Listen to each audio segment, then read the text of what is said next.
let's cut to the chase. Single-player games are where the magic happens. No lobbies, no lag, no teammates yelling at you, just you, the story, and a world you can lose yourself in. Some of these games aren't just good, they're unforgettable. They're the ones that make you sit back after the credits roll and just think. If you're a gamer, these are the experiences you owe it to yourself to play. And let me tell you, this is gonna be a long list.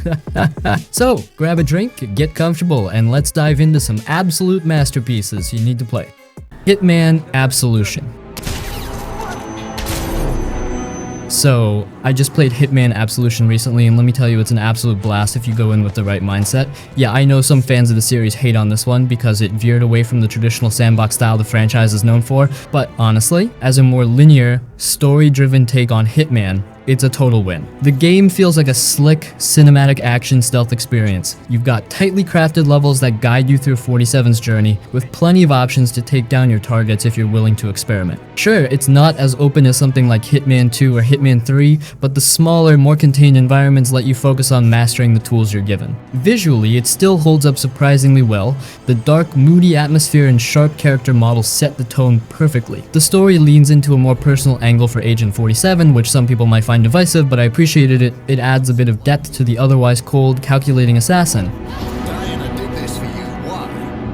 The gameplay is where it truly shines though. Absolution strikes this sweet balance between stealth and action. If you're patient, you can sneak through entire sections like a ghost, but the game also gives you room to get creative with disguises and environmental kills. And when things go loud, it's still satisfying to fight your way out with some solid third-person gunplay. If you approach it expecting a classic Hitman sandbox, sure, you might be let down, but if you're in the mood for a more focused, narrative-driven experience that still delivers on the series' signature stealth action vibe, Hitman Absolution is absolutely worth your time. Don't let the hate fool you, this one's a gem if you play it for what it is.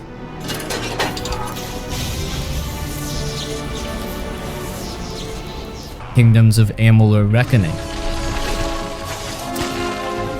Kingdoms of Amalur Reckoning is one of those games that deserves so much more attention than it got. Released in 2012, it combined rich RPG mechanics with fast, fluid combat that made it feel more like an action game than the usual grind-heavy RPGs of its time. You play as the fateless one someone brought back from the dead with no destiny, a total blank slate, which opens up a world of possibilities for how you shape your character and your story. What really sets Kingdoms of Amalur apart is its world. Crafted with the creative talents of fantasy writer R.A. Salvatore and comic book legend Todd McFarlane, the game's universe is packed with lore, vibrant landscapes, and tons of quests that give it that epic adventure vibe. And the combat? Unreal. It's dynamic and satisfying with a huge range of skills and abilities that let you play exactly how you want, whether you're swinging giant hammers, casting powerful spells, or darting around with daggers. Despite having all the pieces of a legendary RPG, Kingdoms of Amalur somehow slipped under the radar, and it's honestly a tragedy that more people haven't experienced it. For anyone who loves an immersive fantasy world with addictive combat, this is one forgotten gem worth revisiting.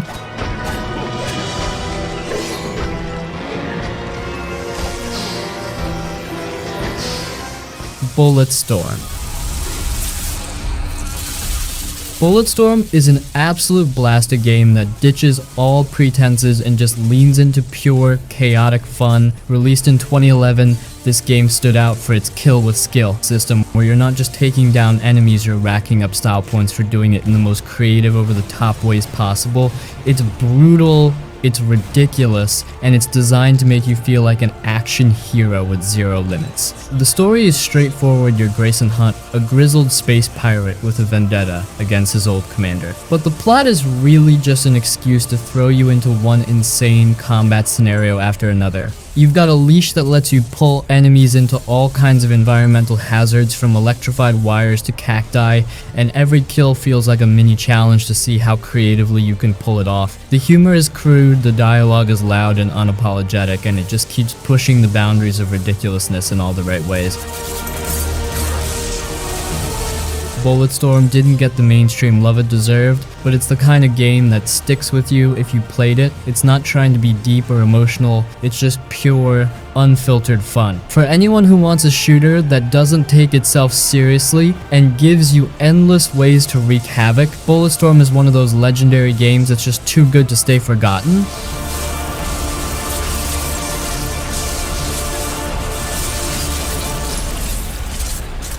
Alpha Protocol.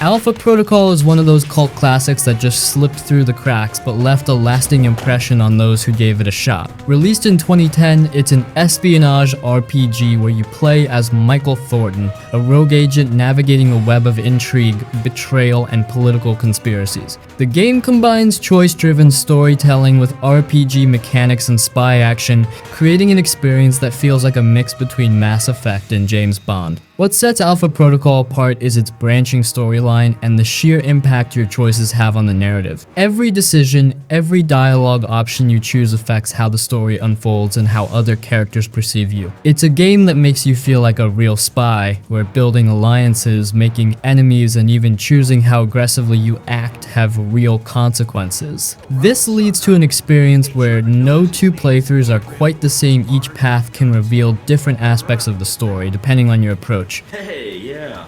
And considering that item post. Sure, Alpha Protocol had its rough edges and it wasn't exactly polished, but the ambition was undeniable and it carved out a place as a unique RPG experience that dared to be different. For those who can appreciate a game with deep choices and a spy thriller vibe, Alpha Protocol is a forgotten gem that deserves a second look. It's one of those games that stays with you, flaws and all, simply because it tried something bold.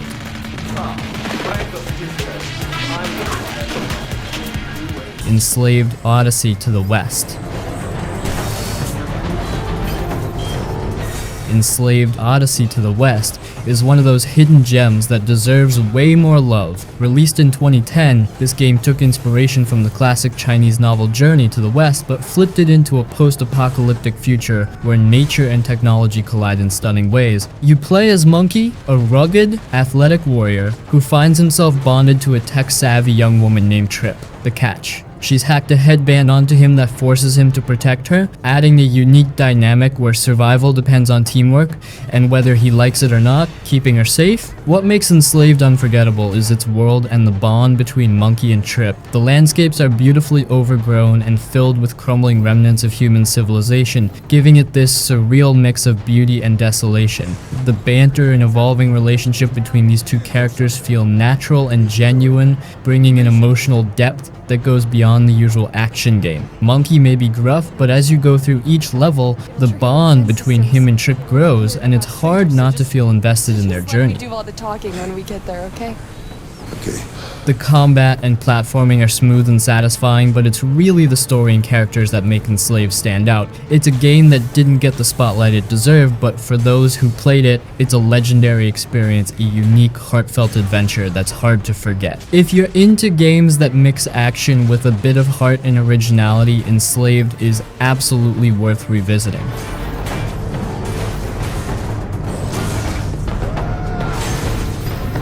The Saboteur. The Saboteur is one of those games that took a bold concept and ran with it, creating an experience that's hard to forget. Released in 2009, it threw players into Nazi-occupied Paris, but with a twist, this was a stylish open-world adventure where you play as Sean Devlin, an Irish race car driver turned resistance fighter. The game captures this noir-like vibe with its unique art style, showing Nazi-controlled areas in black and white until you liberate them, which brings color and life back to the streets. It's a visual approach that nails the oppressive atmosphere and gives a powerful sense of reward when you reclaim parts of the city. The gameplay combines stealth, sabotage, and all-out action, letting you tackle missions in different ways. You're blowing up enemy installations, sneaking through alleyways, and taking down Nazis in some of the most satisfying ways. There's something incredibly rewarding about scaling rooftops, planting explosives, and slipping away before the fireworks go off. And the setting, it's filled with smoky bars, cabarets, and those iconic Parisian rooftops, giving the whole game a romantic, dangerous vibe. Oh, fucking deadly! The Saboteur might not have received the attention it deserved, but it's a game with style, atmosphere, and a sense of purpose. It's like playing through a pulp resistance thriller full of memorable moments and a unique visual style that sets it apart from other open world games. For anyone who missed it, this is one forgotten gem that's worth revisiting. It's a legendary take on World War II that still feels fresh and exciting.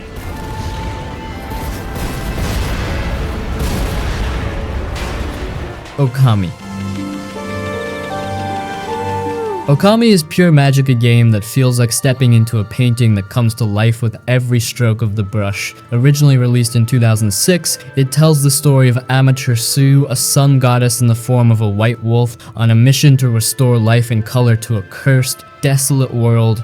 The game is inspired by Japanese folklore and mythology, and it's not just a feast for the eyes, it's a journey that feels timeless and beautiful, blending art and gameplay in a way few games even attempt. The most iconic feature of Okami is its celestial brush mechanic. You literally paint on the screen to manipulate the world, drawing circles to make the sun rise, slashes to cut down obstacles, or blossoms to bring life back to barren landscapes. This isn't just a gimmick, it's woven into every part of the game, making each interaction feel like an act of creation. The art style, inspired by traditional Japanese ink wash painting, is mesmerizing, with every scene looking like a living canvas. The story is equally enchanting. Okami combines adventure, mystery, and humor in a way that feels lighthearted yet deeply meaningful. It's a tale of rebirth, resilience, and the power of nature, and it's easy to get lost in its world. Despite the game's initial commercial struggles, Okami has become a beloved classic, a true legend for anyone who appreciates games as an art form. It's not just a game you play, it's one you experience, one that leaves a lasting impression long after the credits roll. For anyone who's never tried it, Okami is an unforgettable adventure that deserves to be revisited.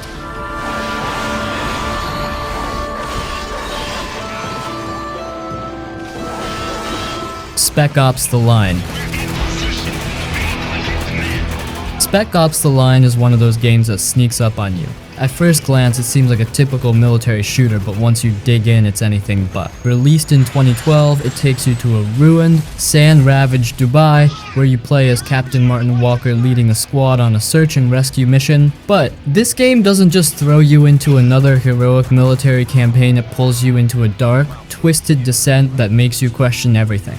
What makes Spec Ops: The Line legendary is how it flips the script on war games. As you move deeper into the story, it becomes clear that nothing is black and white. The game confronts you with brutal, heart-wrenching choices that push you and Walker down a path that feels more like a psychological thriller than an action game. It's raw, unfiltered, and doesn't shy away from showing the cost of war, not just on the battlefield, but on the human psyche. Conrad's command team. I knew these men.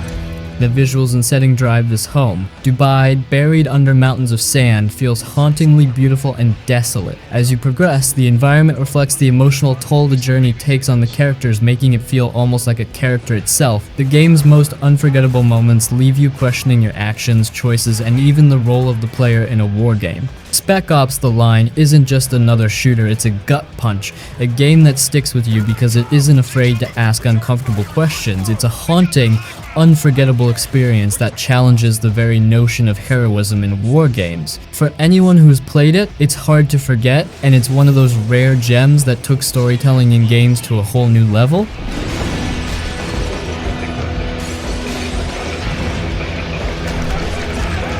Remember Me. Remember Me is one of those unique games that took a bold concept and crafted something memorable, even if it flew under the radar. Released in 2013 by Dontnod, the same studio behind Life is Strange, it's set in a cyberpunk version of Paris, where memories have become a commodity, something people can buy, sell, and even alter. You play as Nilan, an elite memory hunter with the power to break into people's minds, steal their memories, and even change them. It's a fascinating, eerie setup that explores the boundaries of identity and the ethics of memory manipulation. The gameplay stands out for its memory remix sequences, where you dive into a person's mind and alter specific moments to change how they remember an event. These sections are like mini puzzles, where you play with details and see how drastically one change can alter someone's perception. It's a brilliant mechanic that makes the game feel fresh and cerebral, and it's honestly one of the most innovative ideas in gaming at the time. Get off of me! Immerse also shines in its visuals and atmosphere. Nioh Paris is this dark, rain-soaked city full of neon lights and high-tech gadgets, but there's a gritty, almost oppressive vibe to it that reflects the story's themes of control and surveillance. Combat is fluid and customizable, letting you create combos with different effects, which makes each fight feel personal and strategic. Though it didn't get mainstream recognition, Immerse is a forgotten gem with a unique vision and a story that explores deep, thought-provoking themes. It's a game that sticks with you because it's not afraid to try something different, and for those who love sci-fi with a twist, it's a truly underrated experience worth revisiting.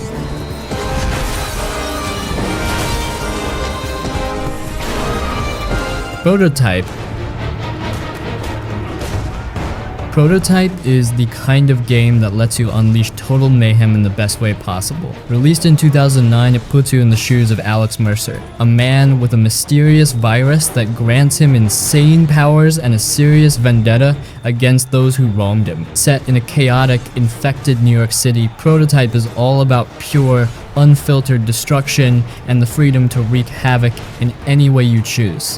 What makes Prototype legendary is its sense of power. You're not just another superpowered character, you're a walking biological weapon. Alex can shapeshift, turning his body into all sorts of lethal forms, from massive blades to armor to claws, and the game encourages you to experiment with every ability. The movement is smooth and addictive. You can leap up buildings, glide over streets, and dash through crowds with a speed and agility that make you feel unstoppable. The game's world is gritty and dark, filled with mutated monsters and military forces trying to hunt you down, which creates this wild, unpredictable battleground. You're constantly switching between hunter and hunted, using stealth or brute force as you see fit.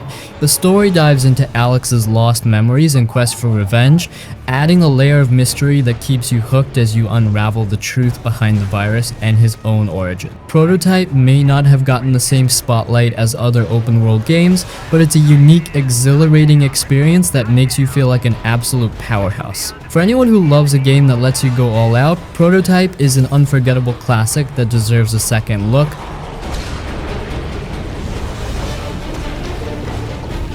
Bully. Bully is one of Rockstar's most unique and honestly underrated games. Released in 2006, it took a break from the usual crime-laden streets and dropped you into Bulworth Academy, a private school full of cliques, bullies, and mischief waiting around every corner. You play as Jimmy Hopkins, a rebellious kid with a rough attitude, trying to navigate the social jungle of high school, and as you'd expect from Rockstar, it's not just about attending classes, it's about taking down bullies, pranking teachers, and finding your place in the school's hierarchy. What makes Bully legendary is its mix of humor, chaos, and that classic Rockstar freedom in a setting that feels completely fresh. Instead of guns and gangsters, you're wielding slingshots and stink bombs, sneaking out after curfew, and trying to survive the social dynamics of teenage life. The game nails the feeling of being at a school where every clique, the nerds, the jocks, the preppies, has its own identity, and you're constantly shifting alliances and making enemies. The world of Bulworth is packed with detail and personality, from classrooms where you take mini-games as classes to the different parts of town you can explore as you unlock new areas. There's a sense of nostalgia here, but with that Rockstar edge that keeps things hilarious, unpredictable, and at times surprisingly heartfelt. Jimmy might be rough around the edges, but his journey to bring some order to the madness of Bulworth has this scrappy charm. Bully didn't get the mainstream attention of Rockstar's other games, but for those who played it, it's an unforgettable experience that shows you don't need an open-world crime epic to make something truly legendary. It's one of those cult classics that fans still talk about, hoping for a sequel because it captured something unique that few games have even tried to replicate.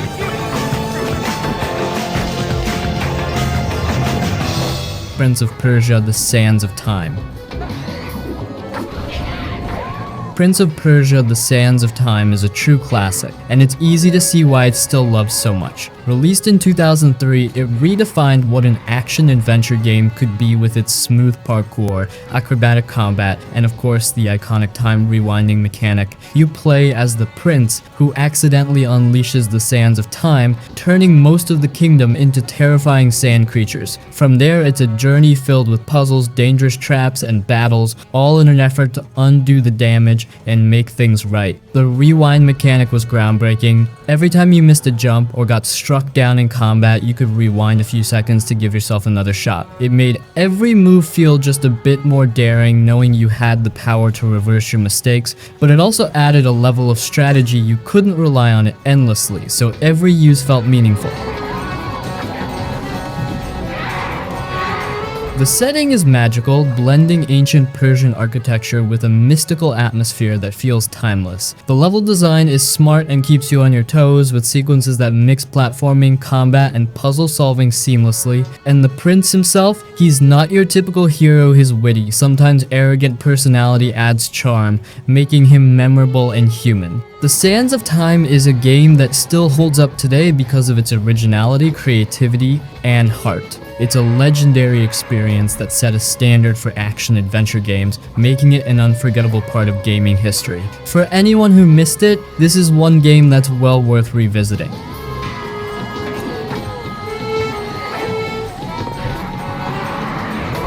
The Surge 2. The Surge 2 is a perfect example of how double-A games can outshine many of today's bloated AAA titles. It takes the familiar Souls-like formula and cranks it up with a unique sci-fi twist, focusing on brutal melee combat, tactical dismemberment, and deep customization. It doesn't try to be the flashiest game out there, it just sticks to what it does best, delivering a challenging, addictive experience without all the unnecessary fluff. The combat is where The Surge 2 really shines. It's fast, intense, and rewards precision.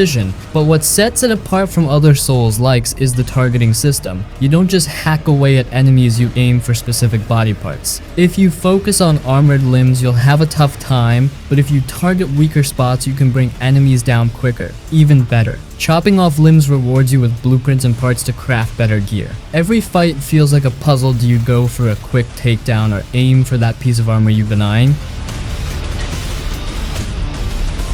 The customization in The Surge 2 is top tier. You can build your character however you like, go heavy with powerful, slow strikes, or focus on speed and agility with dual weapons. The game throws a ton of weapons, armor, and implants at you, letting you experiment with different builds until you find what clicks. Every new piece of gear feels earned, and tweaking your loadout before heading into a tough fight is just as satisfying as the battles themselves. The setting is a refreshing change from the usual fantasy fare you see in this genre. Instead of dark castles and haunted forests, you're navigating Jericho City, a futuristic dystopia filled with deranged robots, rogue security forces, and nano-infected creatures. The city feels alive, with interconnected areas that reward exploration and plenty of secrets tucked away for those willing to look.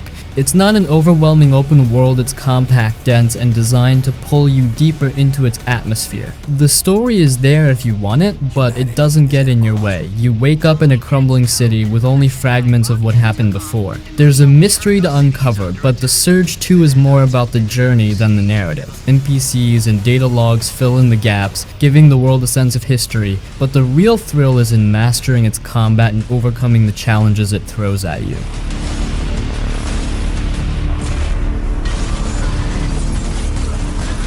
A Plague Tale Requiem.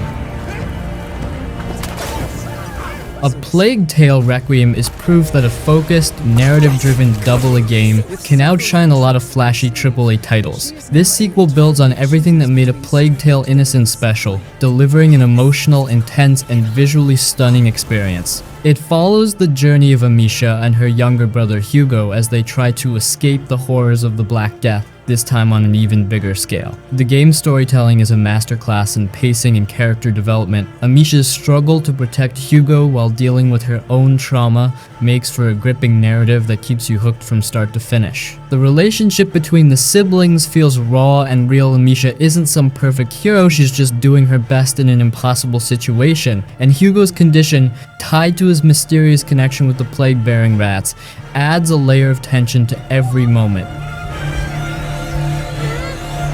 The stealth gameplay is deeper this time around. Amisha has new tools and abilities, and she's far more capable in combat, though it's still not about charging headfirst into enemies. You need to pick your moments, sneak through heavily guarded areas, and use your environment to outsmart enemies. Whether it's distracting guards with thrown objects, extinguishing their torches to unleash a swarm of rats, or setting traps, every encounter feels like a puzzle you need to solve under pressure. And those rats? Yeah, they're back in terrifying numbers. The sheer scale of the rat swarms in Requiem is wild. They move like a wave of darkness, devouring everything in their path. There are moments where the only thing between you and death is a small circle of light, and it's both thrilling and nerve-wracking. These sequences keep you on the edge of your seat, forcing you to think fast and stay one step ahead of danger.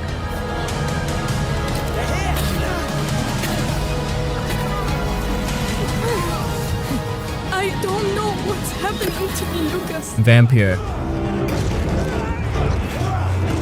Vampyr is one of those games that sneaks up on you. It's not perfect, but if you vibe with it, man, it'll hook you in. You play as Dr. Jonathan Reed, a doctor turned vampire trying to survive in a plague-ridden London. It's a weird mix balancing the Hippocratic Oath with the urge to drain people dry, but that's what makes it so interesting. The game isn't just about flashy combat, it's about choices, morality, and consequences that can get real heavy. The coolest part of Vampyr is how it puts you in tough situations. Everyone you meet has a story: shopkeepers, nurses, homeless people, and you're always faced with this dilemma: do you help them or do you feed on them? Feeding gives you massive XP, making you way stronger, but it also comes with consequences. Kill too many people and entire districts fall apart, spiraling into chaos. But if you resist, the game becomes much harder. It's this constant push and pull. Do you stay true to your human side or give in to your vampire instincts?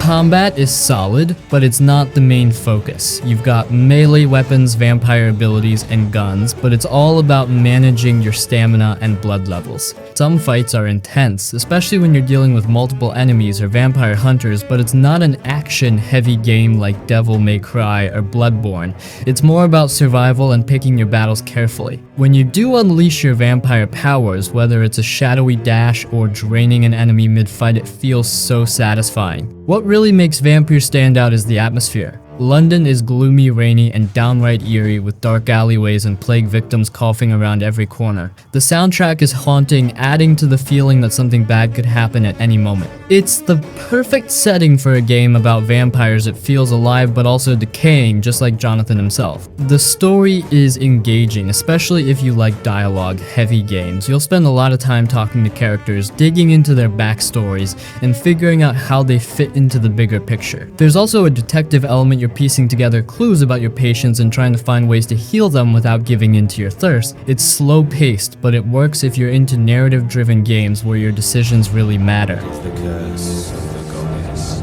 It is the hunger in you, the need for blood. Death's Door.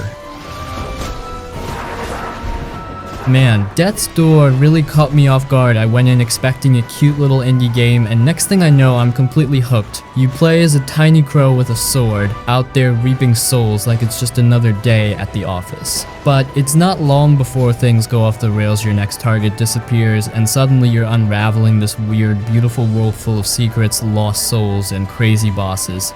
The vibe of this game is something else. It's got this melancholic charm, like, yeah, the whole thing revolves around death, but it's oddly hopeful too. And the characters? They're quirky in the best way. One minute, you're talking to a bard who's writing terrible songs about your adventures, and the next, you're in a weirdly touching conversation with a gravekeeper who just wants to be remembered. It's got a humor that sneaks up on you, and those little moments hit harder than you'd expect. One thing I really love about Death's Door is how it handles exploration. It's not this huge open world full of pointless checklists. It's compact, focused, and rewards curiosity. You unlock new abilities that make you think, wait, didn't I see something back there? And before you know it, you're backtracking, finding hidden areas and upgrades you didn't even know existed. There's something so satisfying about those little moments when you realize you can finally reach a place that was just out of reach earlier. And let's talk about the music for a second. It's beautiful. Seriously, the soundtrack pulls you into the world, setting the mood without ever being overbearing. Whether you're wandering through eerie ruins or squaring off against a massive boss, the music always hits just right. This isn't some massive over-the-top experience, it's short, sweet, and it knows exactly what it wants to be. If you're tired of modern games bloated with side content and endless grind, Death's Door is the perfect break. It's the kind of game that feels like it respects your time, no fluff, just pure fun and heart.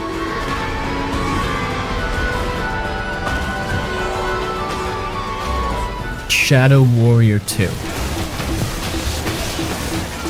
Alright, Shadow Warrior 2 doesn't hold back. It's loud, fast, and absolutely ridiculous in the best way possible. If you're in the mood for a game that throws subtlety out the window and just lets you slice, shoot, and blow everything to bits, this one's got you covered. You play as Lo Wang, a mercenary with a sword, a ton of guns, and absolutely no filter. The story, it's there, sure, but honestly this game is all about having fun. The combat is where Shadow Warrior 2 really shines. You're not just shooting though, yeah there's plenty of that, you're also slicing enemies into pieces with a katana that feels way too satisfying to use. The game lets you switch between firearms and melee weapons on the fly, and the flow of combat is just perfect. One second you're blasting enemies with shotguns, the next you're cutting through a mob of demons with precision slashes, and it never gets old, because the game throws so many weapons at you: chainsaws, plasma rifles, crossbows. If it can kill something, it's probably in the game. The world is split into open, semi-randomized levels that give you a lot of freedom to roam around, find side quests, and explore hidden areas. It's not fully open world, but it doesn't feel as linear as the first game. And the environment's gorgeous. One minute you're slicing demons in a cyberpunk city, the next you're fighting through a lush forest, all with this surreal vibe that makes you feel like you're in some twisted fever dream. Oh, and let's not forget the humor, because Shadow Warrior 2 is packed with it. Lo Wang doesn't take anything seriously, and the dialogue is full of over-the-top one-liners and goofy banter. Not all the jokes land, but it leans so hard into being ridiculous that you can't help but laugh along with it. It's the kind of game where the protagonist delivers bad puns while mowing down hordes of enemies, and it's all the better for it.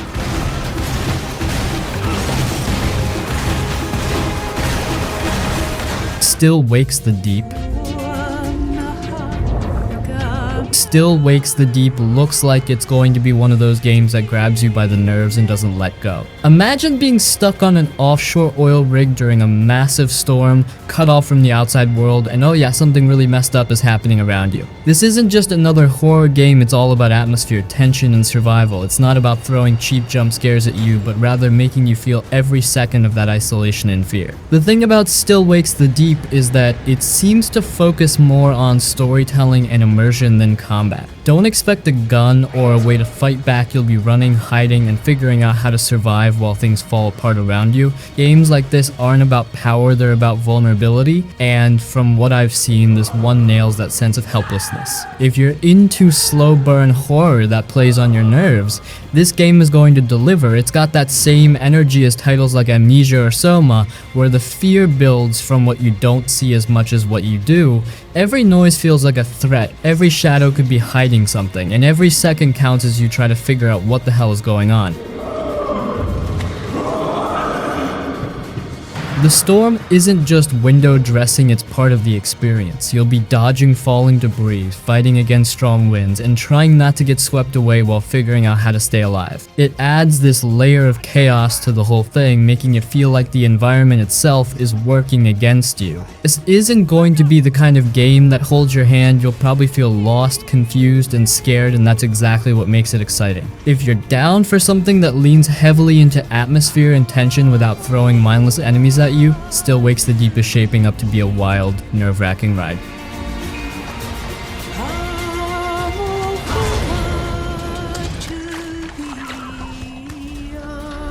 Absolver.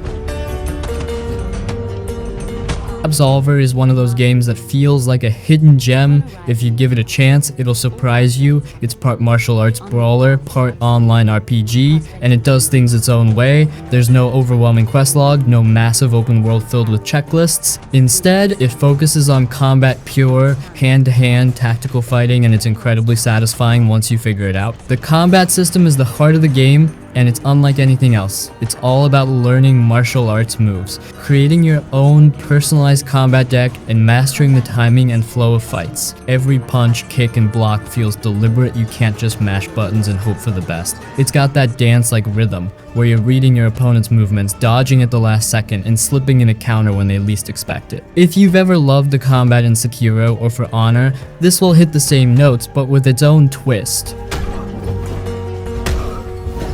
What's really cool is that Absolver doesn't just teach you moves, you have to learn them by fighting opponents who already know them. Get hit with a certain move enough times and it becomes unlocked for you. It's such a neat way to make progression feel personal, like every fight leaves you a little bit smarter and stronger. The world of Absolver is mysterious and minimalist. It's not about handing you a clear story, it drops you into a strange land with ruins scattered everywhere, and you kind of piece things together as you go. The vibe is really meditative, with quiet, scenic areas that make the fights feel more meaningful when they happen. It's almost like a blend of a martial arts movie and a dreamscape surreal, but in a way that pulls you in.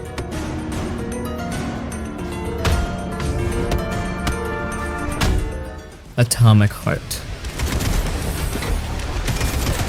Atomic Heart is a strange, bold, and chaotic ride that feels like a love letter to old school shooters. Imagine Bioshock mixed with Soviet-era surrealism, but on some kind of psychedelic trip. It throws you into an alternate 1950s Soviet Union where things have gone very wrong and killer robots, mutants, and weird science experiments are running loose. You play as P3, a gruff, no-nonsense soldier, sent to figure out what the hell happened at a once utopian research facility that's now in complete meltdown, and trust me, nothing makes sense and it's glorious. The game goes hard on style. The environments are filled with retro-futuristic machinery, Soviet propaganda, and bizarre science tech. 1 minute, you're in a pristine research lab filled with weird robot mannequins, and the next, you're crawling through rusted industrial tunnels where everything's trying to kill you. It's unsettling but beautiful, making exploration feel both tense and rewarding. You never really know what's waiting around the next corner, and that keeps things interesting. Combat is a blast. You've got guns, melee weapons, and some freaky special abilities like electrifying enemies or freezing them in place, but the real magic is in how you mix and match everything. Swapping between weapons and powers mid-fight feels fluid, and the game wants you to experiment. Running out of ammo? No problem, grab a pipe and bash a robot's head in. Need a quick escape? Freeze an enemy, then shatter them with a shotgun blast. Every encounter feels dynamic, forcing you to adapt on the fly. The enemies? Freaky as hell. You've got agile humanoid robots, creepy surveillance drones, and grotesque biomutants, all of which make you feel like nothing in this world should exist. Some fights feel chaotic with enemies coming at you from all angles, while others are slower and more tactical, requiring you to really pay attention to how you're managing your resources. And the bosses? Yeah, they don't mess around. Each one is a weird spectacle, both visually and mechanically. If you like shooters with a weird edge, something that takes risks, even if it doesn't always hit perfectly, Atomic Heart is absolutely worth your time. It's got that what the hell is happening vibe throughout, and even when it stumbles, it does so in interesting ways. Dive in with an open mind, and you're in for one wild, unforgettable ride.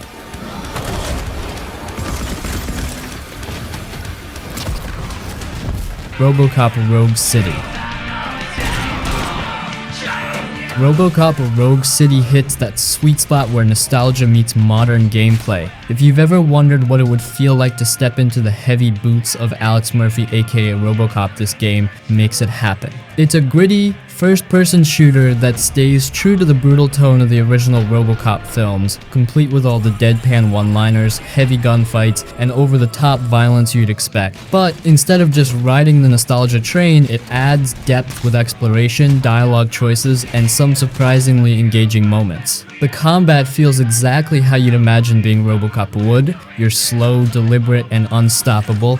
Every shot you fire feels heavy, and enemies don't just drop, they explode. You've got the Auto 9 Robocop signature handgun, which can blast holes through walls and send criminals flying. It's not just about running and gunning, though. You can scan environments for hidden details, hack into systems, or even punch your way through obstacles when diplomacy isn't cutting it. There's a satisfaction to every shot and every movement that really sells the feeling of being this indestructible law enforcing machine.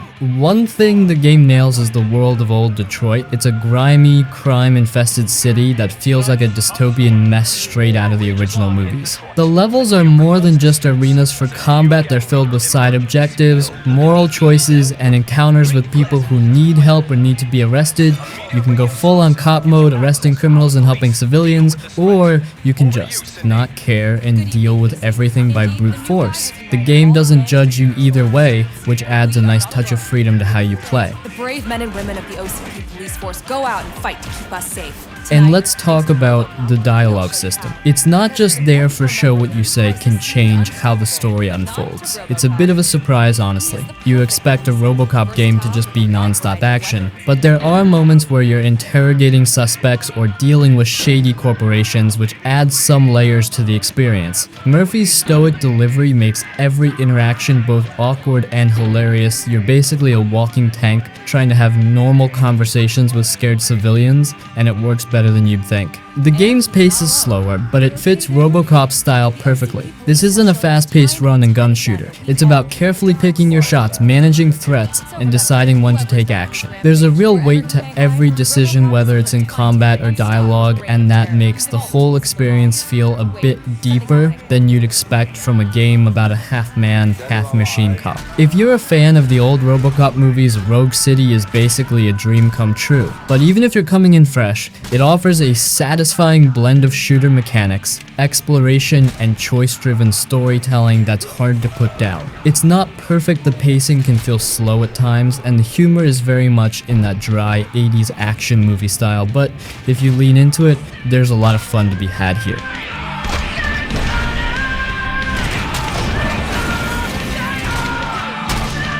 Stray.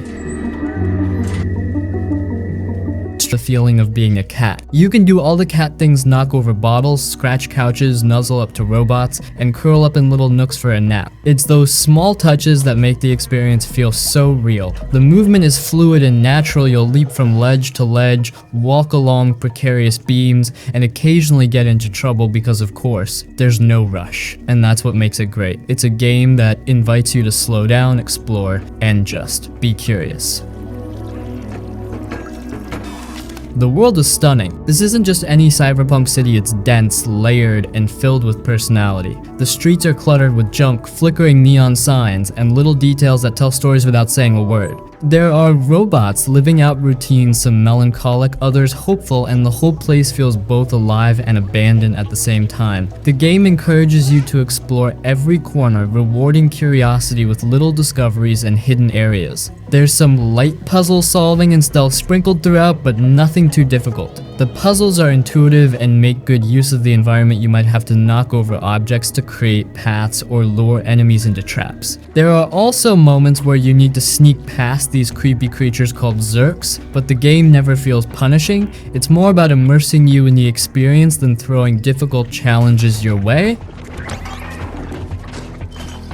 Stray isn't a long game, it's the kind of thing you can finish in a few sessions, but that's part of its charm. It doesn't overstay its welcome, and when the credits roll, you'll probably find yourself missing that little cat and its robot friend. It's not about flashy mechanics or complicated systems, it's about creating a unique experience that sticks with you. If you're looking for something different, something quiet, thoughtful, and filled with charm, Stray is definitely worth playing. It's one of those games that stays with you long after you finish it, not because of how hard it was or how much content it had, but because it's just really special.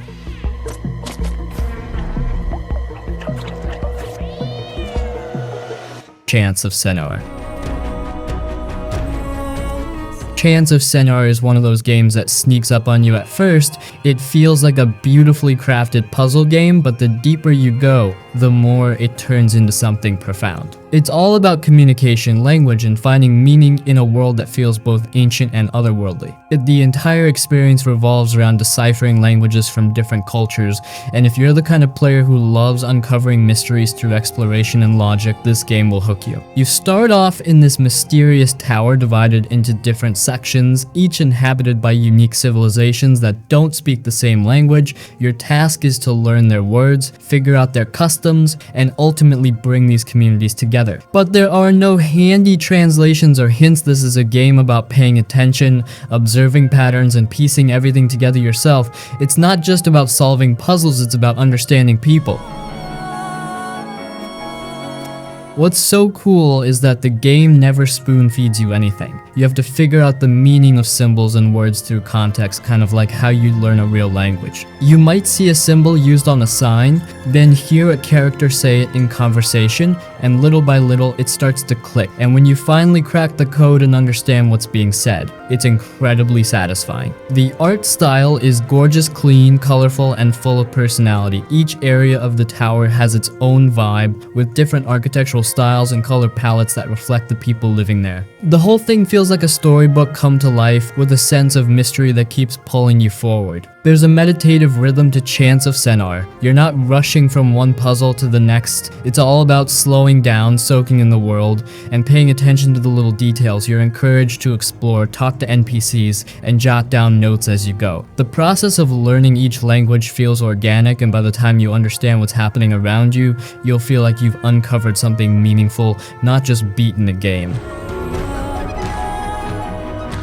It's not a long game, but it leaves a lasting impression. There are moments of quiet reflection and some subtle narrative beats that hit harder than you'd expect. The whole experience feels like a reminder of the power of language and understanding, and how easily we can be divided when we don't take the time to listen. If you're in the mood for something thoughtful, relaxing, and a bit different from the usual action-packed fare, Chants of Sennaar is absolutely worth your time. It's the kind of game that doesn't just challenge your brain, it makes you think about how we communicate, how we connect, and what it really means to understand each other.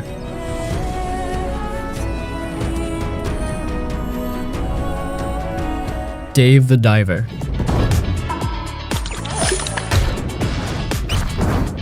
Dave the Diver is one of those games that makes you think, wait, how does this even work? And then it just does. It's a weird but delightful blend of underwater exploration, sushi restaurant management, and minigames, and somehow it all clicks. You play as Dave, a regular guy who finds himself juggling two very different lives, diving into the deep blue to catch exotic fish by day and running a bustling sushi restaurant by night. It sounds chaotic, but trust me, it's the kind of chaos you'll love. The diving sections are super chill at first. You swim through beautiful underwater environments, catching fish, finding treasure, and discovering strange sea creatures, but things start to get tricky the deeper you go. Oxygen becomes limited, stronger creatures appear, and you'll need to upgrade your equipment if you want to make it back in one piece. There's something oddly relaxing about the diving, even when the game throws a giant shark or some deep sea nightmare your way.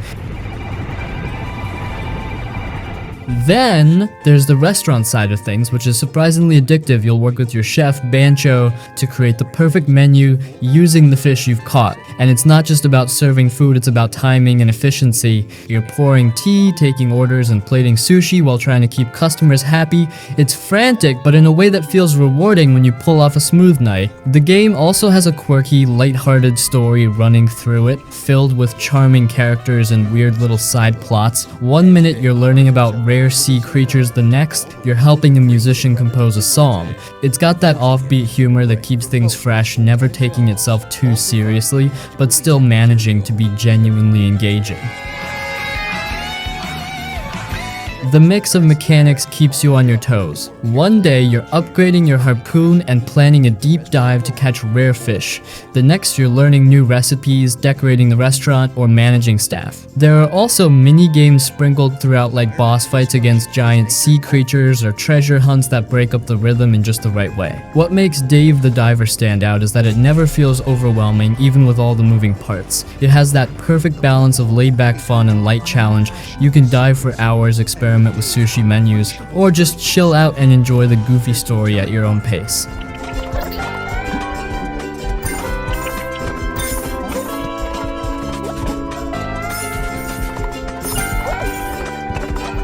Bomb Rush Cyberfunk.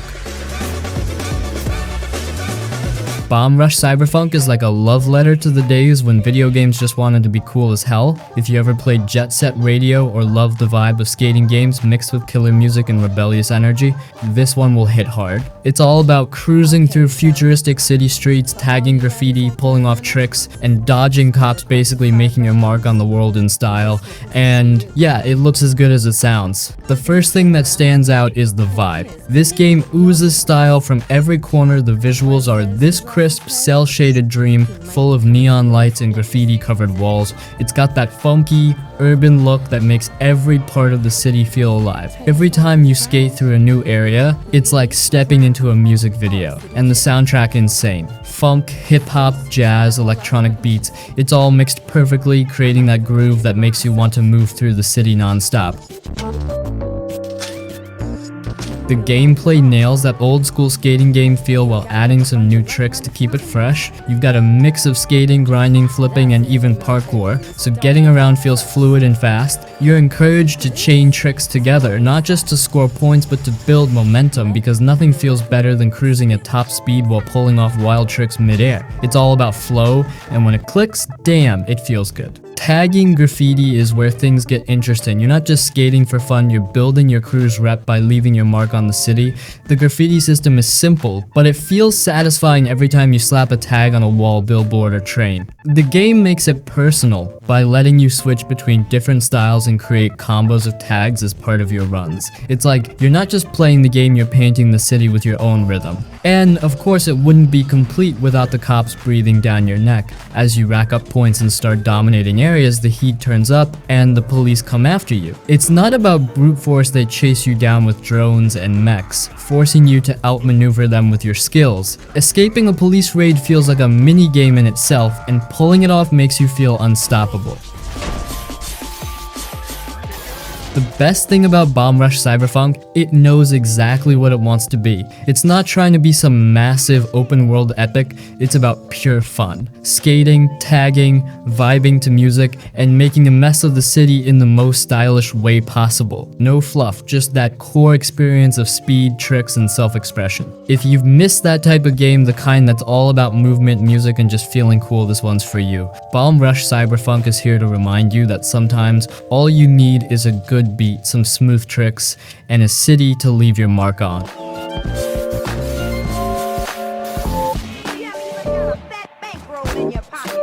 Before Your Eyes.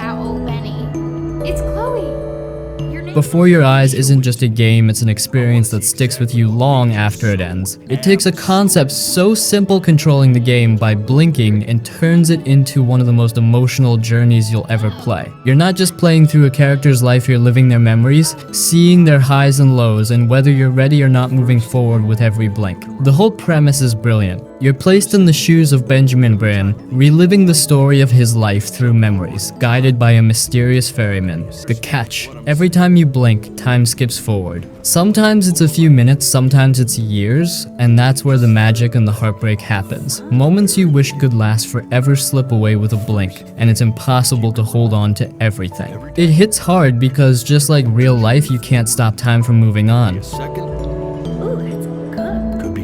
What's crazy is how well the blinking mechanic works. You don't just use it to advance the story, it becomes part of the experience. You might be looking at a meaningful moment, wanting to hold on to it a little longer, but your eyes betray you, and suddenly you're somewhere else wondering what you missed. It creates a sense of nostalgia and regret that feels way too real, and it makes the story feel personal. You're not just watching Ben's memories, you're in them. Visually, the game is simple but effective. The art style feels soft and dreamlike, perfectly fitting the idea of reliving someone's memories. And the music, it pulls everything together, adding just the right amount of emotion to every scene without ever feeling overbearing. Love it. No matter how much you like it. Before Your Eyes isn't a long game. You can finish it in about 90 minutes, but it makes every second count. It's the kind of experience that makes you think about your own life, the moments that slip by, and the memories you wish you could revisit. It's not just about the story it tells, it's about how it makes you feel, and that's what makes it so special. If you're looking for something unique, meaningful, and unforgettable, Before Your Eyes is a must-play. Just be prepared, it's going to hit you right in the feels. And yeah, you might cry, but that's kind of the point. That's just how this thing works. Cuphead. Cuphead isn't just a game, it's an experience that punches you right in the nostalgia and then challenges you to stay on your toes. This one's not for the faint of heart, but if you love a tough as nails challenge wrapped in some of the most beautiful, hand-drawn animation ever, you're in for a treat. It's like stepping into a 1930s cartoon, complete with jazz music, surreal characters, and that old-school charm, but don't let the cute art style fool you. Cuphead will test your patience and reflexes in ways you won't forget. The gameplay is all about precision. It's a run-and-gun shooter at its core, with platforming sections thrown in between relentless boss fights. And those bosses? Oh man, they're the heart of the game. Each one feels like a unique event, with crazy transformations, weird phases, and bullet hell patterns you need to master. 1 second, you're fighting a giant carrot, and the next you're dodging attacks from a transforming airplane or an evil clown riding a roller coaster. It's chaotic, and figuring out each boss's pattern is like solving a frustratingly fun puzzle.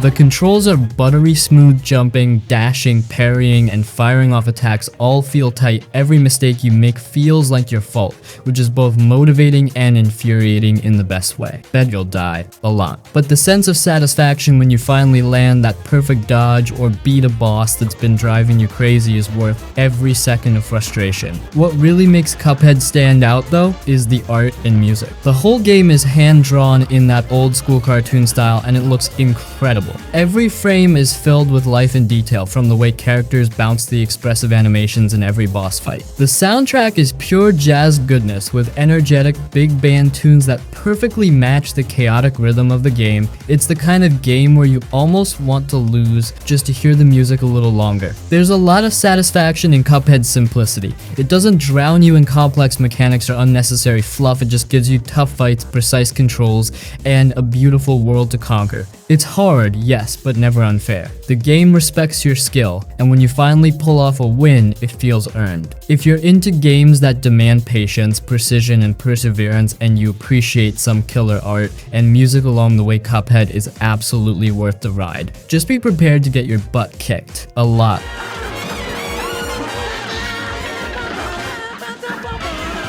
Far Cry 3. Far Cry 3 is one of those games that set the bar for open world shooters, and it still holds up incredibly well. Released in 2012, it drops you into the chaotic, tropical paradise of the Rook Islands, a place where danger lurks behind every palm tree and survival becomes personal. You play as Jason Brody, a regular guy who's thrown into a brutal world of pirates, mercenaries, and insanity after a vacation goes horribly wrong. What starts as a desperate fight for survival quickly spirals into a dark descent as Jason becomes someone he hardly recognizes. The story is unforgettable, especially thanks to one of gaming's most iconic villains. Vaz isn't just some faceless bad guy, he's twisted, unpredictable, and downright terrifying, and his presence alone makes every encounter feel like it could end badly. Oh, Jesus. The gameplay gives you freedom like few other shooters do. Whether you're sneaking through enemy camps, setting fire to fields, or taking down wild animals with a bow, there's always something to keep you on your toes. The open world is packed with activities from hunting to crafting that make you feel like you're part of this dangerous, vibrant ecosystem.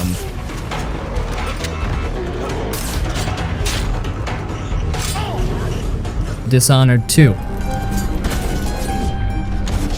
Dishonored 2 is a masterclass in immersive storytelling and freedom of choice, making it one of those unforgettable experiences that's well worth revisiting. Released in 2016, it takes the stealth and supernatural elements of the first game and cranks everything up, letting you explore the beautifully crafted, steampunk-inspired city of Karnaca. You play as either Corvo Attano or his daughter, Empress Emily Kaldwin, each with their own unique set of powers and abilities, adding even more depth to an already rich rich gameplay experience. What makes Dishonored 2 special is how it rewards creativity. You're given a huge toolbox of powers, gadgets, and pathways to approach every mission however you want, go in silent and unseen, or unleash chaos with devastating supernatural abilities. The level design is nothing short of genius, especially missions like the time bending a crack in the slab or the shifting walls of the Clockwork Mansion. Each mission feels like a mini masterpiece, pushing you to think differently and experiment with every new playthrough.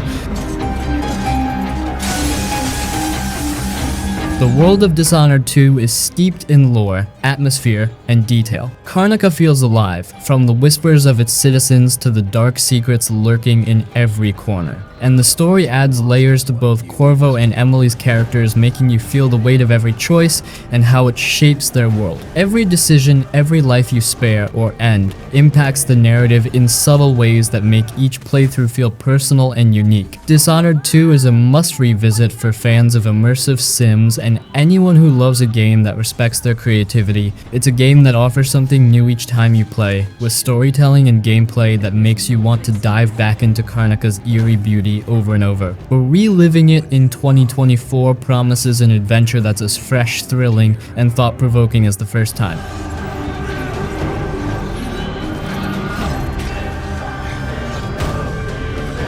Prey. Prey is a brilliant blend of sci-fi horror and immersive sim mechanics that pulls you into the eerie halls of the Talos 1 space station. As Morgan you awaken to find yourself in a nightmarish scenario where alien creatures known as the Typhon are wreaking havoc. The game masterfully combines exploration, puzzle solving, and combat, allowing you to approach challenges in multiple ways. The atmosphere is tense, filled with unsettling sounds and a hauntingly beautiful environment that keeps you on edge. The game's use of environmental storytelling adds depth, revealing the station's dark secrets through logs, notes, and the remnants of its former crew. With its engaging narrative and the ability to acquire alien powers, Prey encourages experimentation and creativity in how you handle each encounter. It's a thought-provoking experience that stays with you long after the credits roll, making it a must-relive adventure for fans of immersive storytelling and atmospheric gameplay.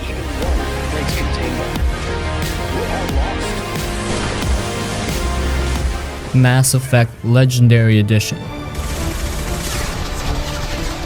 Mass Effect Legendary Edition is a remastered celebration of one of the most iconic sci-fi RPGs in gaming history. This compilation breathes new life into Commander Shepard's journey, enhancing the graphics, gameplay mechanics, and overall experience of the original trilogy. You get to dive back into a richly crafted universe filled with deep lore, memorable characters, and heart-pounding choices that impact the story across all three games. The remastered visuals bring the vibrant worlds of the Citadel, Tuchanka, and beyond to life like never before, making every planet you visit feel immersive and alive. Plus, the improved combat and streamlined mechanics ensure that even newcomers to the series can enjoy the action without feeling bogged down by outdated controls. What truly stands out is the emotional weight of your choices. The relationships you build with characters like Liara Garrus and Tali deepen the experience, and your decisions can lead to triumph or tragedy. The series' signature blend of action, exploration, and rich storytelling is still unmatched. Whether you're revisiting the trilogy or experiencing it for the first time, Mass Effect Legendary Edition is a compelling journey that reminds you why this series is legendary. It's an unforgettable experience that deserves a place on your list of must-play games in 2024.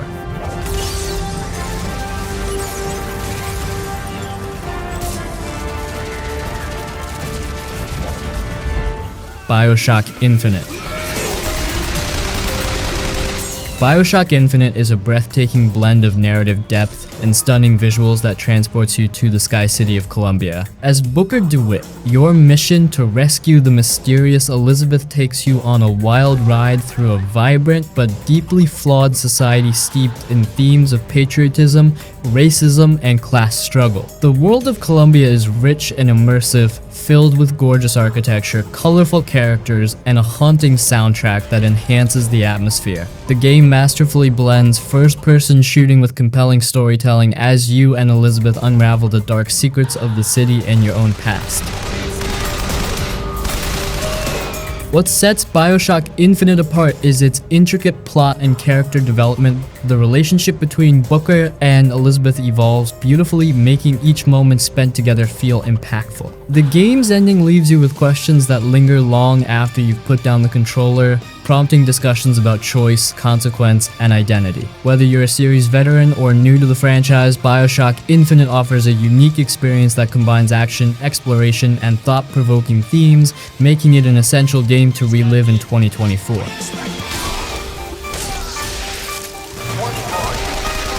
Metal Gear Solid 5: The Phantom Pain.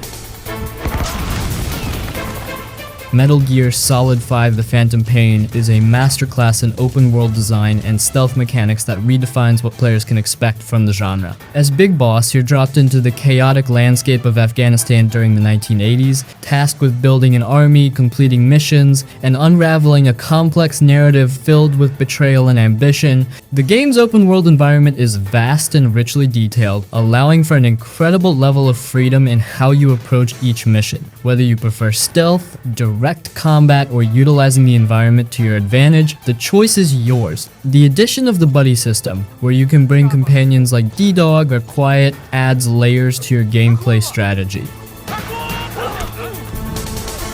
What truly stands out is the storytelling. Though fragmented at times, it dives deep into themes of war, trauma, and the consequences of one's actions. The emotional weight of the characters and their struggles adds depth to the chaotic backdrop. With its stunning graphics, engaging gameplay, and complex narrative, Metal Gear Solid 5: The Phantom Pain is an unforgettable experience that invites players to relive the intricacies of war and the shadows that linger in the human psyche. It's a game that stays with you long after you've left the battlefield, making it a must-play in 2024.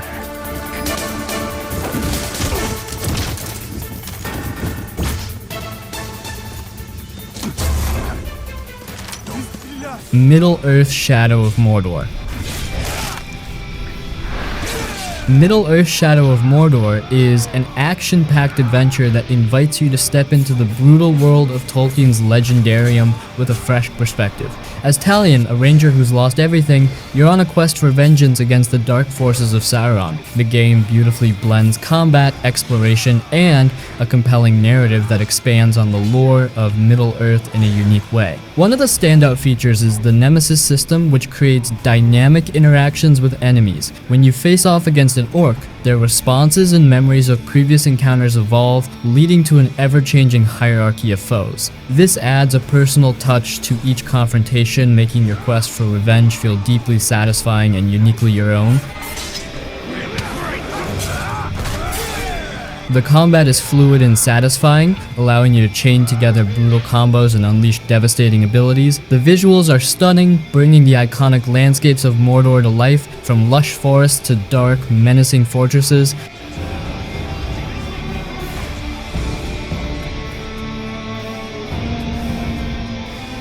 Sleeping Dogs. Sleeping Dogs is an electrifying open-world action game that transports you to the vibrant streets of Hong Kong, blending intense martial arts combat with a gripping crime story. You play as Wei Shen, an undercover cop tasked with infiltrating the Sun on Yi Triad organization.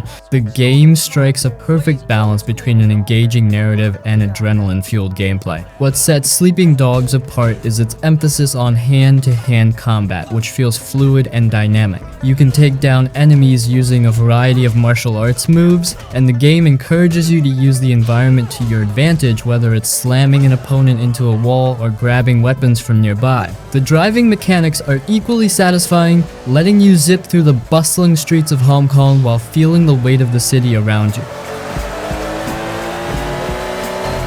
The storyline is immersive, filled with twists, betrayals, and moments that make you question Wei's loyalty to the police versus his ties to the Triads. The richly detailed open world is filled with side activities, from street races to martial arts challenges, that keep the gameplay fresh and engaging. Sleeping Dogs may not have garnered as much attention as other open world games, but it's an unforgettable experience that captures the essence of crime dramas and martial arts films. With its compelling narrative, unique combat system, and stunning depiction of Hong Kong, it's definitely a game worth revisiting in 2024.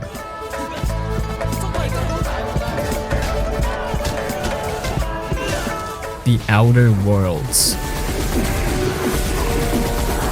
The Outer Worlds is a fantastic sci-fi RPG that blends humor, exploration, and a gripping narrative in a way that feels both fresh and familiar. Set in a retro-futuristic universe where mega corporations have colonized space, you play as a customizable character who wakes from cryosleep to find themselves in the middle of a conspiracy that could affect the fate of the entire colony of Halcyon. What makes The Outer Worlds stand out is its witty writing and character-driven storytelling. The game allows you to make meaningful choices that not only shape your character but also affect the outcome of the story and the fates of various factions within the game. Your decisions can lead to alliances, betrayals, and unexpected twists, making each playthrough feel unique.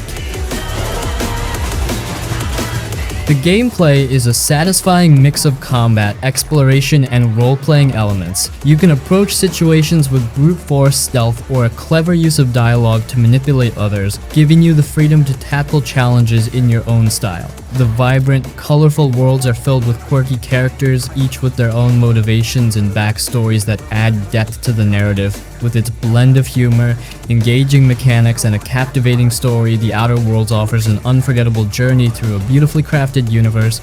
It's a must-relive title in 2024 for anyone who enjoys rich storytelling and a strong sense of player agency in their RPGs.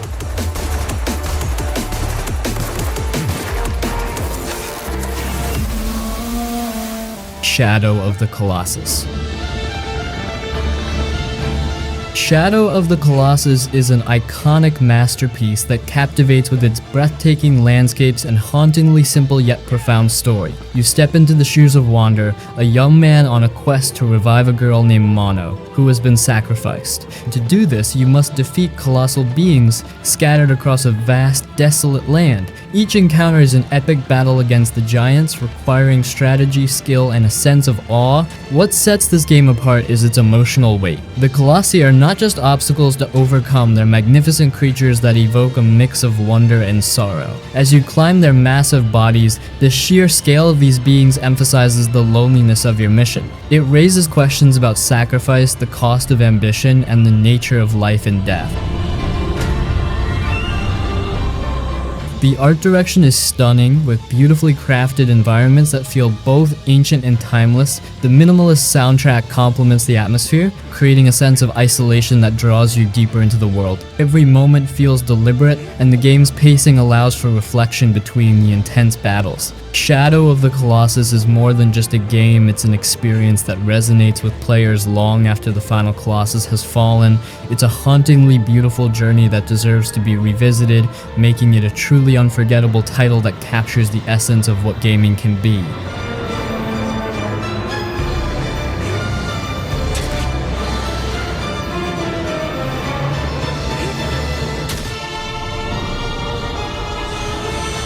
Nier Automata. Nier Automata is a thought-provoking blend of action, philosophy, and stunning artistry that leaves a lasting impression. Set in a post-apocalyptic world where androids battle alien machines for the remnants of humanity, you play as 2B, a battle-ready android alongside her companion 9S. The narrative is rich and layered, exploring themes of existence, purpose, and the blurred lines between humans and machines. What makes this game truly special is how it intertwines gameplay with deep storytelling. Each playthrough reveals new perspectives, adding layers to the characters in the world. You'll find yourself questioning the nature of consciousness and the ethics of artificial intelligence as you progress through the story. The emotional depth of the narrative is complemented by memorable characters like the enigmatic A2 and the charmingly quirky Pod. The gameplay is a mix of fast-paced combat and RPG elements with fluid mechanics that keep battles engaging. The variety in combat styles and the ability to customize your character's abilities add to the experience, making every encounter feel fresh. The game also boasts a stunning soundtrack that beautifully enhances the atmosphere with haunting melodies that stay with you long after you've put the controller down.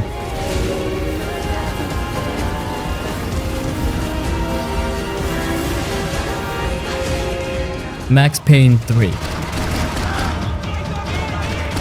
Max Payne 3 is a gritty, hard-hitting return to the beloved series that redefined the action genre with its unique blend of noir storytelling and stylish gameplay. This installment finds Max, now a weary and disillusioned former detective, living in Sao Paulo, Brazil, working as a private security contractor. Right from the start, the game immerses you in a dark world filled with crime, betrayal, and violence. The storytelling is top-notch, delivered through Max's trademark gritty narration and a series of flashbacks that reveal his troubled past. The game dives deep into themes of loss, redemption, and the psychological toll of violence. You can feel Max's pain and weariness with every quip and monologue, making him one of the most relatable anti-heroes in gaming. I hated the world for not killing me with her. Gameplay-wise, Max Payne 3 excels with its signature bullet time mechanic, allowing you to slow down time and dodge bullets while delivering stylish takedowns. The gunplay feels satisfying with a variety of weapons at your disposal, and the game's mechanics make every firefight exhilarating. The visuals are stunning, capturing the vibrant yet dangerous atmosphere of Sao Paulo, with beautifully designed levels that keep you engaged throughout. What sets Max Payne 3 apart is its cinematic approach. Every action sequence feels like a scene from a gritty action film. The combination of a compelling narrative, engaging gameplay, and unforgettable atmosphere makes it a standout title in the series. For fans of action games and noir storytelling, revisiting Max Payne 3 in 2024 is a must, as it remains a defining entry in the genre that perfectly balances style and substance.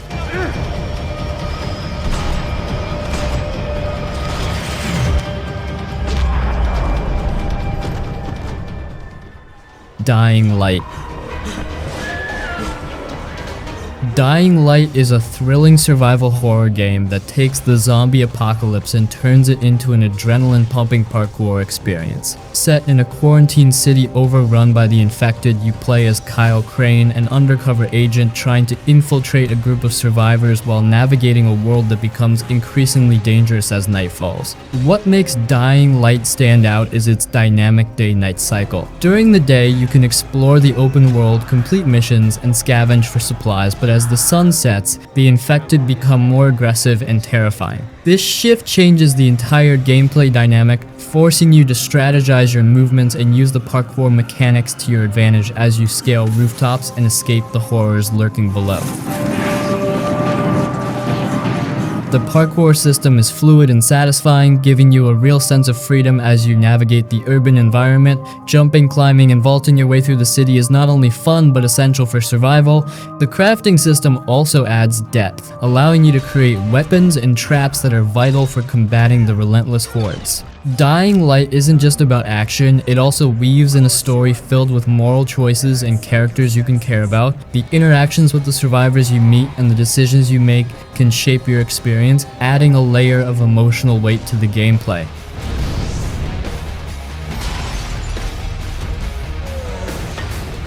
Rise of the Tomb Raider. Rise of the Tomb Raider is an exhilarating adventure that expands on Lara Croft's journey, blending action, exploration, and intricate storytelling. As Lara embarks on a quest to uncover the secrets of the legendary city of Kaitish, you're treated to breathtaking environments from snow-covered mountains to lush, hidden tombs. What really sets this game apart is its focus on Lara's character development. You witness her transformation from an inexperienced survivor into a fierce, capable adventurer. The narrative explores themes of legacy and the cost of discovery, delving deeper into Lara's motivations and the impact of her journey on those around her. The gameplay strikes a perfect balance between exploration, puzzle solving, and intense combat. The world is packed with secrets, and the various tombs offer cleverly designed puzzles that challenge you to think critically. The addition of crafting and survival mechanics enhances the experience, allowing you to gather resources and customize your equipment as you navigate the dangers of the wild. There must be, or Trinity wouldn't be in the snowy hell. Visually, Rise of the Tomb Raider is stunning. The detailed graphics bring the environments to life, creating a sense of immersion that draws you into Lara's world. The action sequences are thrilling, filled with cinematic moments that keep your heart racing. Overall, Rise of the Tomb Raider is a must-play for fans of action-adventure games. It's a beautifully crafted journey that combines exploration, storytelling, and intense action, making it an unforgettable experience to relive in 2024.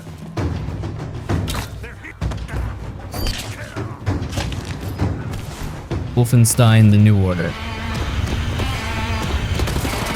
Wolfenstein: The New Order is an exhilarating experience that brings the fight against the Nazis to a whole new level. You step into the worn-out boots of BJ Blazkowicz, a soldier who's seen hell and back, as you battle through an alternate history where the Nazis won World War II. The opening sequence is a gut punch, dragging you straight into the chaos of war and setting the stage for the intense journey ahead. What sets this game apart isn't just the explosive gunplay or the arsenal of wild weapons, it's the rich narrative that unfolds alongside the mayhem. Blazkowicz is more than just a killing machine, he's a character shaped by loss and resilience, and his story dives into the darker sides of human experience while still delivering some genuine moments of hope and camaraderie.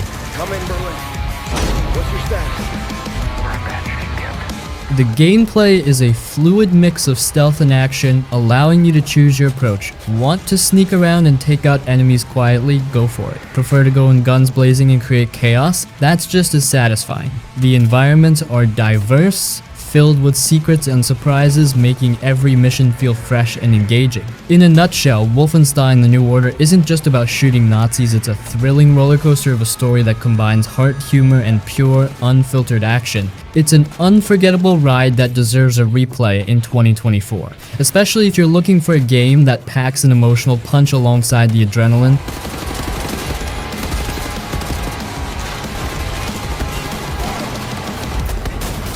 The Walking Dead Telltale series. The Walking Dead Telltale series is a groundbreaking narrative experience that redefines storytelling in video games. Set in the aftermath of a zombie apocalypse, you play as Lee Everett, a man given a second chance at life as he protects a young girl named Clementine. The game masterfully captures the emotional weight of survival, exploring themes of sacrifice, morality, and the bonds that form in desperate times. What truly sets this game apart is its focus on choice and consequence. Every decision you make affects the characters and the story in significant ways, creating a deeply personal journey that resonates long after you've played. The relationships you build with other survivors are compelling, with moments that will tug at your heartstrings as you navigate the harsh realities of a world where every day could be your last.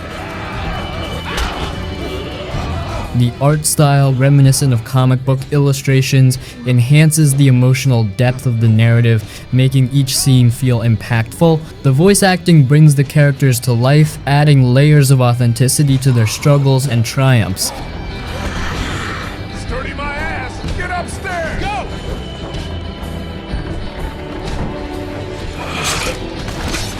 Quantum Break. Quantum Break is a captivating blend of interactive storytelling and gameplay that challenges the conventions of the action genre. You step into the shoes of Jack Joyce, a man who gains time manipulating abilities after a failed time travel experiment. The narrative unfolds like a gripping television series, with each chapter interspersed with live action episodes that deepen the story and expand the universe. What makes Quantum Break stand out is its innovative approach to storytelling. As you navigate Jack's journey, your choices influence both the gameplay and the show, creating a unique interplay between player decisions and narrative outcomes. This dual structure keeps you engaged as you see the consequences of your actions reflected in the lives of the characters around you. The time manipulation mechanics are both fun and strategic, allowing you to freeze enemies, create time shields, and navigate the world in dynamic ways. The visuals are stunning, showcasing beautifully crafted environments that highlight the contrast between the chaotic moments of action and the quieter, more introspective scenes.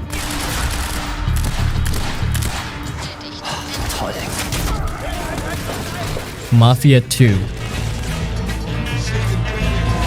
Mafia 2 is a gripping tale of loyalty, crime, and the gritty reality of life in the mob. Set in the 1940s and 50s, it follows the story of Vito Scaletta, a young man trying to escape his tough upbringing and make a name for himself in the criminal underworld of Empire Bay. From the get-go, you're pulled into a world that feels rich and alive, with attention to detail that makes you feel like you're really living in that era. What really stands out in Mafia 2 is its story. It's not just about the flashy cars and the heists, it's about Vito's journey and the relationships he builds along the way. You You watch him evolve from a hopeful kid with big dreams to a hardened mobster dealing with the consequences of his choices. The game does an excellent job of capturing the emotional highs and lows of Vito's life, making you genuinely care about his fate. The gameplay is a mix of action and exploration with a focus on shooting and driving that feels satisfying. The combat is solid and the driving mechanics give you that classic feel of cruising through a beautifully recreated city.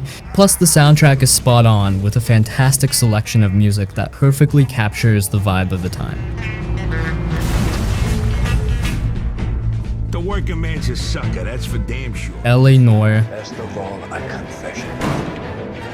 L.A. Noire is like stepping straight into a classic noir film, and it's a wild ride through the gritty streets of 1940s Los Angeles. You play as Cole Phelps, a cop with a complicated past who's determined to climb the ranks in the LAPD. The game is all about solving crimes, and it puts you in the middle of some seriously intricate cases that keep you guessing. What really sets L.A. Noire apart is the whole detective vibe. You're not just running around shooting bad guys, you're digging into clues, interviewing witnesses, and piecing together what really happened. The facial recognition technology is mind-blowing, allowing you to read suspects' expressions to figure out if they're lying or telling the truth. It feels so real, like you're really trying to crack a case instead of just playing a game. The atmosphere is on point too. The city is beautifully rendered and you can practically feel the smog and the weight of the era. The soundtrack adds to the vibe, pulling you deeper into that noir feel. Plus, the characters are complex and memorable, each bringing something unique to the story. We had a shooting took place down this alleyway. L.A. Noire isn't just about solving crimes, it's about exploring morality, justice, and the messiness of human nature. If you're up for an engaging story wrapped in mystery and drama, this game is a must-play in 2024. It's like being the star of your own detective movie, and who wouldn't want that?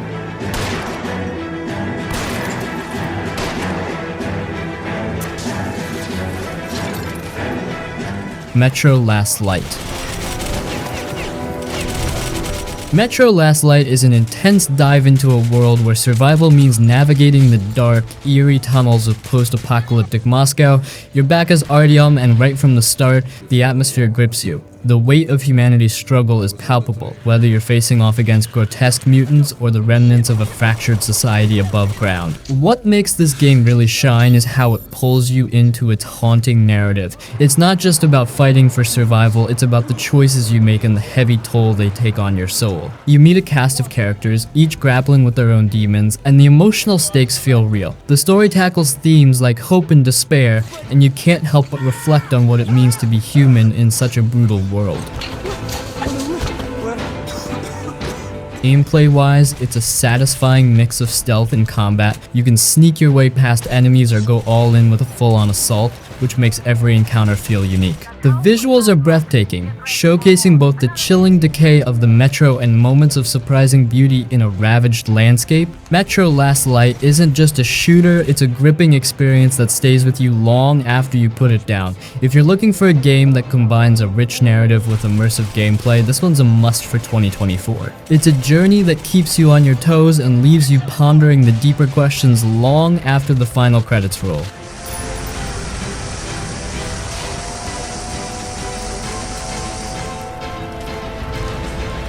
Ryse Son of Rome. Ryse Son of Rome might be from 2013, but it still looks like a game from the future. The visuals were mind-blowing when it launched, and they still hold up today. Every detail from the armor to the massive battlefields looks incredible. You play as Marius Titus, a Roman soldier out for revenge, and the game throws you right into brutal, cinematic combat that makes every fight feel like it's straight out of a movie. The combat is simple but satisfying. It's all about timing your attacks, blocks, and executions, and those finishers are brutal in the best way. Yeah, it's a bit repetitive, but the presentation is so good, it's hard to care. Each fight feels like part of this larger, epic story. The story itself has some real weight. It's about loyalty, betrayal, and revenge, with Marius fighting through one of the most turbulent times in Roman history. The performances bring it all to life, and the pacing keeps things moving without dragging. Even now, Ryse feels ahead of its time in how it handles scale. The massive battles, the detailed environments, and the way the camera pans across the action, it's all seamless. Sure, it's not the deepest game, but it's such a spectacle that it's easy to get lost in the experience. If you're looking for a game that still feels fresh and can show off what your PC or console can do, Ryse Son of Rome is a no-brainer. It's short, but it's a ride you won't forget.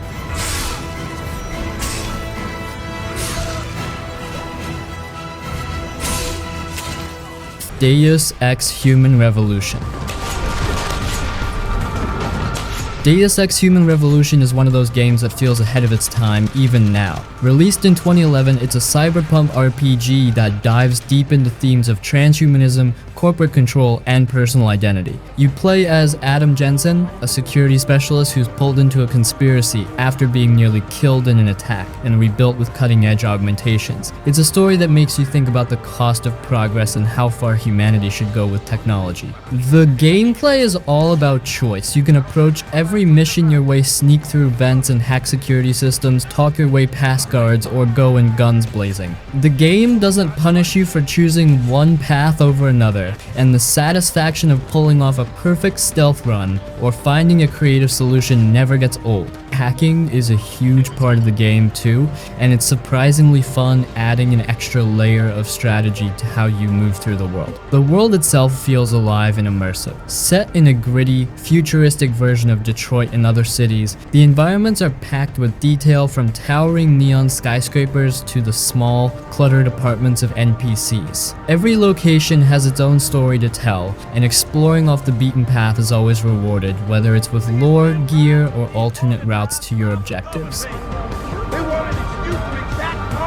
One of the best parts of the game is its dialogue system. Conversations with key characters feel like battles of wits, where your choices and how you built Adam's personality can completely change outcomes. These moments make the story feel personal, and they're just as engaging as any firefight. The augmentation system adds another layer of depth. You can upgrade Adam's abilities to suit your playstyle, enhance his hacking skills, boost his stealth capabilities, or turn him into a walking tank. The flexibility makes replaying the game just as fun as the first time, letting you experiment with new builds and approaches. Sure, the boss fights are a weak spot. They force combat when the rest of the game encourages freedom, but even they've been improved in the director's cut version, which smooths out a lot of those rough edges. Deus Ex Human Revolution doesn't just hold up, it feels like it could have been released yesterday. The story, the atmosphere, and the player choice are all top-notch, and it's a must-play for anyone into cyberpunk or RPGs. It's one of those games that just gets better with time.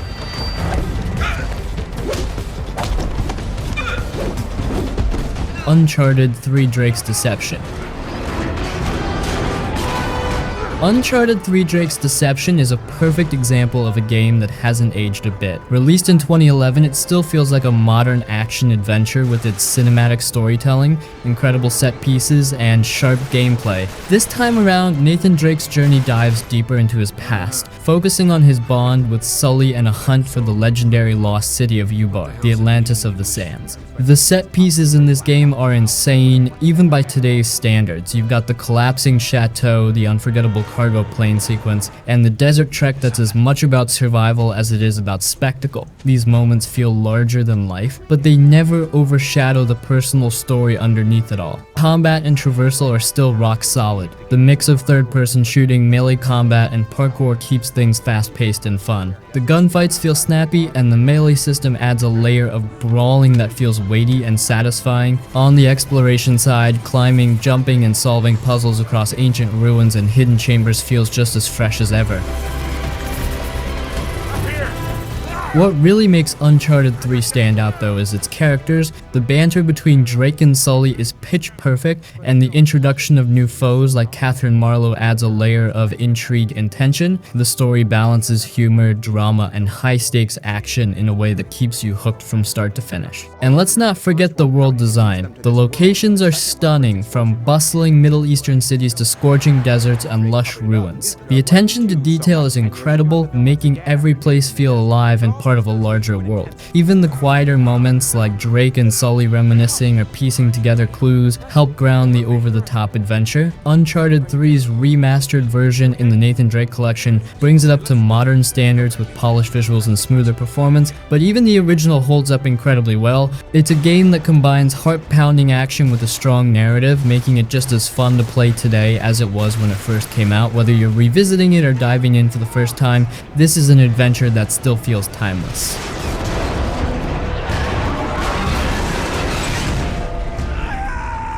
Bioshock 2007.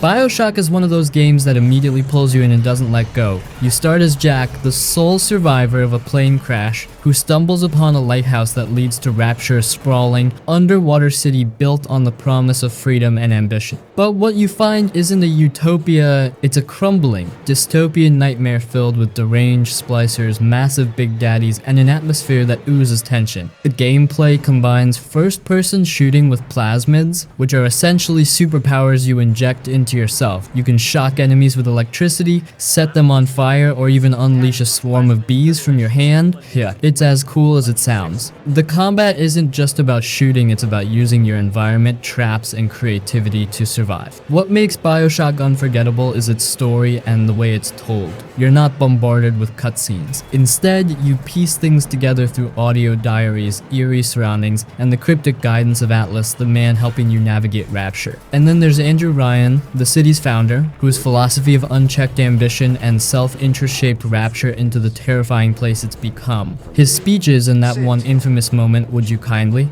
are still some of the most iconic in gaming history. Stand! Would you kindly? Rapture itself feels alive, even in its decay. The Art Deco design, the creaking sound of underwater pressure, and the haunting music make it one of the most atmospheric settings ever created. Every room, hallway, and sign tells a story, making exploration just as compelling as the combat. The moral choices in the game add another layer. Do you save the little sisters, the creepy but innocent children, or harvest them for power? The decision is yours, and it changes how the game ends. Even today, Bioshock feels timeless. It's not just the gameplay or the visuals, it's the way the game asks deeper questions about morality, free will, and the cost of ambition. Whether it's your first time or your 10th, returning to Rapture is always worth it. It's not just a game, it's a piece of art.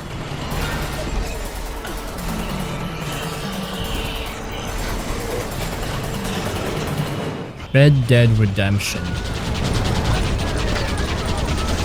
Red Dead Redemption is one of those games that doesn't feel like it's aged at all. You play as John Marston, a former outlaw trying to leave his past behind, but the government forces him to track down his old gang. It's not just a story about revenge, it's about loyalty, family, and the cost of freedom, and it's all told so well that it still hits hard today. The gameplay keeps it simple but fun, gunfights are intense, riding across the open plains feels natural, and there's always something to keep you busy, whether it's hunting, gambling, or just helping random strangers you meet along the way. The world feels alive, from the quiet towns to the sprawling deserts, and there's this perfect balance between action and just soaking it all in.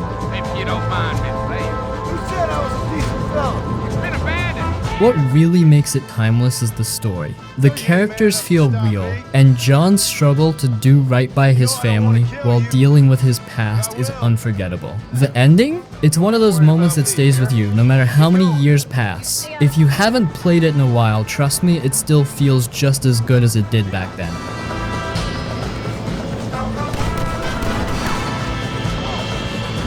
Infamous Second Son.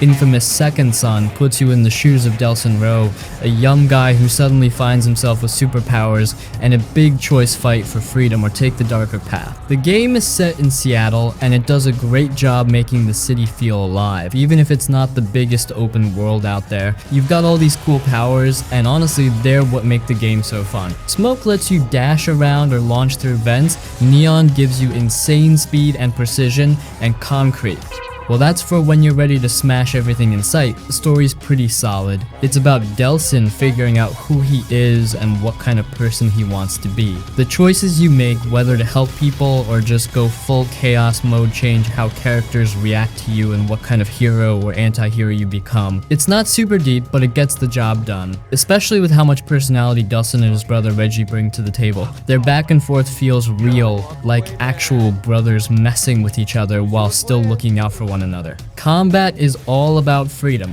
You can go in loud, mix up your powers, or pick enemies off while flying around the city. Switching between abilities is seamless, and each one feels unique. It's not just about fighting either. Zipping up buildings and jumping across rooftops is so smooth it makes just moving around fun. The side content adds to the experience without feeling like a chore. There's tagging walls with graffiti Delsin's an artist after all, breaking up enemy strongholds, and these smaller moments that make you feel like part of the world. It's not overloaded with busy work, which keeps things focused on the fun. Visually, the game does a great job showing off Seattle's rain-soaked streets, neon lights, and grungy vibe. Even the smallest details like the graffiti spray or the way powers look when you use them make everything pop. Infamous Second Son is just a fun game to dive into. The story's engaging enough to pull you through, but the real joy is just messing around with the powers and seeing how far you can push things.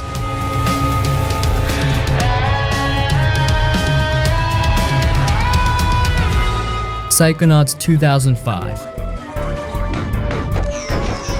Psychonauts is one of those games that's just pure creativity from start to finish. You play as Rasputin Razzaquato, a kid with psychic powers who sneaks into a summer camp for psychic trainees. What starts as a fun adventure about learning new powers quickly turns into a wild journey through the minds of some truly unforgettable characters. The big hook of the game is how each level takes place inside someone's mind. These aren't your standard platformer levels, each one is completely unique, shaped by the personality, fears, and quirks of the person whose brain you're exploring. One minute you're sneaking through a conspiracy-filled suburb in a paranoid mind, and the next you're a giant monster stomping through a city in a kaiju-style level. The variety is insane, and it keeps the game fresh all the way through. Gameplay-wise, it's a mix of platforming, exploration, and using your psychic powers in creative ways. You can float on a psychic bubble, set things on fire with pyrokinesis, or even read people's minds. The controls can feel a little dated at times, but the sheer inventiveness of the levels makes up for it. The camp acts as your hub world, and it's packed with secrets to find and quirky campers to meet. Exploring it between missions is almost as fun as diving into someone's brain. There's always something weird or funny happening, and the art style makes it all feel like a living, breathing cartoon. Psychonauts is the kind of game that sticks with you. It's not just about the platforming or the powers, it's about the sheer creativity and charm packed into every moment. Whether you're playing it for the first time or revisiting it, it's one of the most unique and imaginative games ever made.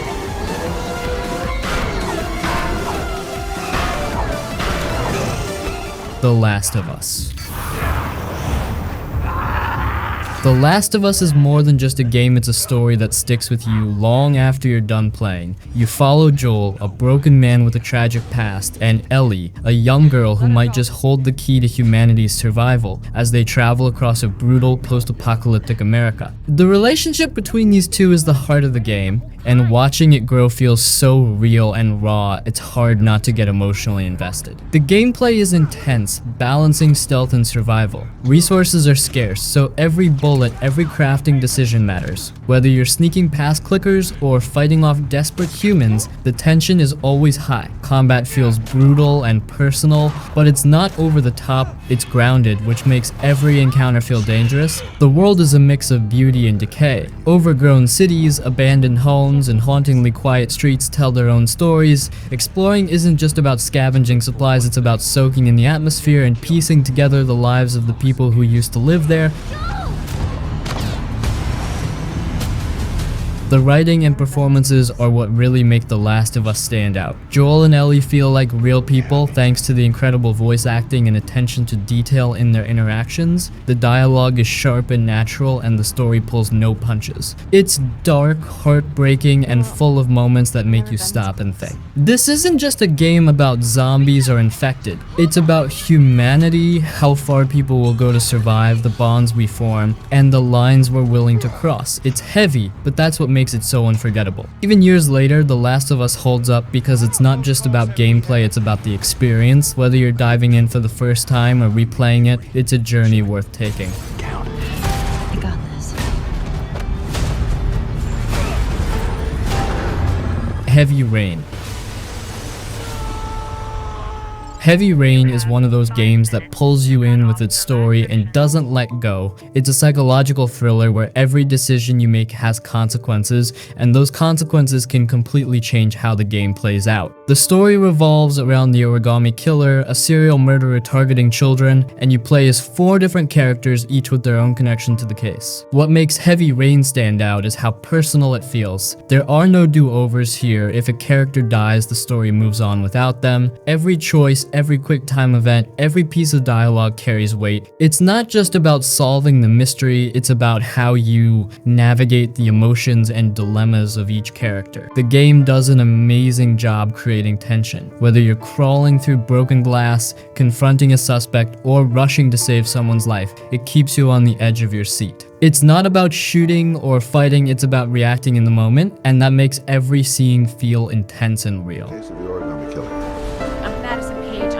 The characters themselves are what make the story so engaging. There's Ethan, a father searching for his missing son Madison, a journalist digging into the case Norman, an FBI profiler with his own demons, and Scott, a private investigator who feels like he's seen it all. And their paths cross in ways that feel natural, and the game does a great job of making you care about what happens to them. Visually, Heavy Rain still holds up, especially with the remastered versions. The moody lighting, rain-soaked streets, and detailed facial animations all add to the atmosphere. It's not a huge world, but it's packed with small details that make it feel alive. This isn't a game about winning, it's about the story you create through your choices. It's emotional, suspenseful, and full of twists that'll keep you guessing until the very end. If you're into narrative-driven games that make you think, Heavy Rain is an experience you won't forget. Are you the killer, Ethan? The killer is walking around free as we speak. Ethan Mars is innocent. I can prove it. Half-Life 2.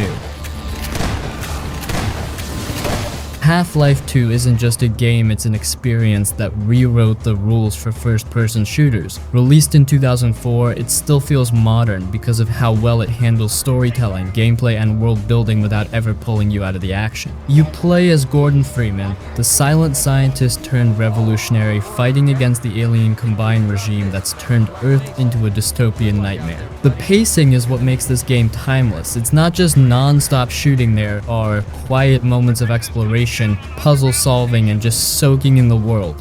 1 minute you're battling combined forces in tight corridors, and the next you're driving across a desolate highway or navigating a creepy zombie-filled town like Ravenholm. Every section feels different, but it all flows together so smoothly. And then there's the gravity gun. It's one of the most iconic weapons in gaming, letting you pick up and throw objects in creative and often ridiculous ways. It's not just a gimmick, it's woven into combat and puzzles, making you think about the environment in ways most shooters never bother with.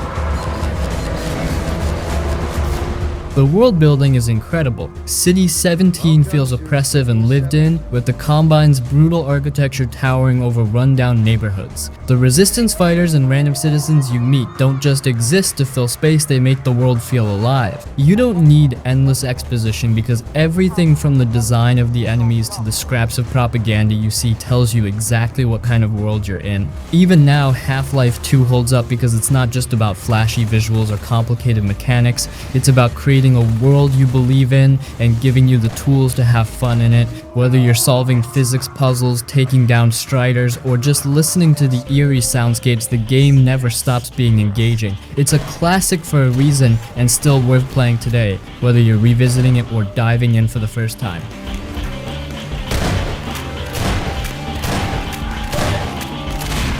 Dragon Age Origins. Dragon Age Origins is the kind of RPG that doesn't come around often. It's rich in story, packed with tough decisions, and gives you the freedom to shape your adventure in a way that feels personal. You start as a Grey Warden, part of an Ancient Order tasked with stopping the Blight, a catastrophic event where Darkspawn rise from underground to destroy everything in their path. But The story isn't just about saving the world, it's about the people you meet, the choices you make, and the consequences you live with. One of the game's biggest strengths is its origins system. The story begins differently depending on your race and class, whether you're a noble dwarf and elf living in the slums, or a mage trapped in a strict magical tower. These backstories aren't just throwaway introductions, they shape how the world and its characters react to you, making every playthrough feel unique.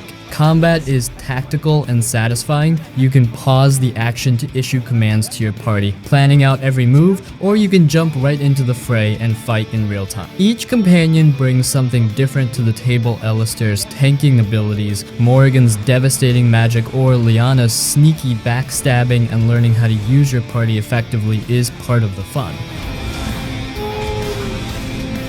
The choices you make carry weight. Do you help the werewolves or side with the elves? Will you allow a demon to possess someone to save a life? Even the ending depends on your decisions, making it feel like your story rather than one you're just watching unfold. The world of Ferelden is gritty, dark, and full of lore. Every location from the spooky ruins of the Brazilian forest to the underground city of Orzammar feels alive, with history and conflict baked into every corner. You'll want to explore every inch, not just for the loot but to uncover the layers of the world. Dragon Age Origins doesn't just tell a story, it pulls you into one. It's a game where your choices matter, your companions feel like friends or enemies, and the world feels bigger than what's on the screen. If you haven't played it, you're missing out on one of the best RPGs ever made, and if you have, it's always worth another journey through Ferelden.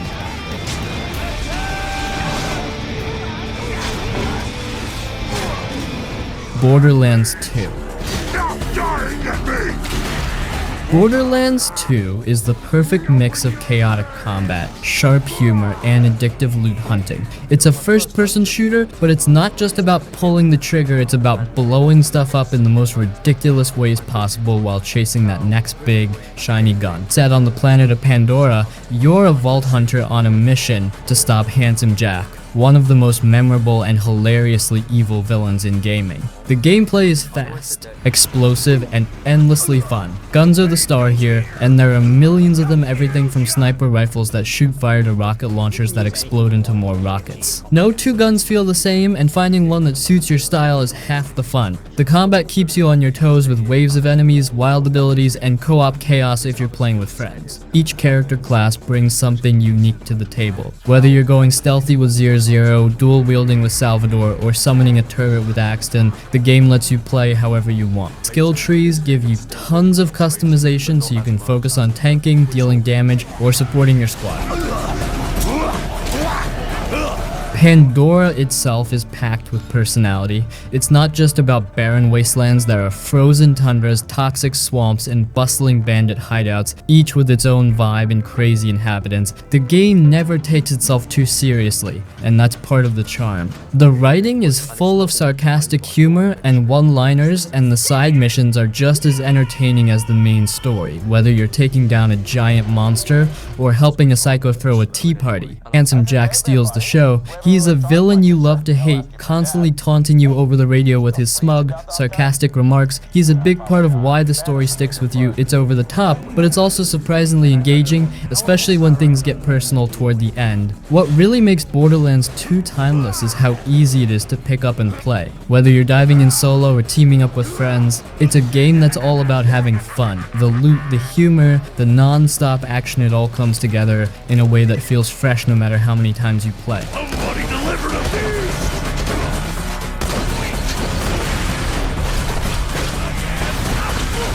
Batman Arkham Knight. Batman Arkham Knight lets you step into the Dark Knight's boots like never before. Set in an open-world Gotham City, the game throws you into the middle of chaos as Scarecrow and the mysterious Arkham Knight team up to bring Batman down for good. It's a darker, more intense story, and it pushes Batman to his limits both physically and mentally. The gameplay takes everything the Arkham series is known for and cranks it up. The free-flow combat is as smooth as ever, letting you string together brutal combos while countering enemies, and and using gadgets mid-fight. Predator mode is back too, giving you the freedom to stalk, terrify, and pick off enemies one by one. It's all about making you feel like Batman powerful but always in control. Then there's the Batmobile. Love it or hate it, it's a big part of the game. You can race through Gotham streets, use it to solve puzzles, or transform it into a tank to take on waves of enemy drones. While some of the Batmobile missions can feel a bit overdone, the sheer fun of driving through Gotham at full speed makes up for it.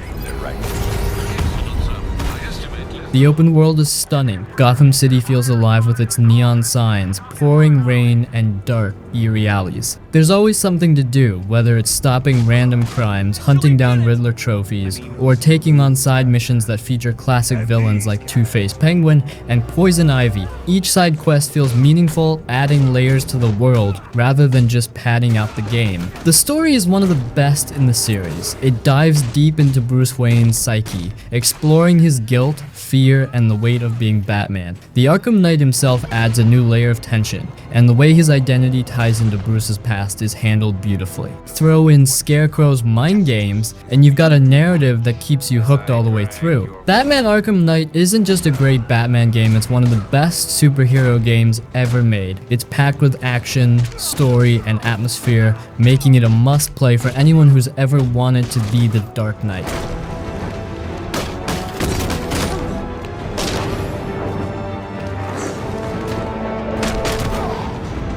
Baldur's Gate 3.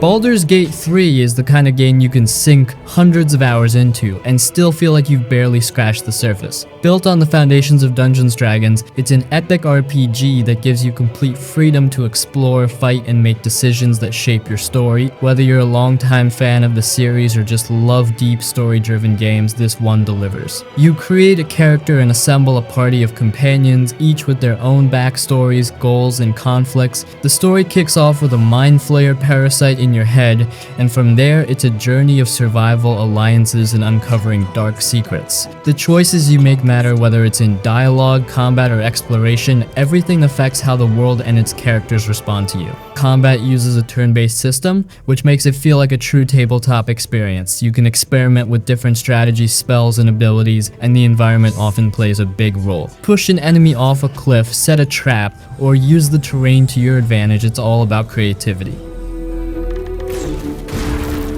What makes Baldur's Gate 3 endlessly replayable is how much the game reacts to your decisions. There are countless ways to approach every situation, whether you're sneaking past enemies, talking your way out of trouble, or just diving in with swords and fireballs blazing. Each playthrough feels unique because of the sheer variety in classes, companions, and story paths. The world is massive and full of detail. You'll explore dense forests, ancient ruins, bustling towns, and so much more, each packed with quests, secrets, and moral dilemmas. And because it's based on DD, the game is full of those little moments where the dice roll decides your fate, adding unpredictability to every interaction. Whether you're here for the epic story, the tactical combat, or just the chance to roleplay your dream character, Baldur's Gate 3 is a game that keeps giving. It's not just about beating the game, it's about the stories you create along the way, and it's the kind of experience you'll want to dive into again and again.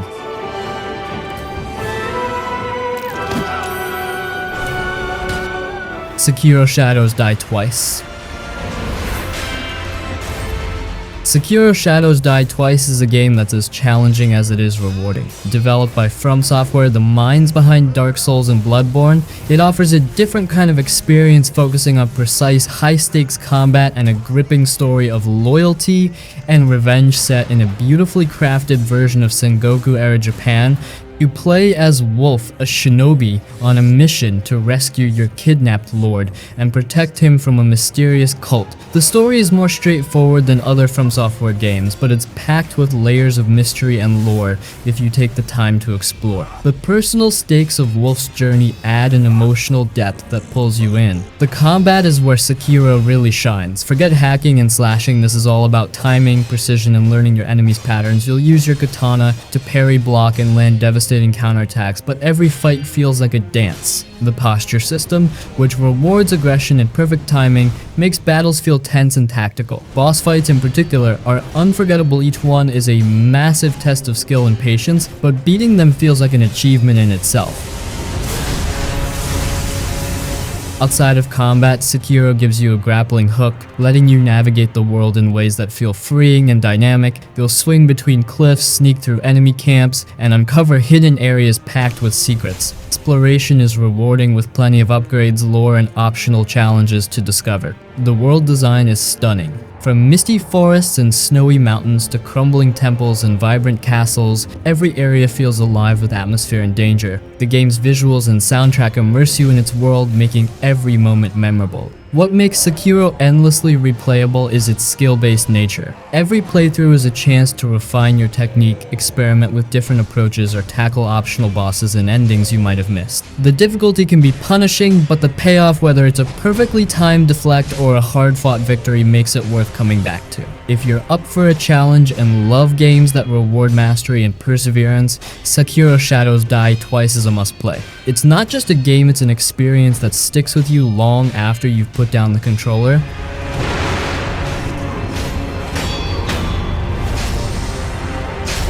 Nioh 2. Just like Sekiro, if you're into challenging action games with deep combat systems, Nioh 2 is a game you'll keep coming back to. It's a prequel to the first Nioh, but you don't need to have played the original to dive in. You create your own custom character, a half-human, half-yokai warrior, and take on a journey through a dark mythological version of Sengoku-era Japan. The combat is the star of the show. It's fast, precise, and packed with options. You have a wide range of weapons to master, from katanas and axes to more exotic choices like kusarigamas and switchglaives, and each weapon feels unique, and the skill trees give you the freedom to refine your playstyle. Add in yokai abilities, special moves you absorb from enemies, and combat becomes even more dynamic and satisfying. The game's stance system, where you switch between high, mid, and low stances, adds a layer of strategy to every fight. High stance deals heavy damage, mid stance balances offense and defense, and low stance focuses on speed and dodging. Knowing when to switch stances during a fight keeps you engaged and on your toes. Boss fights are where Nioh 2 really shines. Each boss feels like a unique puzzle to solve, with attacks and patterns that force you to adapt and learn. They're tough, but the thrill of victory after finally taking one down is unbeatable. Exploration is another big part of the game. Levels are filled with secrets, shortcuts, and collectibles like the adorable little Kodama spirits that grant you bonuses. You'll also find new gear constantly, and the loot system ensures there's always a reason to tweak your build and try out new strategies. The multiplayer adds even more replay value. You can team up with friends or summon allies to help with tough battles, and the game includes co-op options that let you tackle missions together. There's also the Dream of the Strong and other higher difficulty modes, which provide fresh challenges even after you've beaten the main story. With its intense combat, deep customization, and endless ways to experiment, Nioh 2 is the kind of game that keeps you hooked. Whether you're chasing better gear, mastering a new weapon, or just looking to test your skills against tougher enemies, this is a game you can easily play for hundreds of hours.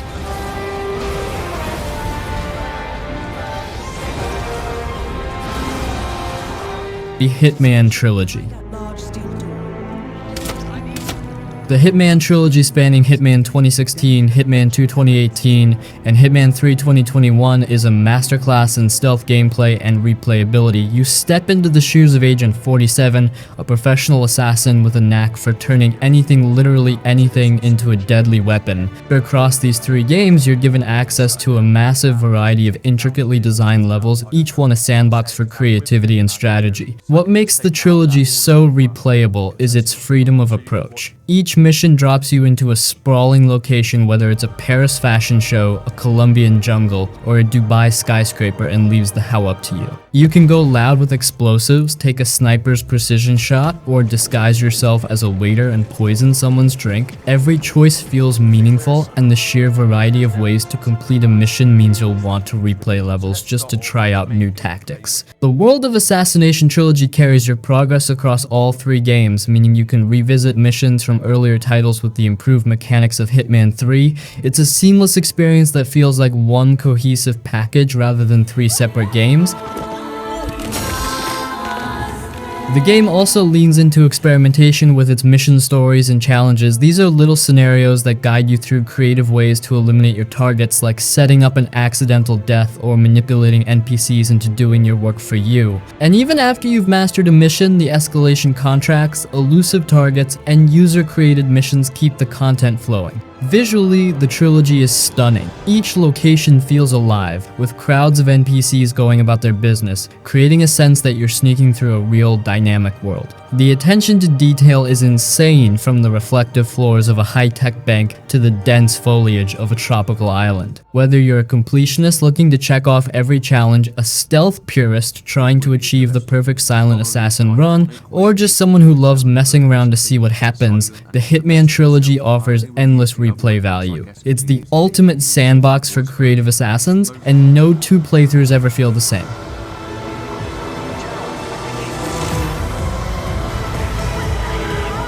The Elder Scrolls V Skyrim.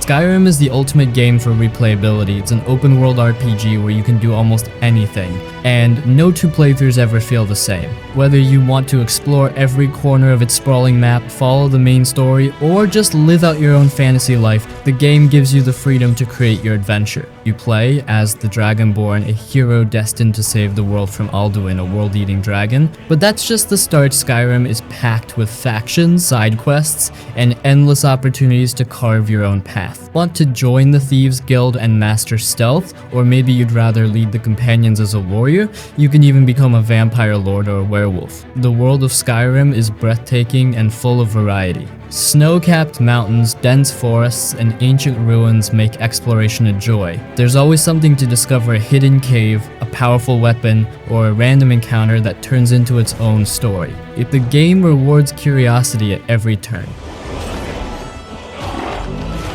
Combat and progression are flexible, letting you shape your character however you like. You can wield swords, bows, or magic, or mix them to create your own style. The skill system encourages experimentation, and leveling up always feels rewarding. Mods are where Skyrim truly shines for replayability. The modding community has created everything from simple tweaks to massive overhauls, adding new quests, characters, and mechanics. Whether you want better graphics, new weapons, or even entire new lands to explore, mods keep the game fresh no matter how many hours you've already put in. With its epic scale, countless options, and endless community-driven content, Skyrim is a game you can return to again and again.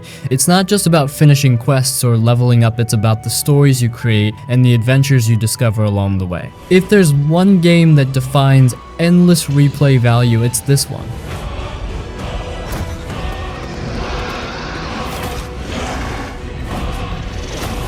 Gears of War 1.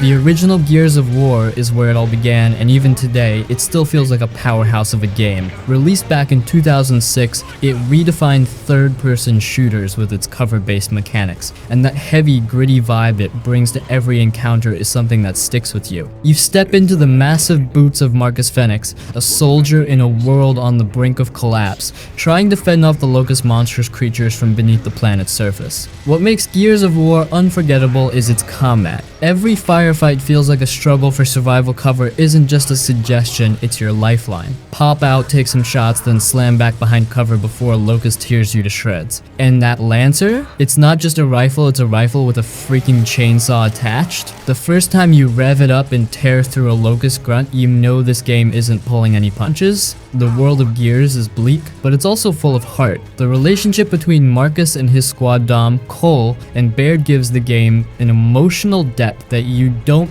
usually expect from a shooter. It's not just about killing monsters, it's about friendship, loyalty, and dealing with the weight of war. And Dom's search for his wife across the trilogy, man, it hits hard when you know where that story goes.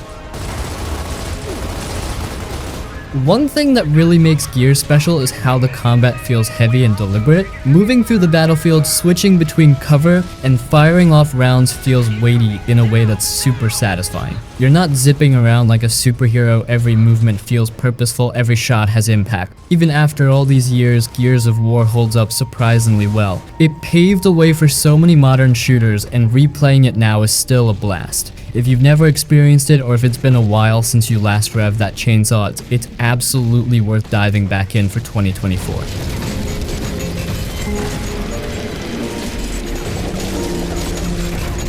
Singularity.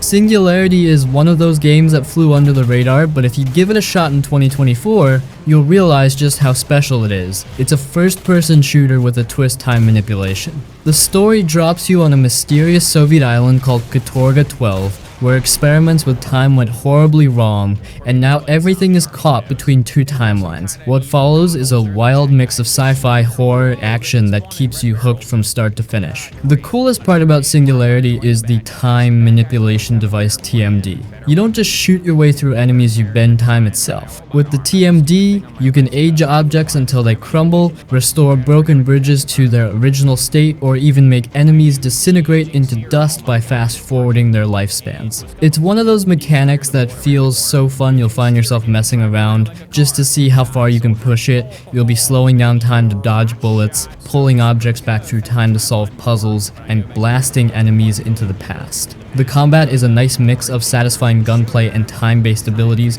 You'll get your hands on some pretty cool weapons, but combining them with the TMD is where things get really fun. Imagine freezing a group of enemies in time, tossing a grenade, and watching it explode the second everything catches back up. The game encourages you to experiment, and those moments when your plans come together feel so good.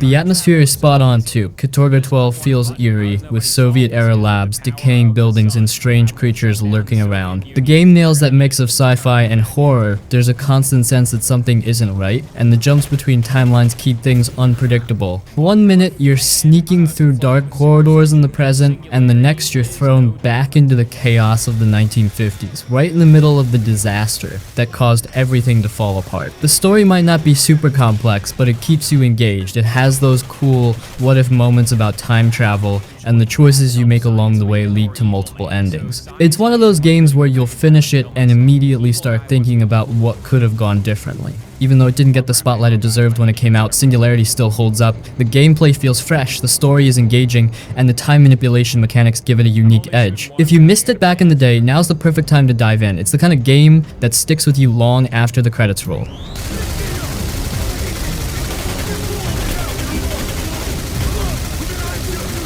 Fahrenheit Indigo Prophecy. Fahrenheit or Indigo Prophecy, depending on where you're from, is one of those weird, ambitious games that sticks with you.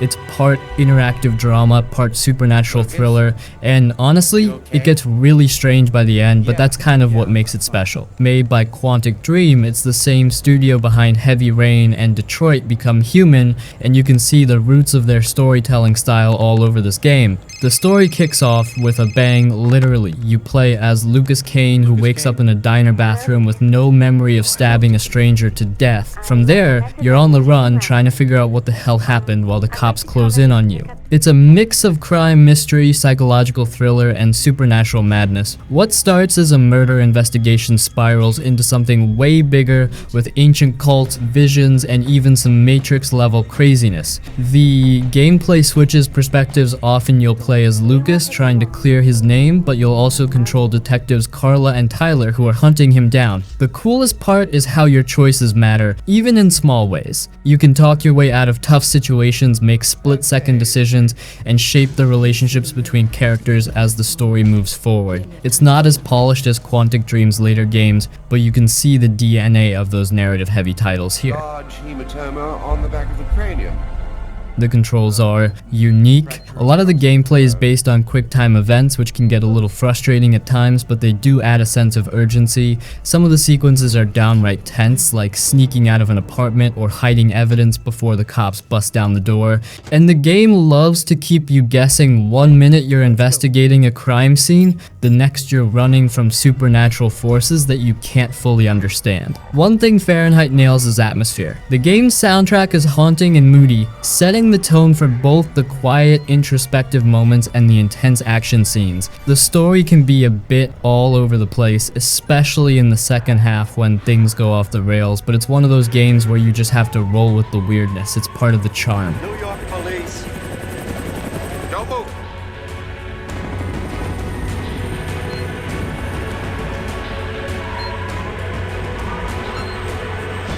Middle-earth Shadow of War.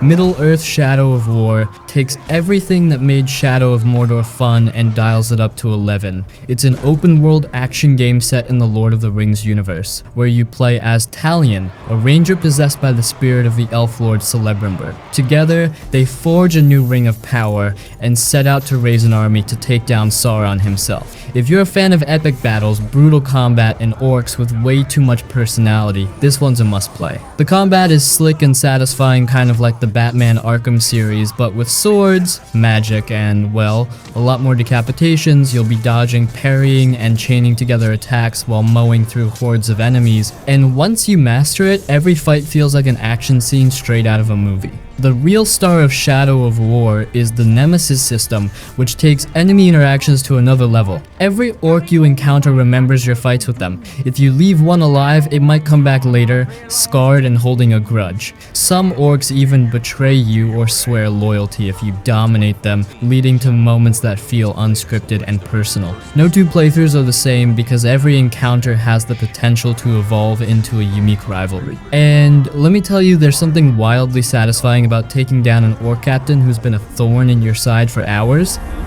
You cutting it close, boss? Building your army is a blast too. You don't just take down enemy captains, you can recruit them, promote them, and even send them to infiltrate enemy fortresses. The game gives you the freedom to create your own little army of weird and wonderful orcs, each with their own quirks and abilities. It's surprisingly addictive, like playing Pokemon, but instead of catching cute creatures, you're recruiting bloodthirsty orcs who yell insults at you. The world is massive, with multiple regions to explore, each with its own environment and challenges. Whether you're sneaking into enemy strongholds, hunting down legendary gear, or participating in massive siege battles, there's always something to do. The fortress assaults are a standout feature. You get to lead your army into battle, storming enemy strongholds, breaking through defenses, and taking on the enemy war chiefs. It's chaotic, messy, and a ton of fun. The story isn't groundbreaking, but it's an enjoyable mix of dark fantasy and Lord of the Rings lore. It dives deeper into the relationship between Talion and Celebrimbor, exploring themes of power and corruption. And while the ending sparked some controversy when the game launched, it's still a solid narrative that keeps you engaged throughout. If you're looking for an open world game that gives you plenty of freedom to experiment with combat, exploration, and creating your own stories with the Nemesis system, Shadow of War is absolutely worth playing in 2024. It's the kind of game that hooks you with its mechanics and keeps surprising you with little moments of emergent storytelling.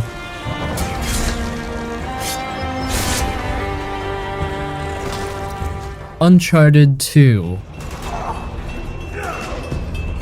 Uncharted 2 isn't just a great game, it's one of the best action-adventure experiences ever made. It takes everything that worked in the first game and cranks it up to another level. You step back into the shoes of Nathan Drake, the charming, wisecracking treasure hunter, as he embarks on a wild journey across the world to uncover the secrets of the lost city of Shambhala. What makes this game unforgettable is the perfect mix of exploration, puzzles, combat, and cinematic moments that make you feel like you're in a blockbuster movie. The pacing of Uncharted 2 is absolutely spot on. One moment you're solving puzzles in an ancient temple, the next you're in a high-stakes shootout on a moving train. The game knows exactly when to slow things down and let you soak in the atmosphere, and when to throw you into heart-pounding action sequences. The opening scene alone, with Drake hanging from a wrecked train dangling off a cliff, sets the tone for the rest of the game, and it doesn't let up from there. Combat feels tight and fluid, blending cover-based shooting with fistfights and stealth. You're encouraged to mix up your approach, whether you sneak through an enemy camp or go in guns blazing. But it's not just about the action. Exploring ruins, climbing walls, and solving environmental puzzles are just as satisfying. And the platforming sections are a joy, with Drake scaling ancient structures and barely making those last-second leaps that make you feel like you're on the edge of your seat. On top of that, the visuals and set pieces are jaw-dropping even today. Running through a war-torn police city while buildings collapse around you, surviving a snowstorm in the Himalayas, and fighting off enemies on top of a moving train are just a few of the many moments that make this game so memorable. Even years later, Uncharted 2 still feels ahead of its time with how smoothly it blends gameplay with cinematic storytelling. If you're looking to relive a classic in 2024, Uncharted 2 is an easy recommendation. It's not just a game, it's an experience. Whether it's your first time playing or you're returning for another go, the adventure is just as thrilling as ever.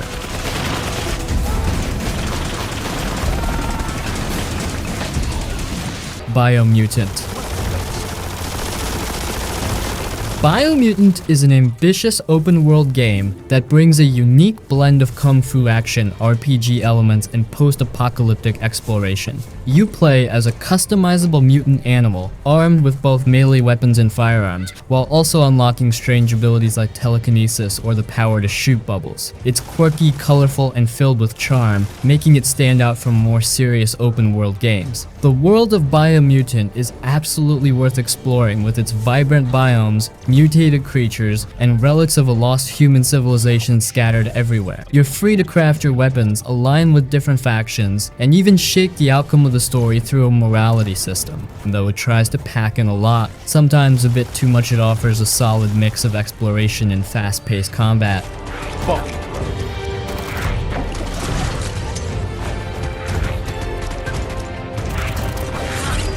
Rage 2.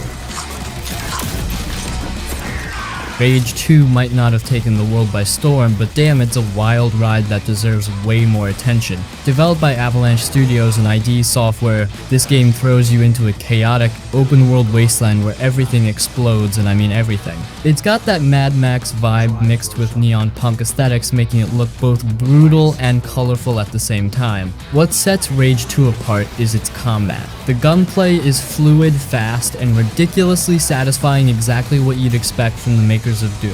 It's not just about shooting though, you also unlock insane abilities like ground pounding enemies into dust or using a force push to send them flying. Combine that with weapons like the Grav Dart Launcher, which lets you pull enemies toward walls, cliffs, or each other, and you've got a recipe for non-stop chaos. The open world is packed with bandit hideouts, convoys, mutants, and crazy characters that keep things unpredictable. Admittedly, the story feels like an afterthought, and the world itself can seem a little empty at times, but who cares when the combat is this good? Rage 2 isn't about deep storytelling, it's about blowing things up and having a blast while doing it.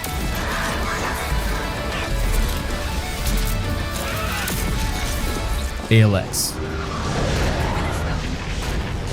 Alex is one of those love it or hate it open world RPGs, but if you stick with it, you'll find an experience unlike anything else out there. Developed by Piranha Bytes, the same team behind the Gothic and Risen series, it throws you into a strange, post-apocalyptic world where science fiction collides with fantasy. Think jetpacks, swords, futuristic guns, and magic all mashed together. Yeah, it's a weird mix, but that's exactly what makes Alex so interesting. The world is massive and full of factions, each with its own philosophies and playstyles.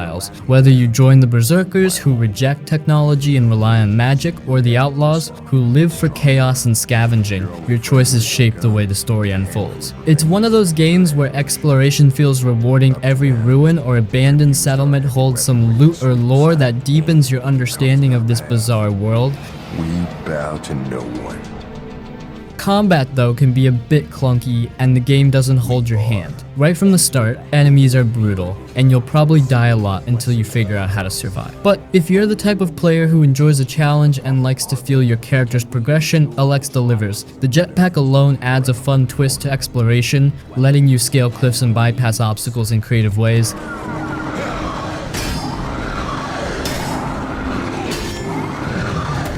Far Cry Primal.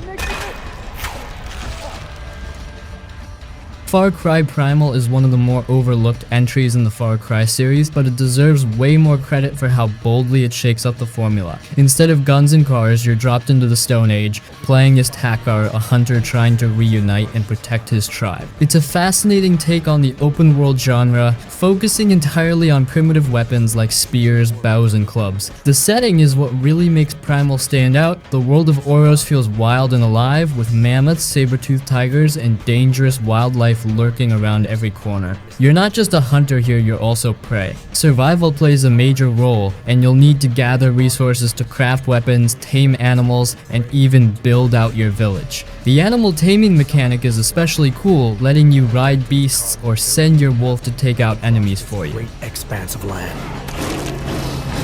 Sure, it lacks the modern chaos of other Far Cry games, there's no wild gunfights or helicopters here, but it offers a more grounded experience. The brutal hand-to-hand combat and immersive environment make it feel like a fresh change of pace from the typical formula. It might not have been everyone's cup of tea at launch, but Far Cry Primal deserves a second chance. If you're looking for an open world game that throws you into a completely different era and makes you fight to survive, this one is worth revisiting.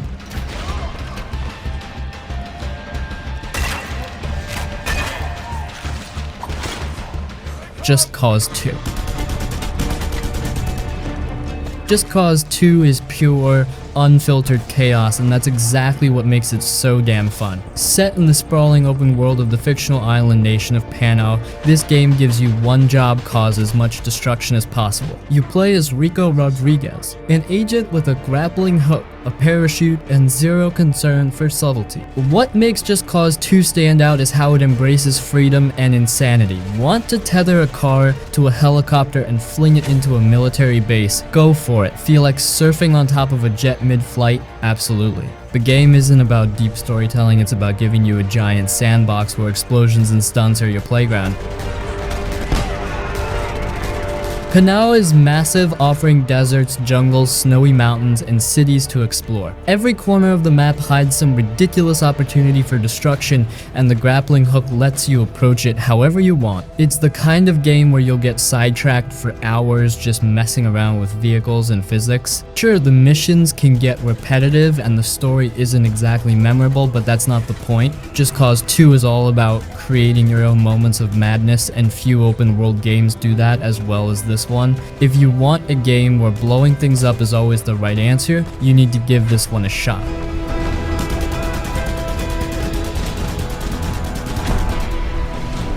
Greedfall. Greedfall is a hidden gem in the world of RPGs, offering an open world experience that feels like a blend of classic BioWare storytelling and fresh exploration. Set in a 17th century inspired fantasy world, you play as D. Sarday, a diplomat trying to forge alliances, uncover secrets, and find a cure for a mysterious plague. The game's world is filled with magic, political intrigue, and ancient mysteries, making it perfect for players who love a story-rich experience. What makes Greedfall stand out is its focus on choice and consequence, whether it's deciding which factions to ally with or how you approach quests through diplomacy, stealth, or combat. Your decisions shape the world around you. The characters you meet are well written, with layered personalities, and forming alliances or enemies with them makes every interaction feel significant. After this little swim, you could always try to pull the trigger. The game's combat is solid, with a mix of swordplay, magic, and ranged attacks, but where it really shines is the world building. Every area you explore has a distinct feel, with dense forests, mystical ruins, and bustling towns that reflect the game's mix of colonial and fantasy elements. Sure, the game doesn't have the massive budget of a AAA title, and you'll notice that in some animations and limited enemy variety, but it more than makes up for it with heart and ambition. Greedfall is one of those games that might not have gotten the attention it deserved at launch, but it's well worth your time. If you're into story-driven RPGs with meaningful choices and an immersive world, this one's definitely worth a shot.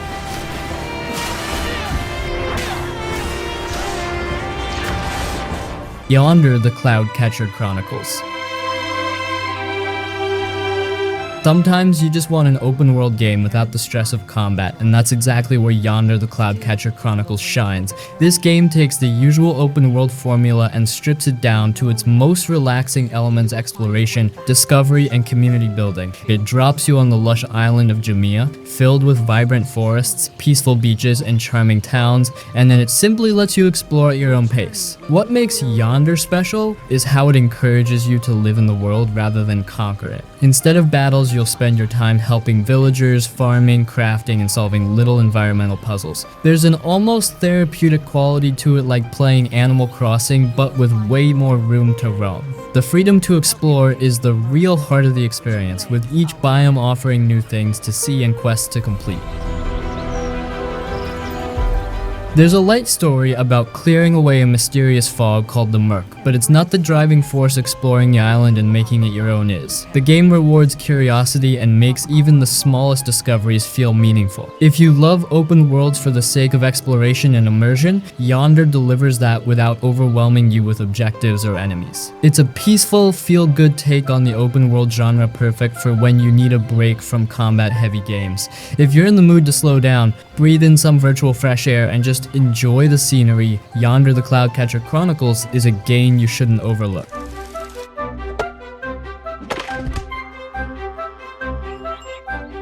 Ryse 3 Titan Lords. Ryse 3 Titan Lords throws you into a pirate-infested fantasy world, blending swashbuckling adventures with RPG elements. At its core, the game is about exploration, scouring islands, ancient ruins, and dangerous jungles in search of treasure and power. You take on the role of a nameless hero whose soul has been stolen, and your journey is all about finding a way to reclaim it, but that's just scratching the surface. The game's world is packed with secrets, and it doesn't hand them to you on a silver platter. Unlike many modern open-world games, Ryse 3 expects you to explore on your own. Quest markers? Minimal. You'll have to follow clues from conversations, make mental notes of landmarks, and dive into caves that may not even have a quest attached just because you can. It's got that figure it out yourself vibe, which feels refreshing if you're tired of open worlds that hold your hand every step of the way. Combat is tough and can be unforgiving early on, but the deeper you go, the more satisfying it becomes. Sword fights, muskets, and spells, each approach has its own learning curve, and the enemies don't pull punches. And then there are the factions. You'll need to align yourself with groups like the Demon Hunters or Mages, each offering distinct powers and storylines. Your decisions carry weight, with faction alliances and reputation shaping how NPCs treat you and what quests you unlock.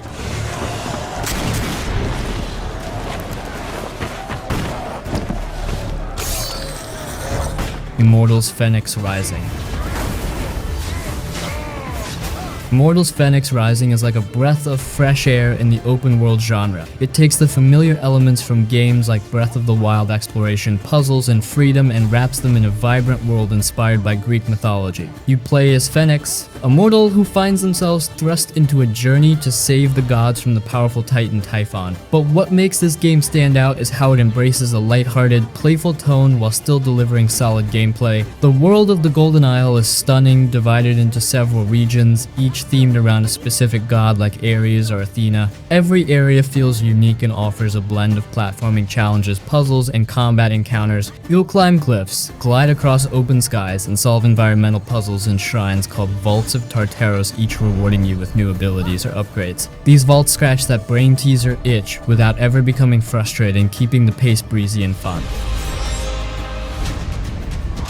Combat in Immortals is fast and fluid with a satisfying mix of swordplay, bows, and divine powers like summoning a giant hammer from the heavens. You can unlock and upgrade abilities, allowing for some crazy combos, especially when you start chaining aerial attacks or hurling boulders at enemies. It's flashy and accessible, but offers enough depth to keep things engaging throughout the game. What sets Immortals apart from more serious open world titles is its humor and charm. The narrative is narrated by Zeus and Prometheus, who banter constantly, adding a layer of comedy to the adventure. Some jokes land better than others, but it keeps the tone light and easygoing, which works well given the game's colorful and whimsical presentation. It might not have been a massive hit at launch, but Immortals Fenyx Rising is a game that's perfect for those looking for an open world experience without the emotional weight of something like The Witcher 3. It's all about exploration, discovery, and having fun, something a lot of open world games tend to forget. If you're after a game that doesn't take itself too seriously but still offers a big, beautiful world to explore, this one deserves a shot.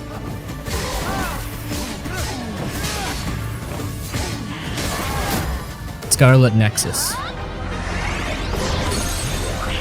Scarlet Nexus offers an open-world experience with a twist blending RPG elements, fast-paced combat, and a cyberpunk-inspired setting with a heavy dose of anime flair. It's set in a futuristic world where strange mutants called Others descend from the sky, and humanity's last line of defense is a group of elite soldiers with psychic abilities. You play as either Yudo or Kasan, two members of the Other Suppression Force OSF, and each character's story offers a different perspective on the unfolding events. While Scarlet Nexus isn't a traditional open-world game. Its semi-open design invites exploration across sprawling urban environments. Think large cityscapes, research facilities, and post-apocalyptic zones that encourage you to wander off the beaten path. Scattered throughout these areas are side missions, lore items, and materials to enhance your weapons and abilities. Exploring between combat sequences offers some downtime to dig into the world's story and deepen your relationships with party members. The combat is where the game truly shines. It's fast, flashy, and rewards creativity, mixing melee attacks with telekinetic powers. You can hurl cars, lampposts, and even chunks of buildings at enemies, creating chaotic, satisfying combos. On top of that, you can temporarily borrow abilities from your companions like invisibility, pyrokinesis, or increased speed, adding layers of strategy to every fight. The game encourages experimentation, and the difficulty ramps up in ways that keep things exciting.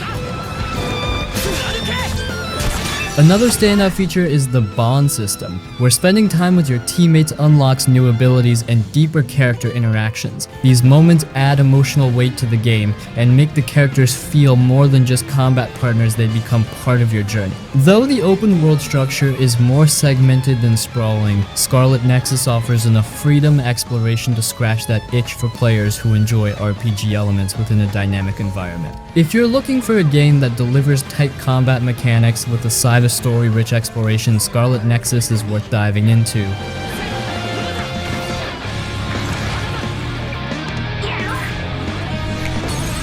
Everspace 2. Everspace 2 takes the open-world formula into the vastness of space, blending fast-paced dogfighting with RPG elements and exploration. Unlike your typical space sim, this game focuses more on action and storytelling than complex flight mechanics, making it feel like an open-world game set among the stars. You pilot a variety of customizable ships, travel through asteroid fields, derelict stations, and distant planets, all while upgrading your gear and uncovering the mysteries of the galaxy. One thing that stands out is the freedom it gives you. Each sector of space is packed with things to do, side missions, hidden loot, puzzles, and intense battles. Whether you're raiding outlaw bases, salvaging wrecked ships, or hunting for rare resources in dangerous nebulae, Everspace 2 always rewards exploration. There's something exciting about just flying off in a direction, not knowing what you'll stumble across next. Combat is fast and fluid, with a satisfying mix of lasers, missiles, and unique ship abilities. Each ship class offers a different playstyle, whether you prefer nimble fighters or heavy-hitting gunships. Upgrading your ship with better weapons, shields, and perks adds an RPG-like progression system that feels rewarding as you progress through the game. If you're looking for an open-world experience but want something beyond the usual RPG or sandbox, Everspace 2 offers a refreshing change of pace. It's a gorgeous, fast-paced space adventure where exploration feels meaningful and combat always keeps you on your toes. Perfect for anyone who's ever dreamed of being a space rogue.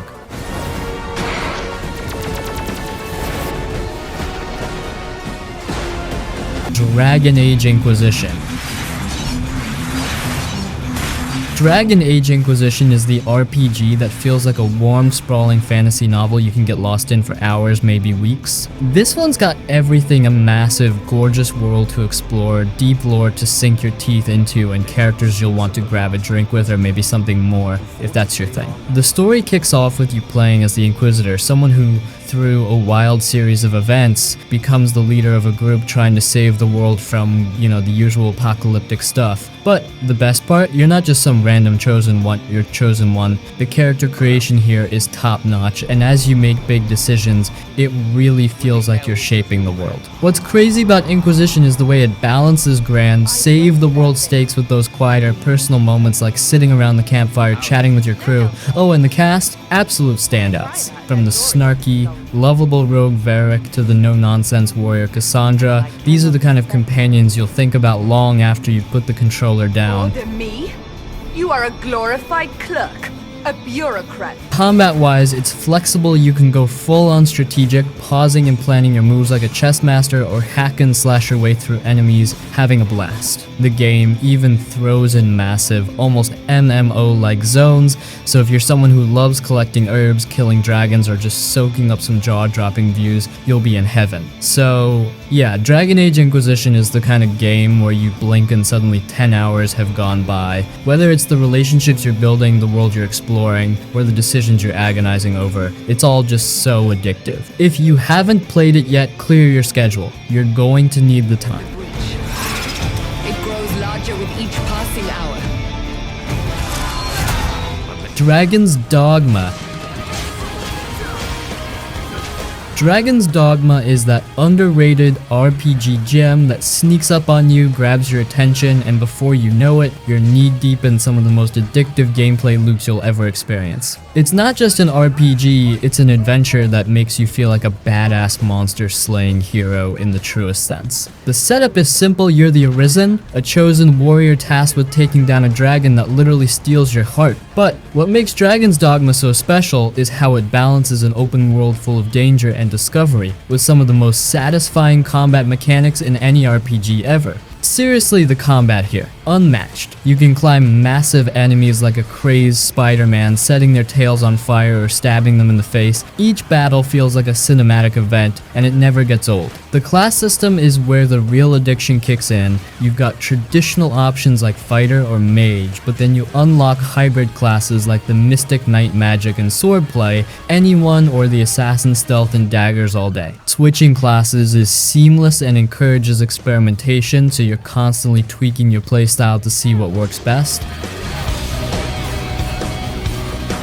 And then there's the pawn system, a feature so unique it feels ahead of its time. You create a companion that fights alongside you, but here's the twist: your pawn can be shared online with other players. It's like Pokemon, but with battle-hardened warriors instead of cuddly creatures. You'll also recruit pawns made by other players, and the way they adapt to your strategies and learn about the game world is just chef's kiss. The world itself? It's not the biggest, but it's dense with detail. From spooky forests to sprawling plains, every area feels alive and dangerous. Venturing out at night is a whole other beast, literally. The darkness is pitch black, and the monsters that come out will make you think twice about wandering too far without a lantern and some backup. What makes Dragon's Dogma so addictive is how it rewards curiosity and experimentation. You'll set out to tackle one quest only to get distracted by a roaming cyclops, a mysterious cave, or just the thrill of jumping off cliffs and seeing how far you can glide. The game gives you the tools to play your way, and it constantly surprises you with its depth. Dragon's Dogma might not have the big name recognition of other RPGs, but trust me, once you get into it, it's hard to put down. Between the incredible combat, the freedom to build your perfect character, and the endlessly replayable world, this game will keep you hooked for hours on end.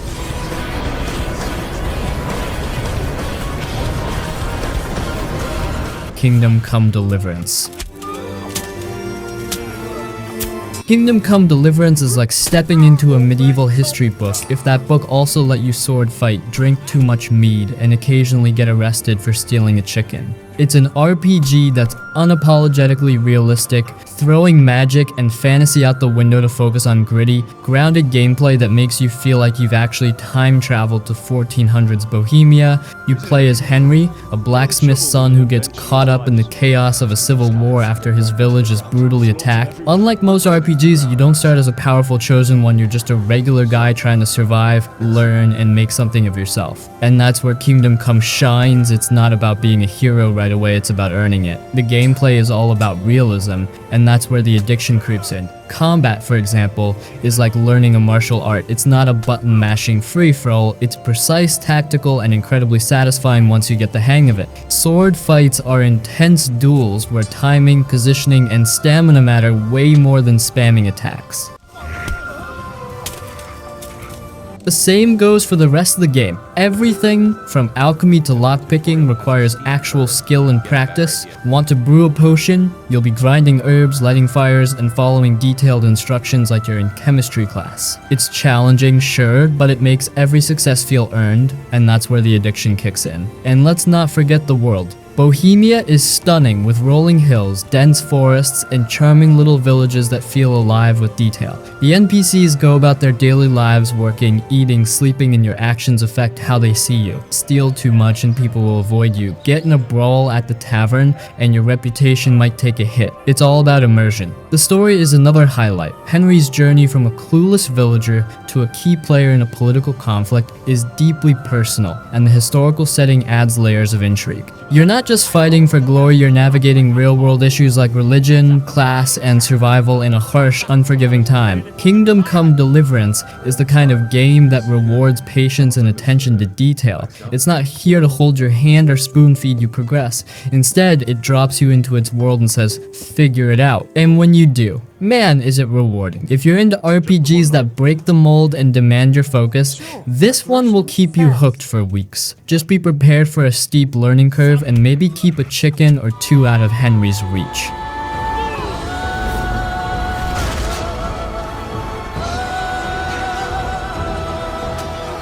Final Fantasy 15. Final Fantasy 15 is the RPG that asks, what if saving the world also felt like a road trip with your best bros? It's a bold, emotional, and sometimes quirky departure from the series' classic formula, but it works and it'll hook you in with its mix of heartfelt story, epic battles, and an open world begging to be explored. The story puts you in the shoes of Noctis, a prince on a journey to reclaim his kingdom and fulfill his destiny. But here's the twist, it's not just about the epic battles or political intrigue, though those are there. At its heart, Final Fantasy 15 is about friendship. Noctis and his three companions Gladio, Ignis, and Prompto are more than just party members. They're your family, your support system, and the banter between them adds a layer of humanity that's rare in games. Whether they're arguing over campfire meals or cracking jokes during a fight, these moments make the game feel real. Now, the world, it's massive, stunning, and alive. From lush forests to sprawling deserts and bustling towns, EOS is a joy to explore. You'll spend a lot of time in your car, the iconic regalia cruising down highways, blasting tunes from Final Fantasy soundtracks, and soaking in the vibe. It's oddly relaxing, and the journey feels as important as the destination. Combat is where things get fast and flashy. It's an action-based system, so forget turn-based battles. This is all about warp strikes, dodges, and chaining combos with your squad. It's chaotic in the best way, and every encounter feels like a cinematic brawl. Plus, the game throws in giant, jaw-dropping boss fights that will have you gripping your controller for dear life. What keeps you addicted, though, is how Final Fantasy 15 balances its tone. One moment you're fishing or taking goofy selfies with Prompto, and the next you're dealing with loss, duty, and the weight of Noctis' role as king. The game isn't afraid to get emotional, and by the time the credits roll, you'll probably need a minute to collect yourself. Oh, and the food. Weird thing to mention, right? But Ignis' cooking deserves its own shout out. The meals look so good, they'll make you hungry in real life, and they give you buffs that make gameplay even more strategic.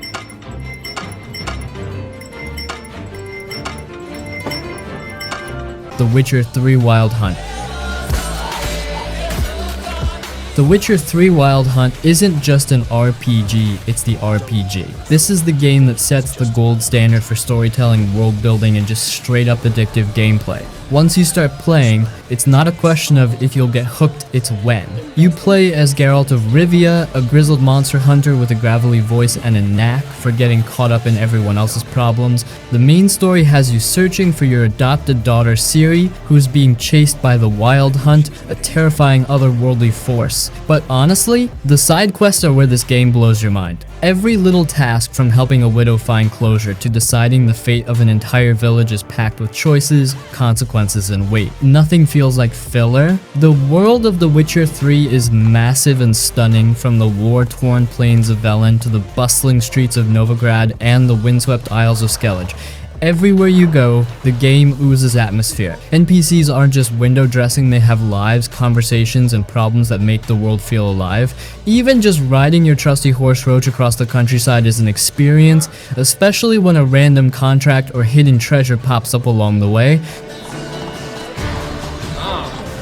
Combat is all about preparation and precision. Geralt isn't a tank, you've got to think on your feet using potions, oils, and your two swords, one for humans, one for monsters to stay alive. And then there's magic or signs which give you an extra edge in fights. Whether you're setting enemies on fire or casting a shield to block incoming attacks, Every battle feels tactical and satisfying.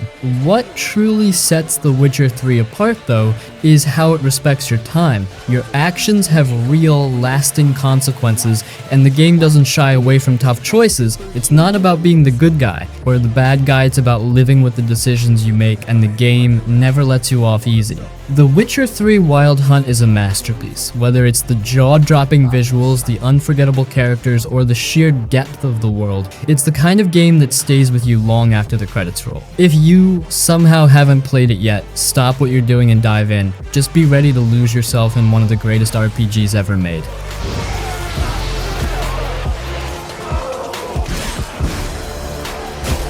Cyberpunk 2077.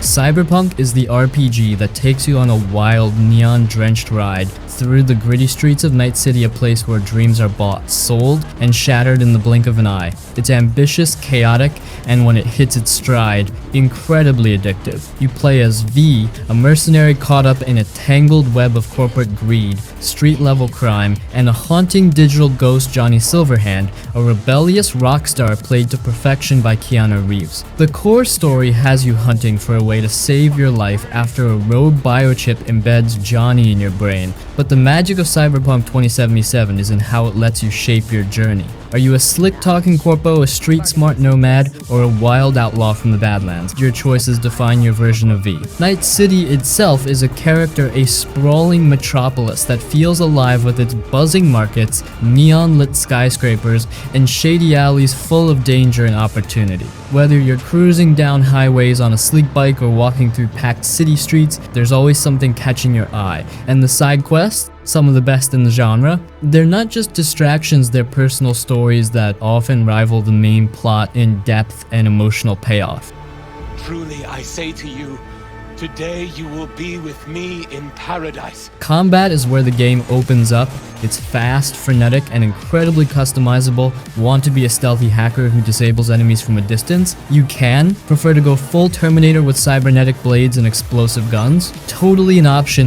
The upgrades and mods you apply to your body feel tangible, turning you into a walking weapon. And the boss fights? Oh man, they're as intense as they are creative. But let's talk characters, because Cyberpunk 2077 absolutely nails them. From Judy, the empathetic brainless tech, to Panem, the no-nonsense nomad with a heart of gold, every ally you meet feels layered and real. Even Johnny Silverhand, as chaotic and stubborn as he is, will grow on you over time. The relationships you build aren't just side notes, they're core to the experience. What keeps you hooked, though, is how the game balances its freedom and intensity. You can spend hours exploring the city, hacking terminals, and picking fights with gangs, or dive headfirst into the story's emotional gut punches. Every mission offers a mix of action, dialogue, and decision-making that keeps you constantly engaged. Sure, Cyberpunk 2077 had a rough launch, but in its current state, it's finally living up to its potential. It's sleek, stylish, and dripping with the kind of personality that makes it unforgettable. If you're ready for an RPG that blends heart-pounding action with a deeply personal narrative, Night City is waiting. Just remember, once you step in, it's hard to leave.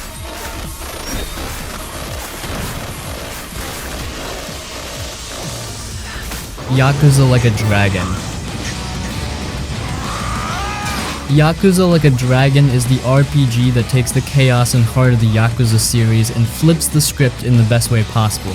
It's part street brawler, part turn-based RPG, and 100% pure fun. If you've ever wondered what would happen if you combined classic JRPG mechanics with the quirky, over-the-top energy of the Yakuza series, this is your answer. The story follows Ichiban Kasuga, a former low-level Yakuza with a heart of gold and a wild mop of hair, who gets betrayed by his family and left for dead. Instead of succumbing to despair, Ichiban decides to fight his way back up, forming a ragtag team of unlikely allies along the way.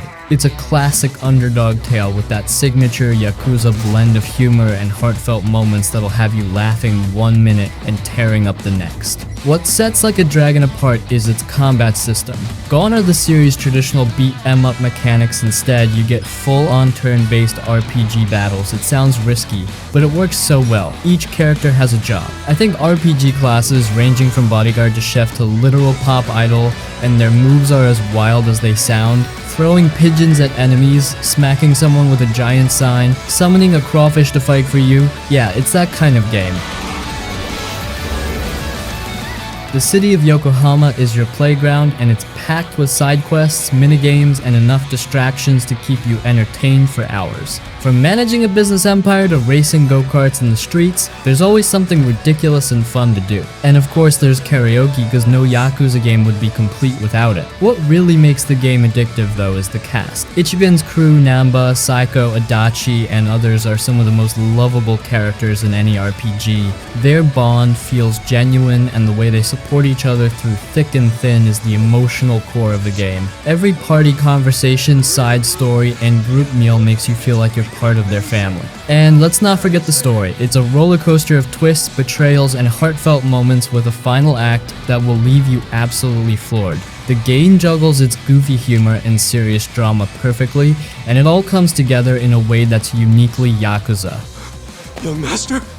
Young master! Yakuza Like a Dragon is a bold reinvention that doesn't just work, it shines. It's hilarious, emotional, and endlessly entertaining with a combat system that's as fresh as it is fun. Whether you're a longtime fan of the series or diving in for the first time, this is one RPG you won't be able to put down. Ichiban might not be Kiryu, but trust me, he'll win you over in no time.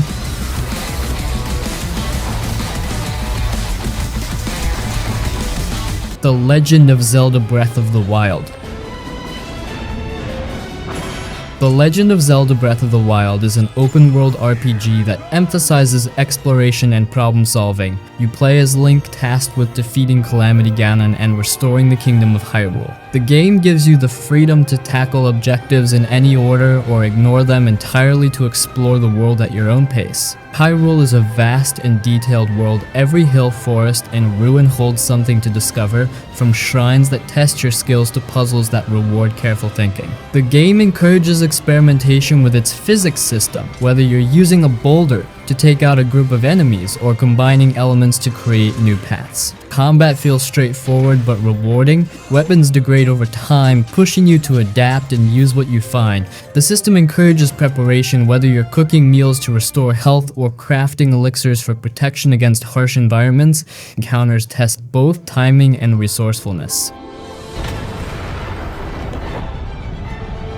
The story is subtle but effective. Through memories scattered across the world, you learn about Zelda's struggles and the history of the kingdom. These moments add context without overshadowing your freedom to create your own journey. The divine beasts, each with their own challenges, provide structure without feeling restrictive. Breath of the Wild succeeds because it gives players space to explore, experiment, and engage with its systems in a meaningful way. It's a game that rewards curiosity and creativity, allowing you to approach challenges in ways that feel personal. If you enjoy open-world RPGs with a focus on freedom and discovery, this game is worth your time. You must save her, my daughter. Final Fantasy VII Rebirth. Final Fantasy VII Rebirth continues the story of Cloudstrife and his companions as they venture beyond the city of Midgar into a wider, more open world. This is the second chapter of the reimagined Final Fantasy VII story, combining elements of the original with new twists that expand its scope. The game shifts its focus to exploration with larger areas to traverse and more freedom in how you approach quests and objectives. Whether you're traveling through forests, mountains, or iconic locations like the calm town of Calm, the world feels interconnected and alive. Past 5 years. Where's he been? Combat retains the hybrid system introduced in Final Fantasy VII Remake, blending real-time action with tactical pauses to select abilities and spells. Characters feel distinct in battle, each offering unique skills and roles. The inclusion of new team-based mechanics adds depth to battles, encouraging synergy between party members. Final Fantasy VII Rebirth stands out for its ability to reimagine a beloved story while staying true to its spirit. It expands the world, deepens the combat, and offers players more ways to engage engage with its systems. For those invested in Final Fantasy VII, it's a thoughtful continuation that respects the original while forging its own path.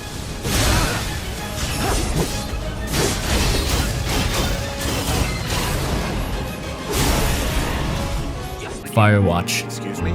People take this job to get away from... If you're looking for a game you can knock out in an afternoon but still have it stick with you, you've got to try Firewatch. It's this chill, story-driven game where you play as Henry, a guy working as a fire lookout in the middle of a Wyoming forest. Your only real connection to the outside world is a woman named Delilah, who you talk to over a radio. The whole game is about exploring this beautiful, kind of lonely wilderness while weird things start happening around you.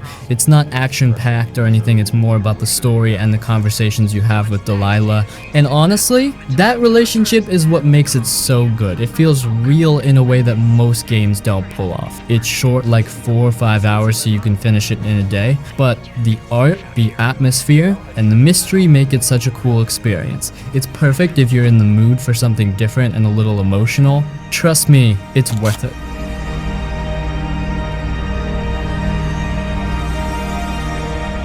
What Remains of Edith Finch.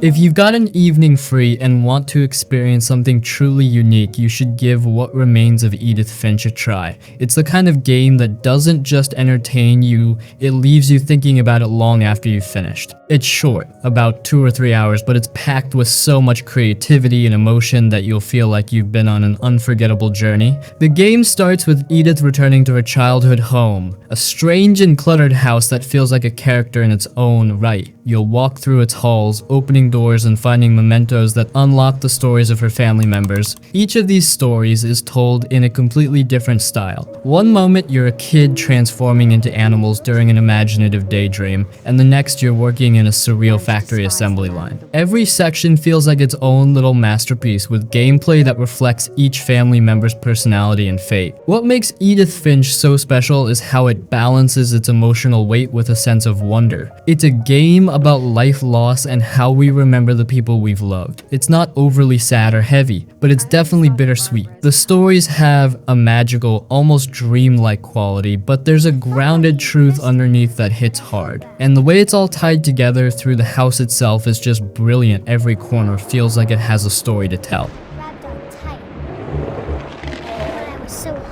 The visuals are stunning, with environments that are rich in detail and full of personality. The music and voice acting pull you in even deeper, making everything feel that much more immersive. It's not a game with combat or challenges, it's more about exploring, experiencing, and reflecting. That's what makes it so easy to get through. In a single sitting it flows naturally, and you'll be hooked from start to finish. If you're in the mood for something different, something that feels more like an interactive story than a traditional game, What Remains of Edith Finch is perfect. It's thoughtful, creative, and beautiful in a way that few games manage to be. Just settle in with a cup of tea, let yourself get lost in its world, and enjoy the ride. You won't regret it. I can already imagine the sun on my face. Oxenfree. Are you the officers that sunk on... If you're into eerie mysteries and love a good story, Oxenfree is a game you can knock out in a single sitting but will keep you thinking long after. It's about 4 to 5 hours long, and every moment is packed with atmosphere, character, and an unsettling tension that keeps you hooked. You play as Alex, a teenager who heads to a remote island with a group of friends for a casual night of fun. Things take a strange turn when they accidentally open a rift to something otherworldly. The game revolves around uncovering the island's secrets while navigating the dynamics of your friend group. The dialogue system is one of the best parts of Oxenfree. Conversations flow naturally, and your choices shape relationships and how the story unfolds. It feels effortless, like you're actually part of the group. Whether you're diffusing tension between characters or pushing for answers about the island, your decisions carry weight. Yeah, it's not exactly what I expected. The gameplay is simple but effective. You explore the island, solve environmental puzzles, and use a radio to tune into strange frequencies that reveal cryptic messages or worse, open up even more mysteries. The atmosphere is incredible, blending gorgeous visuals with a haunting soundtrack that keeps you on edge. What makes Oxenfree so addictive is how it balances its creepy, supernatural elements with grounded human moments. It's not just about the mystery, it's about the people you're experiencing it it with. The game lets you explore themes of loss, guilt, and forgiveness in a way that feels personal without being heavy-handed. If you've got a free afternoon and want something that's both gripping and manageable, Oxenfree is perfect. It's atmospheric, well-written, and just the right amount of unsettling to keep you on your toes. By the time the credits roll, you'll feel like you've been through something special.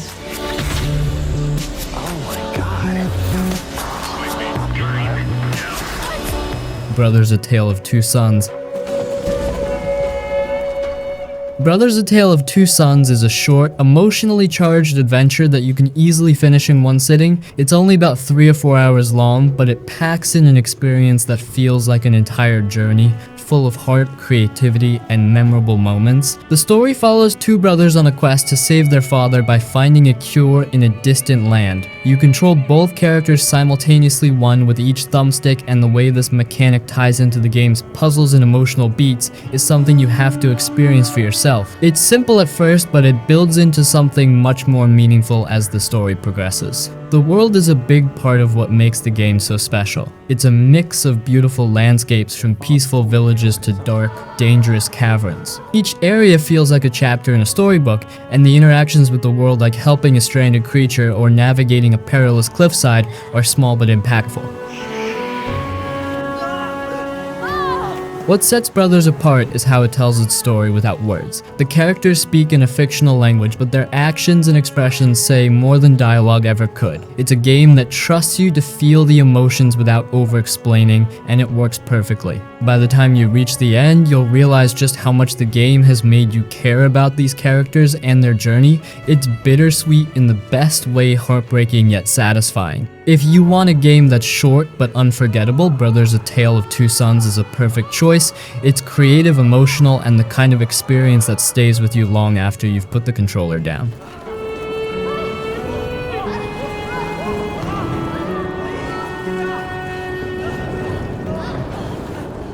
The Wolf Among Us. You're not as bad as everyone says you are. You have to try The Wolf Among Us. It's this gritty, noir-style murder mystery set in a world where fairy tale characters live in secret among regular people. You play as Bigby Wolf. Yep, the big bad wolf, who's now the sheriff of Fabletown. Your job is to keep the peace, but things spiral fast when a brutal murder shakes up the whole community. What's cool is how the game mixes fairy tales with a crime drama vibe. These aren't the happy, sanitized versions of characters you know. They're flawed, gritty, and dealing with some real-world struggles. Like Snow White's trying to hold the town together while other characters are barely scraping by. And you're stuck in the middle of it, trying to figure out who's lying, who's hiding something, and how far you're willing to go to get answers. The choices you make as Bigby really matter. Are you the calm, diplomatic type, or do you let your wolf side take over and scare the crap out of people? The dialogue is sharp, and the way characters react to you feels so real. You'll constantly second guess yourself, which just makes it more intense. There is something you can do about it.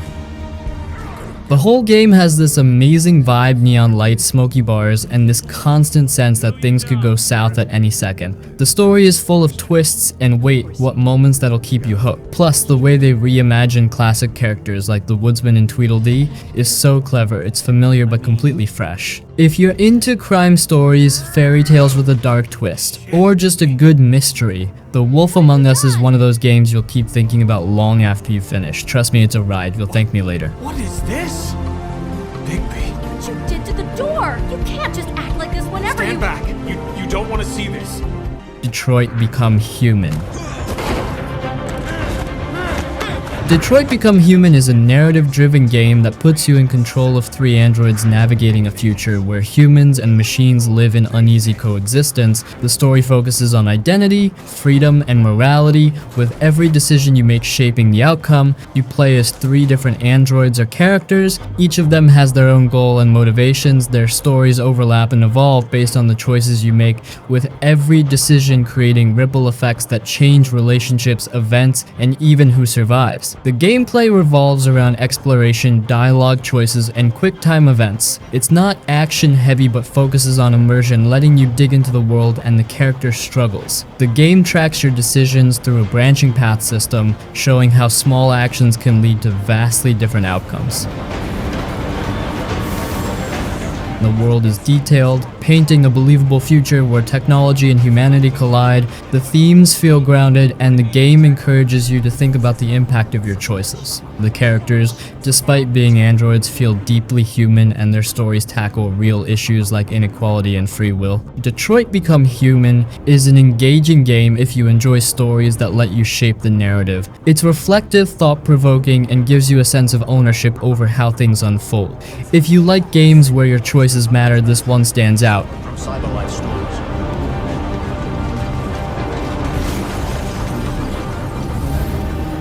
Gone Home. Where the first moment you see someone, it's like they have a... Gone Home is a quiet, narrative-driven exploration game that tells a deeply personal story without ever needing to fire a single shot or solve complex puzzles. You play as Katie, a young woman returning home after a year abroad to find her house empty and her family nowhere to be found. The game is all about uncovering the mystery of what happened to your family by exploring the house and piecing together clues. The beauty of Gone Home lies in its simplicity. The gameplay is straightforward. You walk through the house, looking at objects, reading letters, and listening to tapes. Each discovery adds a piece to the puzzle of your family's story. The house itself is filled with personal items, each one telling a part of the story, whether it's a childhood toy, a journal, or a letter. The story revolves around Katie's younger sister, Sam, and the struggles she faced during a pivotal time in her life. As you explore, you learn about Sam's coming-of-age journey, her relationships, and her emotional struggles. It's a quiet, intimate story about love, family, and self-identity that unfolds at your own pace. Maybe I'll give him a call. There are no enemies, no combat, just you, the house, and the memories of those who lived there. It's a game that thrives on atmosphere and emotion, and it's best experienced when you take your time to savor every detail. Gone Home is perfect for anyone who enjoys deep storytelling, personal connections, and a slower-paced game that lets you explore at your own speed. It's not about action or challenges, it's about discovering a story that feels real and meaningful. When she helped in this house, it's the saddest thing I've ever seen. I just want to sleep. Inside. Inside is a haunting, atmospheric puzzle platformer that tells a dark, gripping story without a single word. You play as a young boy who finds himself in a mysterious, dystopian world where everything seems off. The game drops you into this bleak industrial landscape, and you're left to figure out what's going on as you move through it. The gameplay is simple but tense. You run, jump, and solve puzzles as you navigate your way through this world. The puzzles are smartly designed, often requiring you to interact with the environment in clever ways to progress. Each section feels like its own little challenge, and the game does a fantastic job of making you think without overcomplicating things. What stands out most about Inside is its atmosphere. The environments are dark, oppressive, and full of mystery. The world is beautifully crafted, with details that hint at the larger story without ever explaining it. You're constantly on edge, and the game uses silence, sound, and visuals to build a sense of dread and curiosity. The story is open to interpretation. There's no dialogue, no explanations, just the boy and his journey through this strange world. As you move forward, the events become more bizarre and intense, leading to a shocking conclusion that will leave you thinking long after the game ends. Inside is one of those games that makes you feel like you're part of something bigger, even though it doesn't tell you exactly what that is. It's short but impactful, offering an experience that stays with you long after you finish playing. If you enjoy games with a strong sense of atmosphere, subtle storytelling, and thought-provoking puzzles, Inside is worth checking out.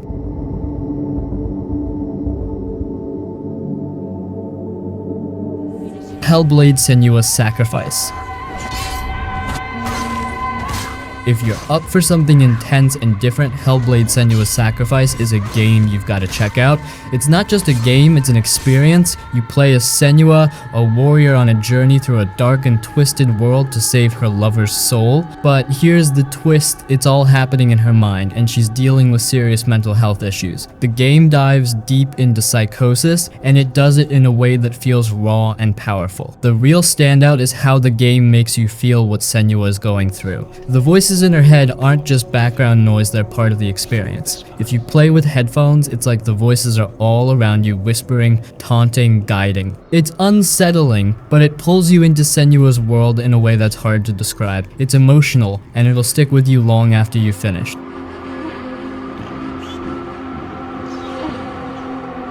The gameplay isn't super complex, it's a mix of exploration, puzzles, and combat. The puzzles are tied to Senua's mental state, and they feel personal, like you're helping her piece together her fractured mind.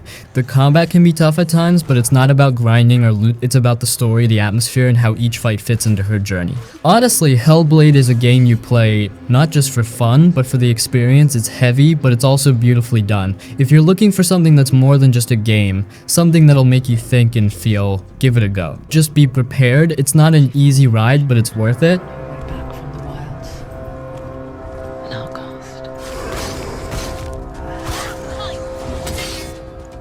Night in the Woods.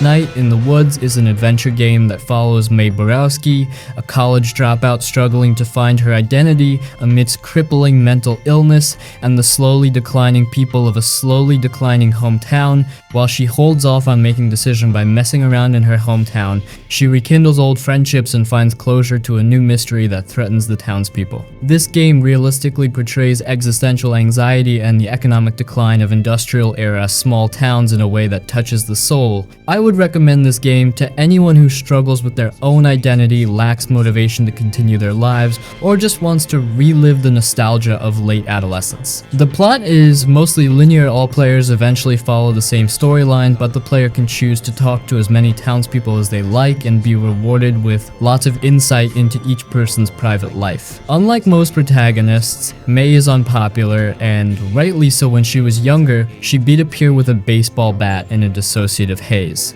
However, depending on the player, Mae can repair her relationships with her old friends and family, as well as form new friendships with other townspeople who appreciate her presence. A curious and kind-hearted player will be rewarded at the end with a town whose image of her has greatly changed. Though her penchant for mischief remains, many townspeople see her as a good-hearted and caring young adult instead of quick-tempered like before.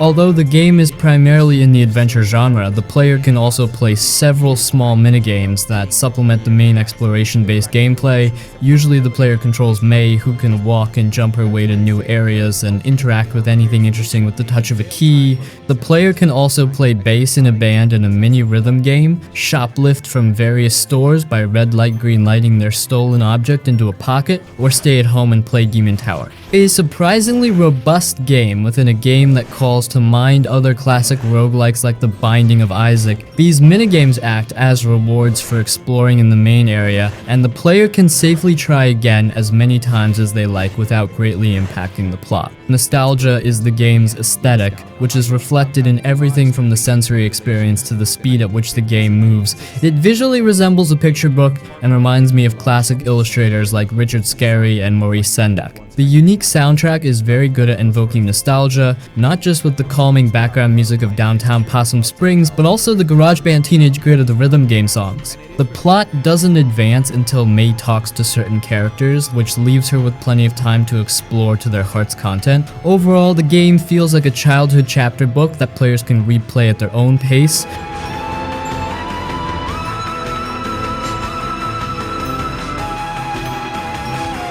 The Artful Escape. The Artful Escape is a game about finding yourself through music and creativity. You play as Francis Vendetti, a young guitarist struggling to step out of his famous uncle's shadow. On the eve of his first performance, he embarks on a wild, intergalactic journey to discover his own identity and style. The gameplay is simple and focuses on exploration. You'll travel through surreal, colorful landscapes that feel more like living art than traditional levels. Along the way, you'll interact with strange characters, perform music, and make choices that shape Francis's transformation. It's less about difficult mechanics and more about immersing yourself in the experience. What makes this game special is its atmosphere. The visuals are stunning, with bold, dreamlike environments that shift and pulse with the music. Speaking of music, the soundtrack is central to the game. It's a mix of soaring guitar solos and ambient tracks that feel perfectly matched to the story and visuals. The story is lighthearted but meaningful. It's about creativity, identity, and the pressure of living up to expectations. Francis's journey feels personal and relatable, even as it takes you to some of the most fantastical places you'll ever see in a game. If you're in the mood for something unique and uplifting, The Artful Escape is worth playing. It's like stepping into a colorful musical dream where you're free to explore and express yourself.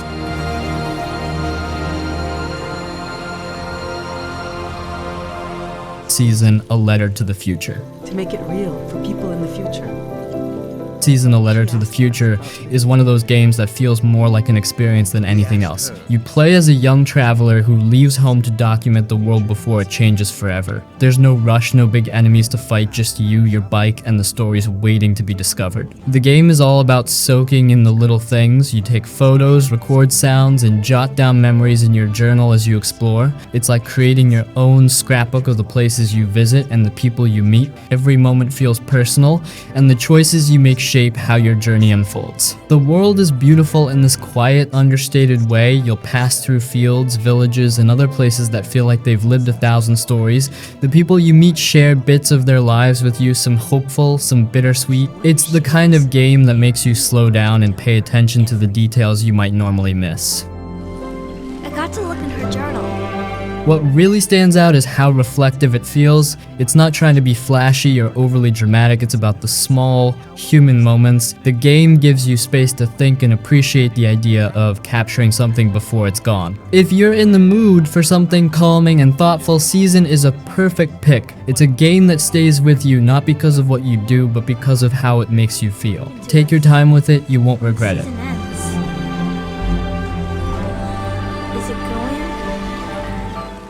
Limbo.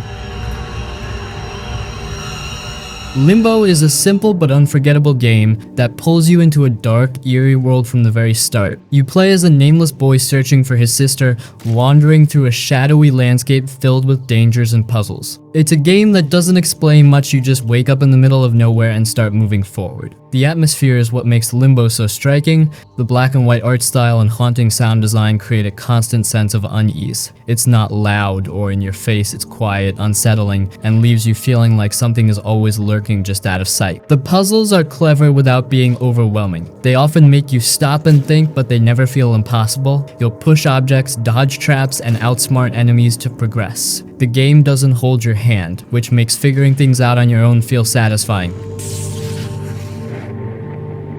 There's no dialogue or narration, but the story comes through in the little details. It's vague and open to interpretation, but that's part of what makes it so intriguing. It lets you focus on the journey itself and what you take away from it. Limbo is one of those games that sticks with you long after you finished it. It's short, but every moment feels deliberate. If you're into games with a strong atmosphere and a minimalist approach, this one's definitely worth playing.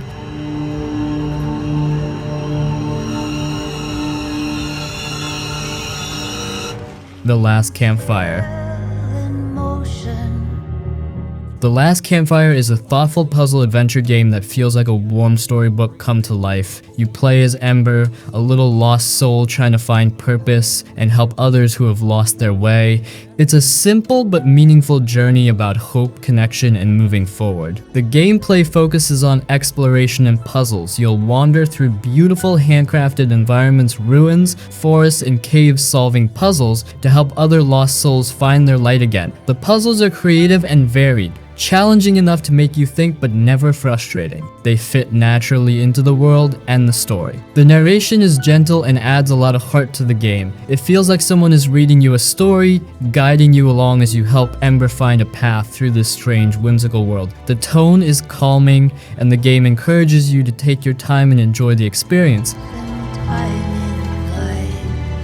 The art style is charming, with colorful environments and small, touching details that make the world feel alive. The music ties it all together, creating an atmosphere that's peaceful but filled with just enough mystery to keep you curious. The Last Campfire is the kind of game that doesn't need to be flashy to leave an impression. It's quiet and introspective, with a story that feels personal without being heavy-handed. If you're in the mood for something light yet meaningful, this game is a perfect pick. It's a reminder that even in the darkest places, there's always a spark of hope.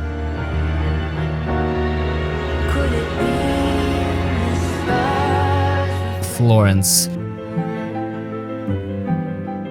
Florence is a short, emotional story about love, growth, and the moments that shape our lives. It's more like an interactive storybook than a traditional game, but that's what makes it so special. It's simple, relatable, and beautifully told. You play as Florence, a young woman going through the ups and downs of her first serious relationship. The game uses clever little interactions to pull you into her story, moving puzzle pieces to simulate conversations, painting pictures together, or packing up belongings. Every interaction feels meaningful and tied to the emotions of the moment. The art style is soft and minimal, with warm, watercolor-like visuals that perfectly capture the mood of each scene. The music is equally moving, shifting with the story's tone and adding depth to even the smallest moments. It's one of those games where everything art, sound, and gameplay works together seamlessly.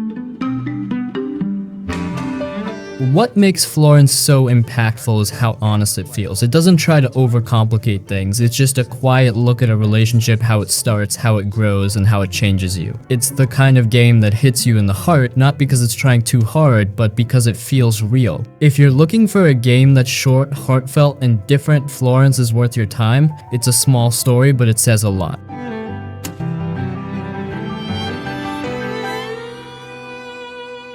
Crime. Ryse is a beautiful and emotional puzzle adventure game that takes you on a journey through a mysterious island. You play as a young boy waking up alone, with no explanation of how you got there or what lies ahead. The game slowly unfolds as you explore, solve puzzles, and uncover its deeper meaning. The puzzles are intuitive and woven into the environment. You'll move blocks, manipulate light, and interact with the world to progress. They're not overly challenging, but they're satisfying and fit seamlessly with the flow of the game. There's a sense of discovery in everything you do, and the island itself feels like a character with its changing landscapes and hidden secrets. What really stands out in Ryse is its atmosphere. The visuals are stunning, with vibrant colors and a style that feels timeless. The music is equally powerful, shifting with the mood of the story and pulling you into its world. It's a game that doesn't rely on words to tell its story. The emotions come through in the gameplay, the visuals, and the little moments you experience along the way. The story is subtle but meaningful, with themes of loss and acceptance running throughout. It's the kind of game that lets you interpret things for yourself, and by the time you reach the end, it leaves you with plenty to think about. If you're in the mood for something calming but impactful, Ryse is a great choice. It's a game that stays with you, not because of its mechanics, but because of the feelings it creates along the way. Take your time with it, it's worth it.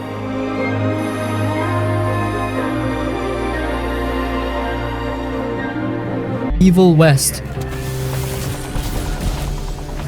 If you're into action-packed games with a unique setting, Evil West is definitely worth your time. It throws you into a twisted version of the Wild West, where you're not just wrangling outlaws, you're taking on hordes of bloodthirsty vampires and monsters. You play as Jesse Rentier, a badass vampire hunter armed with an electrified gauntlet, powerful guns, and some serious combat skills. The gameplay is all about fast-paced action. It's simple, but in the best way. You've got satisfying melee combos, ranged attacks, and special abilities that make every fight feel intense. You'll be dodging, parrying, and chaining together brutal takedowns, and the combat just keeps getting more fun as you unlock new upgrades and weapons.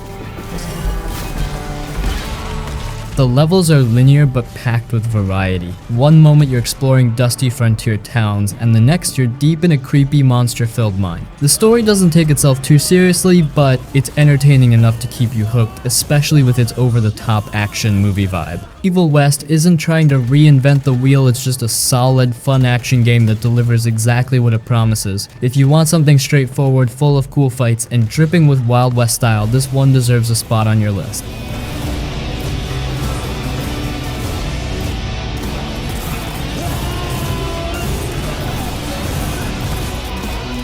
Judgment.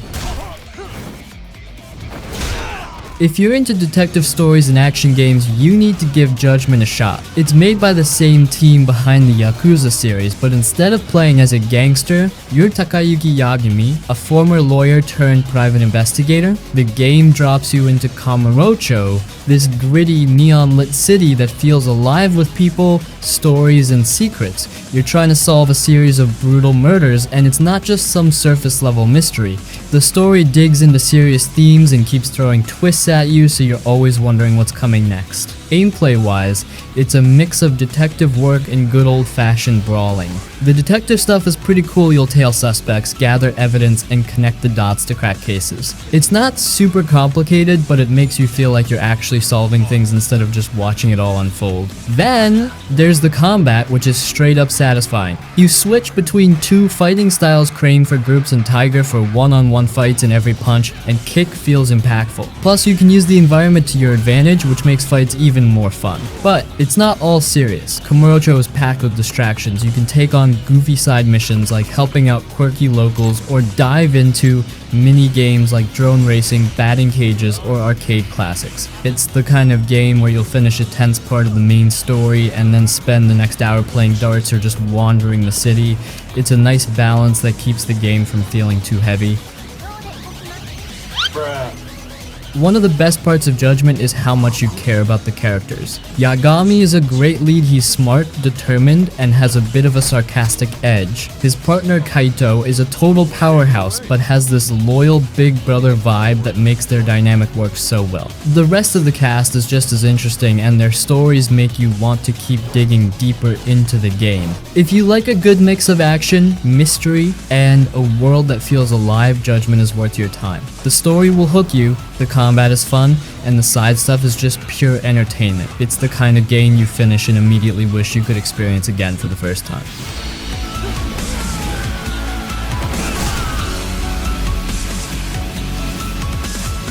Mafia Definitive Edition. If you love a good crime drama with a cinematic feel, Mafia Definitive Edition is a game you need to check out. It's a complete remake of the 2002 classic, rebuilt from the ground up with modern visuals and refined gameplay, but it keeps the heart of the original intact. Set in the 1930s, it's a story about loyalty, betrayal, and ambition following the rise and fall of Tommy Angelo, a taxi driver who gets pulled into the dangerous world of organized crime. The story is the game's strongest feature. It's straightforward but engaging, with a mix of tense action and quieter moments that give you time to connect with the characters. Tommy's journey feels believable, and the writing and performances bring the entire cast to life. It's like playing through a classic gangster movie, and it nails the tone and atmosphere of the era. The gameplay strikes a balance between action and immersion. The shooting mechanics are solid, and the driving feels weighty, fitting the time period. The missions are well paced, with everything from car chases and shootouts to quieter, more personal moments. There's also a free ride mode if you want to explore the beautifully recreated city of Lost Heaven without any pressure. And speaking of Lost Heaven, the city is stunning. It's not as huge or packed with activities as a modern open world game, but it doesn't need to be. Every street, alley, and landmark feels carefully crafted to immerse you in the 1930s. The attention to detail is incredible, from the vintage cars to the period's specific architecture and music. What makes Mafia Definitive Edition stand out is how it respects the source material while modernizing it for a new audience. It's not bloated with unnecessary features or distractions. It's focused, polished, and true to its story. If you're into narrative-driven games and don't mind a slower-paced, story-first approach, Mafia Definitive Edition is worth your time. It's a stylish, gripping tale of crime and consequence, and it does justice to the legacy of the original. You abuse my trust. Don Salieri. You won't ever need to worry about me. Dead Rising Remake. If you're into zombie games but want something a little wild and over the top, Dead Rising Remake is where it's at. It throws you into a shopping mall crawling with zombies and says, have fun. You play as Frank West, a photojournalist stuck in the middle of an outbreak, trying to uncover the truth while surviving hordes of the undead. It's tense, chaotic, and hilarious in the best way possible. What makes this game stand out is how it doesn't take itself too seriously. Sure, you've got a ticking clock and a serious mystery to solve, but the real joy is in the sandbox. The mall is your playground, and almost anything can be a weapon. You'll find yourself mowing down zombies with a lawnmower, smacking them with guitars, or even donning goofy costumes while wielding a toy lightsaber. It's ridiculous, and that's the point. The remake stays true to the spirit of the original, but updates the visuals and gameplay to feel modern. The zombies look better than ever, and the mall feels more alive, well, you know, aside from all the undead. And controls are tighter, which makes combat smoother and exploration more fun. The time system is still here, so you'll need to manage your schedule wisely. You've got main missions, survivor rescues, and bosses to deal with, all while keeping an eye on the clock. It adds a layer of tension. You can't save everyone, and deciding who to help or what to prioritize makes every playthrough a little different. Speaking of bosses, the psychopaths are back, and they're as creepy and memorable as ever. These encounters feel like a mix of horror and dark humor, which fits the tone of the game perfectly. If you're into chaotic zombie games with a touch of dark humor and plenty of replay value, Dead Rising Remake is a no-brainer. It's a mix of tension, silliness, and pure carnage that never gets old. Whether you're here for the story, the action, or just to see how many zombies you can take down with a shopping cart, this one's worth your time.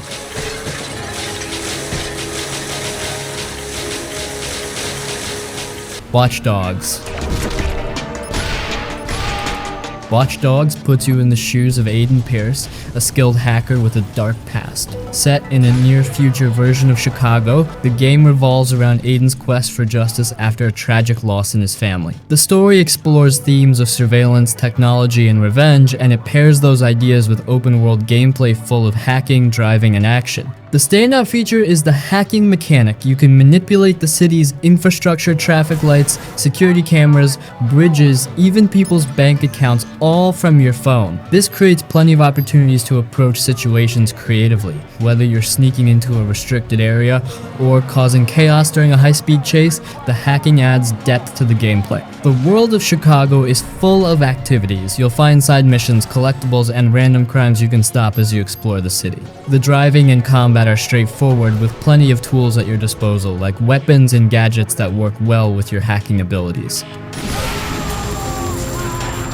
Aiden's story is serious, focusing on his obsession with vengeance and the consequences of his actions. The tone is darker than later entries in the Watch Dogs series, but it fits the character and the setting. While Aiden himself can feel a bit one-dimensional at times, the game's focus on his personal struggles adds weight to the narrative. The visuals and atmosphere bring the city to life, especially at night when the neon lights and rain create a moody backdrop. The game's soundtrack complements the urban setting, adding to the immersion. Watch Dogs offers a unique take on the open world formula, thanks to its focus on hacking and the way it ties into every aspect of the gameplay. If you're looking for a game that lets you control the city around you while unraveling a personal story of revenge, it's worth giving this one a try.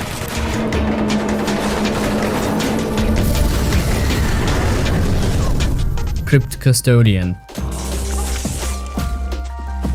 Alright, here's a fun one for you, Crypt Custodian. You play as Pluto, a cat who somehow found himself in the afterlife with a new job, janitor of the underworld. Armed with nothing but a trusty broom, you explore a huge interconnected world full of secrets, puzzles, and quirky characters. The game mixes classic Metroidvania exploration with Zelda-like puzzles, which keeps things interesting. You'll unlock new abilities as you go, letting you reach areas you couldn't access before, and every upgrade feels meaningful. The broom isn't just for cleaning, it's your main tool for solving puzzles, clearing paths, and even taking on enemies. It's simple but creative, and it makes you think about how to approach each challenge. The world is charming and full of personality. The afterlife isn't all doom and gloom, it's packed with colorful environments, hidden rooms, and a bunch of other spirits who all have their own stories to tell. The game's humor and lighthearted tone make it easy to get lost in, and it's fun just wandering around to see what weird or clever thing you'll run into next.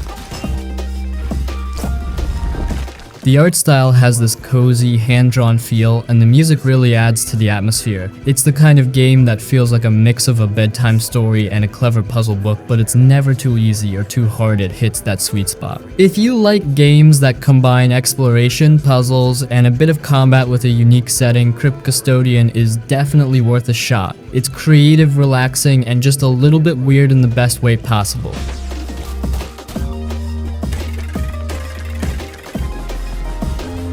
Prince of Persia: The Lost Crown. Alright, let's talk about Prince of Persia: The Lost Crown. Crown a fresh take on the classic series that feels both new and familiar. This one takes a 2.5D approach, blending the fast-paced platforming the series is known for with Metroidvania-inspired exploration. You play as Sargon, a new hero who's on a mission to rescue Prince Ghassan from Mount Cafe, mythical place where time and space collide. The gameplay is sharp and responsive, which is a must for a game like this. The platforming feels fluid with wall runs, precision jumps, and tricky puzzles that make you think about how to use the environment to your advantage. But it's not just about running and jumping. Combat plays a big role too. Sargon has a range of abilities and weapons, and you can manipulate time to dodge attacks, rewind mistakes, or slow down enemies. The fights are fast and tactical, so you can't just button mash your way through. The game's design leans heavily into exploration. You'll backtrack to earlier areas with new abilities to unlock secrets, tackle tougher enemies, or discover hidden paths. It's a system that rewards curiosity and makes you want to comb through every corner of the world. If you're a fan of the classic Prince of Persia games or just love tight platforming and action, The Lost Crown is worth checking out. It's fast, challenging, and a fresh spin on a series that still holds up today. Whether you're here for the combat, the puzzles, or just to see what's next for the franchise, this one deserves a spot on your list. I will fulfill my destiny and save the kingdom. Kena Bridge of Spirits. If you're into games with gorgeous visuals and heartfelt stories, Kena Bridge of Spirits is one you don't want to miss. You play as Kena, a young spirit guide helping lost souls find peace in a lush, magical world. The game blends exploration, combat, and puzzle solving into an adventure that feels both modern and timeless. The world is stunning. Every area is packed with vibrant colors, detailed environments, and little touches that make it feel alive. You'll explore forests, ruins, and villages, all brought to life with a mix of Pixar-like visuals and a calming soundtrack. It's the kind of game where you'll stop just to admire the scenery. The gameplay strikes a nice balance. Combat is simple but satisfying, with Kena using her staff for melee attacks and her bow for ranged combat. You'll also have the help of the wrought adorable little spirit creatures that can assist in battle, move objects, or clear corrupted areas. The wrought add a layer of strategy to fights and puzzles, and they're so charming that you'll want to find every single one of them. The puzzles are clever but never frustrating, often tied to the environment or the rot. They break up the action nicely and give you a chance to slow down and think. The game isn't overly long, but it's paced well, so it never feels like it's dragging or rushing you. The story is emotional without being overly complex. It's about healing, letting go, and finding balance, and it delivers its message in a way that's accessible and touching. Kena's journey is personal, but it feels universal, and the characters you meet along the way all leave an impression. Kena Bridge of Spirits is one of those games that's just a joy to play. It's not overly complicated or demanding, it's just a beautiful, well-crafted adventure that feels good from start to finish. If you're looking for something relaxing but still engaging, this one's an easy recommendation.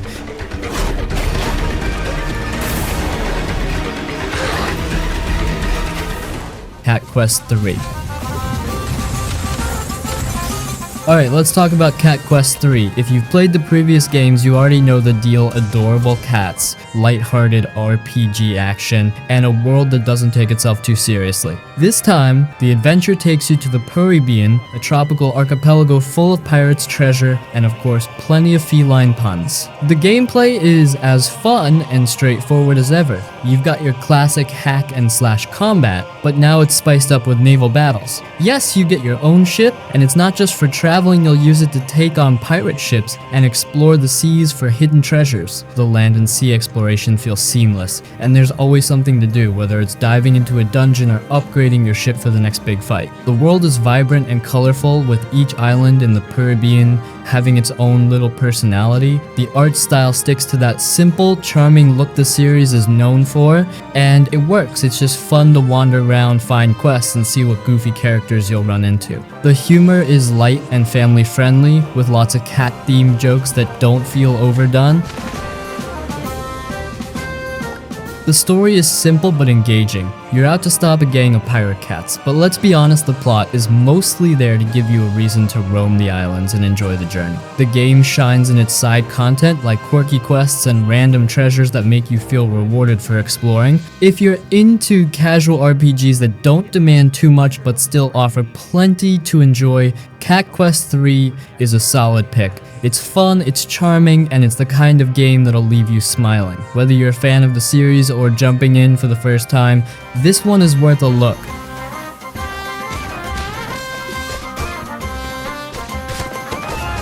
Lost Judgment. Lost Judgment is the kind of open world game that feels like it was made with care. It's not the biggest or the most sprawling, but every inch of it feels alive and packed with personality. You play as Takayuki Yagami, a private detective juggling murder mysteries, high school drama, and a whole lot of street fights. It's a mix of intense storytelling and a world that's just so fun to mess around in. The cities of Kamurocho and Izizaki Ijincho are small compared to other open world games, but they're dense with detail. Every street feels distinct, from neon-drenched alleys to cozy bars, and there's always something happening around you. I spent hours just wandering around, checking out shops, playing arcade games, and stumbling into weird side cases. The world doesn't just exist for you to pass through, it feels like a place you live in. Combat is fast and fluid, and switching between Yagami's fighting styles adds a nice layer of strategy. You've got a mix of quick strikes, heavy hits, and crowd control moves, and you'll need all of them for the constant street brawls. It's fun, flashy, and always satisfying to pull off a perfect combo or take down a group of punks with style. What really stands out are the side activities and school stories. One moment you're deep in a murder investigation, and the next you're infiltrating a dance club or solving mysteries for a robotics team. It's a wild mix, but it works. The school stories are some of the best parts of the game. They're funny, heartfelt, and surprisingly deep. The main story is a roller coaster. It tackles heavy themes like bullying and justice, but it never feels preachy. Yagami is a great lead, and the supporting cast makes the narrative even stronger. The twists kept me guessing, and by the end, I felt like I'd been through an emotional journey. If you're into open world games that focus on detail and storytelling over sheer size, Lost Judgment is perfect. It's got heart, humor, and a ton of things to keep you busy. Whether you're solving cases, beating up thugs, or just exploring the city, it's one of those games that feels personal and engaging.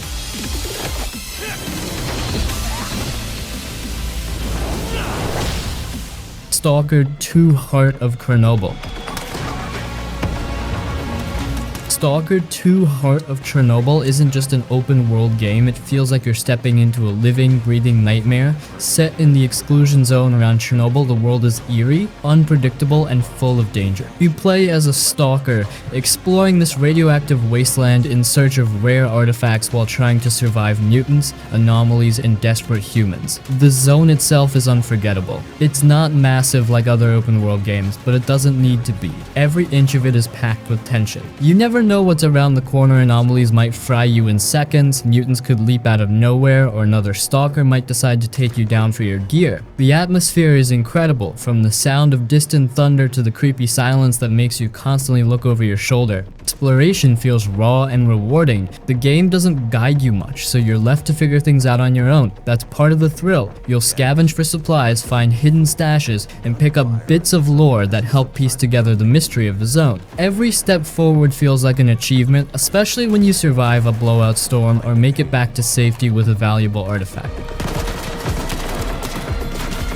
Combat is brutal and unforgiving. Bullets are precious and every fight feels tense. Whether you're battling mutants or other stalkers, you need to think carefully about how to approach each situation. It's not about running and guns blazing, it's about making every shot count and staying alive. The inventory system adds to the challenge. You're always managing weight, supplies, and deciding what's worth carrying. The story is dark and full of moral gray areas. You'll meet characters who are just trying to survive, and their struggles make the zone feel more human. The choices you make aren't always clear-cut, and that adds weight to every decision. Stalker 2 is more than just a game, it's an experience that stays with you. The mix of survival, exploration, and atmosphere makes it feel real in a way most games can't match. It's tough, it's haunting, and it's one of those open worlds you'll never forget.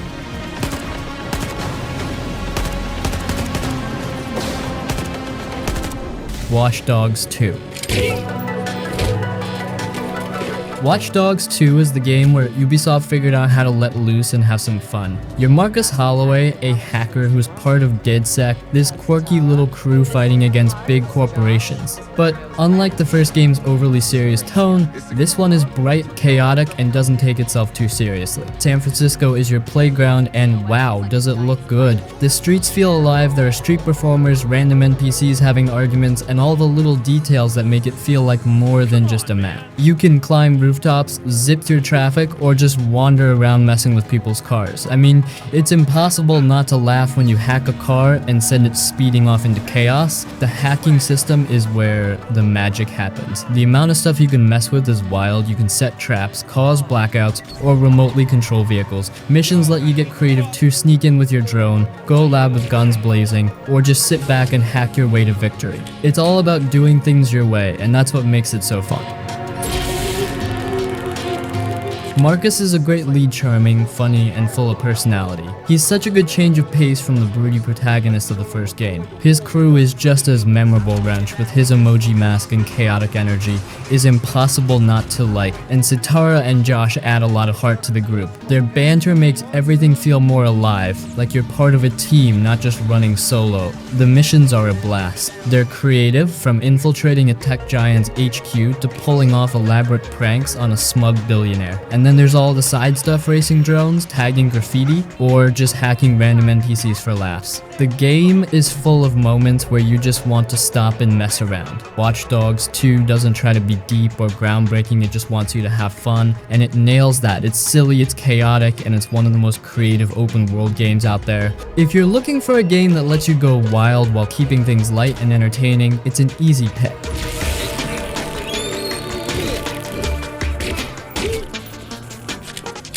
Batman Arkham City. Batman Arkham City is the perfect blend of being a detective, a martial artist, and just straight up Batman. The game drops you into a massive chunk of Gotham turned into a sprawling, lawless prison, and from the moment you glide into Arkham City, it's clear this is something special. The combat is smooth, simple to pick up, and endlessly satisfying. You're stringing together punches, counters, and gadget takedowns in a way that makes you feel untouchable. But it's not just about brawling. Stealth sections are just as fun, letting you stalk enemies from the shadows, use gadgets to cause chaos, and pick off thugs one by one until they're terrified. The city itself is packed with personality. It's not just a big map, it's a playground for Batman. Every rooftop, alley, and sewer feels like it has a story, whether it's a hidden Riddler trophy or a side mission that spirals into a bigger mystery. You'll stumble into encounters with iconic villains like Mr. Freeze, the Penguin, and of course the Joker. Speaking of which, Mark Hamill's Joker is incredible here, chilling, funny, and completely unpredictable. Never heard of it. The story hooks you right from the start. You're dealing with Hugo Strange and his mysterious Protocol 10, all while classic Batman villains are running wild in the city. It's dark, it's intense, and it's full of twists that keep you guessing. Plus, the voice acting with Kevin Conroy as Batman brings the whole thing to life. What really stands out are the side missions. They're not just filler, they're some of the most memorable parts of the game. You'll chase down Deadshot, track a mysterious serial killer, or help out allies like Catwoman in her own little storyline. Everything feels like it fits into the world, and it's all worth exploring. Arkham City nails the feeling of being Batman. The combat, the gadgets, the atmosphere, it all comes together perfectly. It's one of those games where you can get lost just gliding around the city, taking in the chaos and stopping to help whoever needs it. If you've ever wanted to be the Dark Knight, this game absolutely delivers.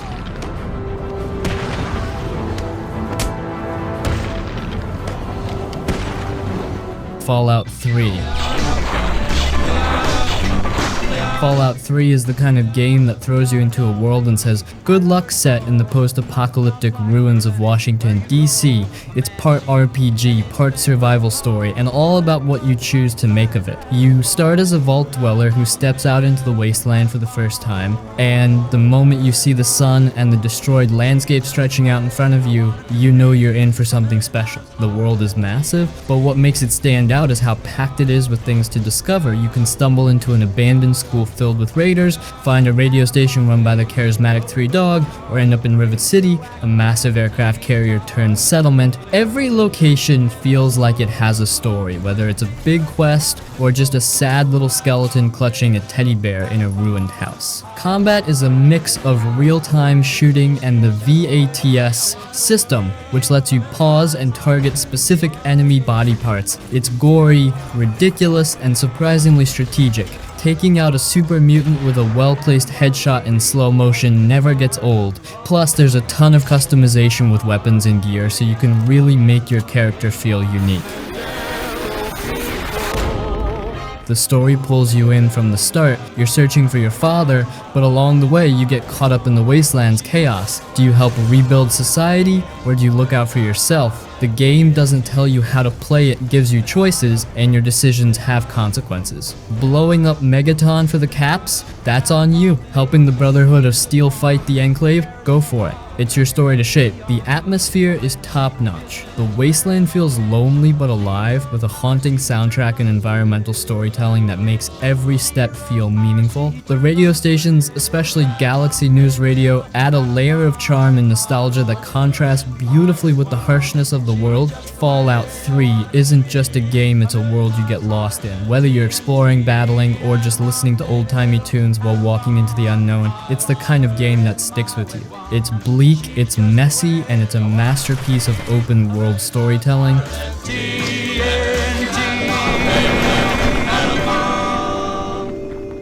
Ghost of Tsushima. Ghost of Tsushima is one of those games that grabs you with its beauty and doesn't let go. Set in feudal Japan, you play as Jin Sakai, a samurai fighting to reclaim his homeland from a Mongol invasion. The story is all about honor, loyalty, and the cost of survival, but what really shines here is the world. Tsushima Island is breathtaking. Rolling fields of golden grass, cherry blossoms floating through the air, dense bamboo forests. It's one of the most stunning open worlds I've ever seen. And it's not just pretty, it's alive. Animals lead you to hidden shrines, the wind guides you instead of a map, and every corner feels like it has a secret waiting to be found. The combat is incredible. At first, it's all about samurai duels, timing your strikes, parrying perfectly, and taking enemies down with precision. But as Jin embraces the ghost path, you unlock stealth abilities, letting you take out enemies with sneaky assassinations or tools like smoke bombs and kunai. It's a constant balance between sticking to samurai traditions or doing whatever it takes to win. Both styles feel satisfying, and switching between them keeps things fresh. And the story hits hard. Jin's struggle between following the samurai code and becoming the ghost is at the heart of the game, and the characters around him like Yuna, who pushes him towards survival, or Lord Shimura, who clings to honor, make it even more emotional. It's not just about fighting Mongols, it's about the choices Jin has to make and the consequences of those choices. The side quests are worth diving into too. You'll help villagers, track down legendary warriors, and unravel personal stories that add depth to the world. Even small tasks feel meaningful because they're tied to the people and culture of Tsushima. Now, one small complaint: some side quests were pretty bland and repetitive. Enemy were also limited. I found the game lacking in that aspect. But other than that, like visual, absolutely stunning. The game is like a moving painting. The soundtrack, with its traditional Japanese instruments, adds so much atmosphere to every moment, whether you're in a tense fight or just riding through a peaceful meadow. Also, I recently played the Iki Island and it was absolutely beautiful, so make sure to give it a try too. Ghost of Tsushima isn't just a game, it's an experience. It's beautiful, emotional, and so immersive that you'll lose hours just exploring and taking it all in. If you've ever wanted to step into a samurai's shoes and fight for something bigger than yourself, this is the game to play.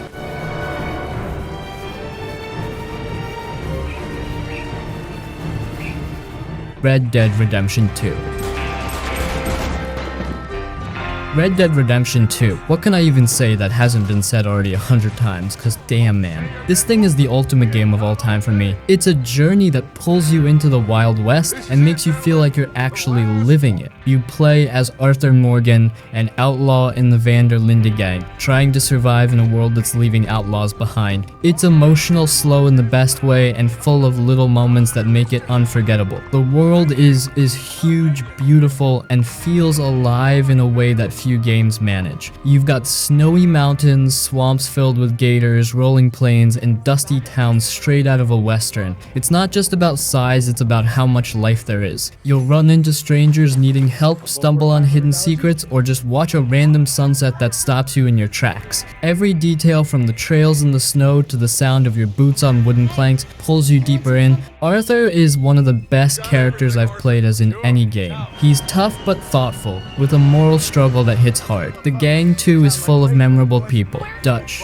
with his endless schemes, John, trying to find his place, and Sadie, who's just a badass. Hanging around the camp, listening to their stories, or playing cards with them adds so much to the experience. It's not just a story about outlaws, it's a story about out people.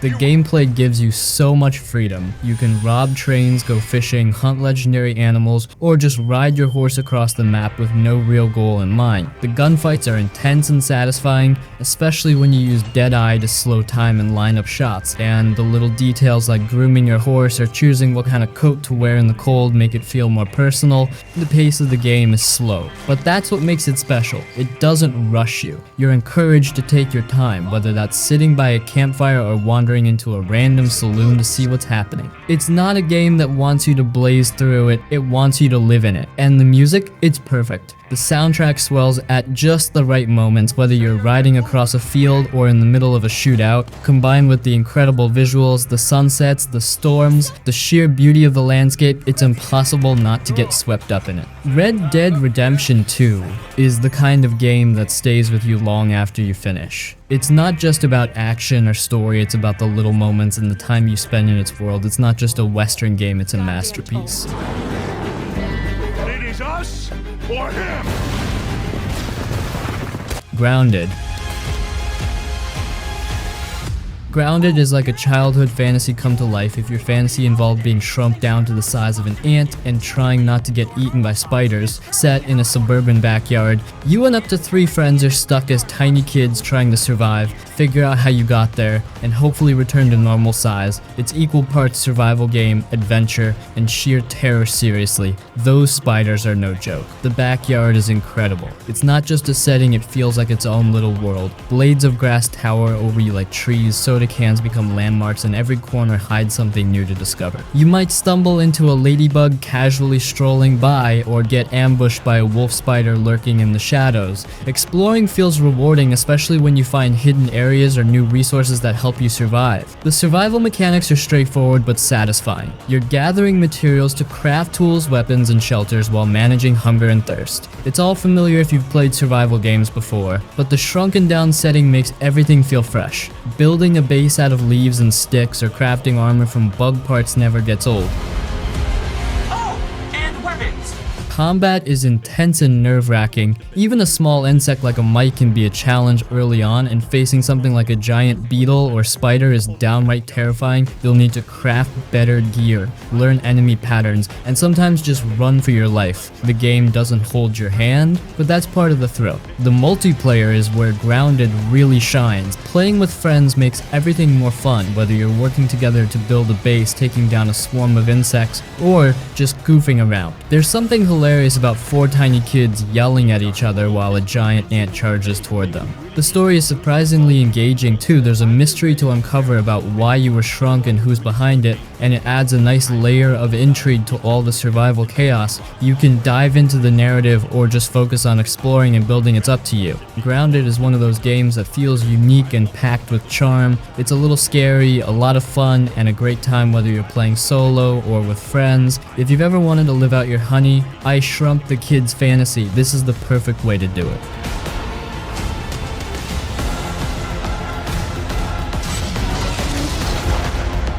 Far Cry 5. Far Cry 5 takes the chaotic open world formula the series is known for and drops it into the heart of rural America. Set in the fictional Hope County, Montana, you're up against a doomsday cult led by the charismatic and chilling Joseph Seed. It's all about guns, explosions, and a surprising amount of weirdness, and it works. The setting feels like its own character. Hope County is beautiful with sprawling fields, dense forests, and winding rivers. You'll come across small towns, farms, and creepy cult outposts, each with its own vibe. The mix of natural beauty and the cult's presence creates this unsettling contrast. You're exploring this peaceful looking place, but danger is always around the corner. The gameplay is exactly what you'd expect from Far Cry. You're taking over outposts, hunting wildlife, and blowing up everything in sight. The combat is solid, with plenty of weapons to choose from and fun ways to cause mayhem. Want to sneak in with a bow? Go for it. Prefer to drive a truck loaded with explosives straight into the enemy? That works too. The freedom to approach missions your way is one of the game's best features. The story leans heavily into the cult theme. Joseph Seed and his family of lieutenants are some of the most memorable villains in the series. Their sermons and interactions with you are unsettling, and the game does a good job of making them feel like a genuine threat. The plot isn't groundbreaking, but it has enough twists and crazy moments to keep you hooked. One of the best parts is the companions you can recruit. Whether it's Boomer, the loyal dog who steals weapons from enemies, or Cheeseburger, a massive bear who mauls anything in sight, they add a lot of personality to the game. Plus, they're actually useful in combat, which is a bonus. Far Cry 5 doesn't reinvent the wheel, but it doesn't need to. It's a game that knows what it is of fun, over-the-top sandbox with plenty of action and chaos. If you're in the mood for a game where you can blow things up, take on a creepy cult, and explore a gorgeous world, this one's a great choice.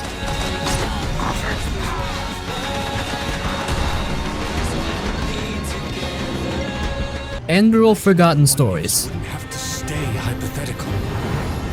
Enderal isn't just a mod for Skyrim, it's a full-blown RPG masterpiece that stands on its own. Built on Skyrim's engine, it takes you to a completely new world with its own lore, characters, and story. If you're into games that are deep, dark, and brimming with atmosphere, Enderal is a journey you absolutely need to take. The first thing that hits you is the tone. Where Skyrim often feels like a grand adventure, Enderal is heavier, more introspective. The world is beautiful, but there's this undercurrent of tension and tragedy running through everything. You'll see gorgeous landscapes, lush forests, snowy peaks, and eerie ruins, but there's always a sense that something is a little off. It pulls you in and makes you want to explore every inch of it. The story is where Enderal shines the most. It's layered, complex, and isn't afraid to get philosophical. You play as someone haunted by mysterious visions and thrown into a world on the brink of collapse. The game doesn't just hand you a hero's journey, it challenges you to question everything from your choices to the nature of the world itself. The writing is sharp, and the characters feel real, with motivations and flaws that make them memorable. You have to actually endure something for what you believe in. Gameplay-wise, it builds on Skyrim's foundation but adds its own twists. The leveling system is completely revamped. You'll earn experience points by completing quests and exploring, not just by swinging a sword at wolves. There's a focus on choosing specific paths, magic, stealth, or melee that feel more meaningful because of the way skills are handled. The survival mechanics, like needing food and sleep, add to the immersion without feeling like a chore. The quests are another standout. Even the side quests have depth and often lead to unexpected places. One moment you're investigating a missing person, and the next you're unraveling a conspiracy or facing off against something straight out of a nightmare. It's not about ticking boxes on a map, it's about getting lost in stories that matter. The best part? It's free if you own Skyrim. But don't let that fool you into thinking it's some throwaway project. This is a full-fledged RPG experience, crafted with care and love. If you're craving a deep, emotional game with a world that feels alive and a story that makes you think, Enderal is absolutely worth your time. You're losing your mind, just like Sister Pride did. Supraland. Supraland is one of those games that feels like a hidden gem. At first, it looks like a simple, colorful indie game, but once you start playing, it hooks you with its clever design and constant surprises. It's a mix of exploration, puzzles, and light combat, all wrapped up in this charming little world that feels like a giant toy box. The world is so much fun to explore. You're this tiny character in a backyard-like environment where everything looks handmade, almost like you're running around in someone's imagination. It's bright, quirky, and packed with things that make you want to stop and just look around. Every corner has some little secret or puzzle that makes you go, wait, how do I get up there? The puzzles are where the game really shines. They're the kind that make you feel smart when you figure them out. You'll be using your tools like a gun or a cube generator in ways that aren't immediately obvious, but when it clicks, it's so satisfying. The game doesn't hold your hand or give you big hints, which makes solving things even more rewarding. You're constantly thinking, experimenting, and trying new ideas, and it keeps you engaged the whole way through.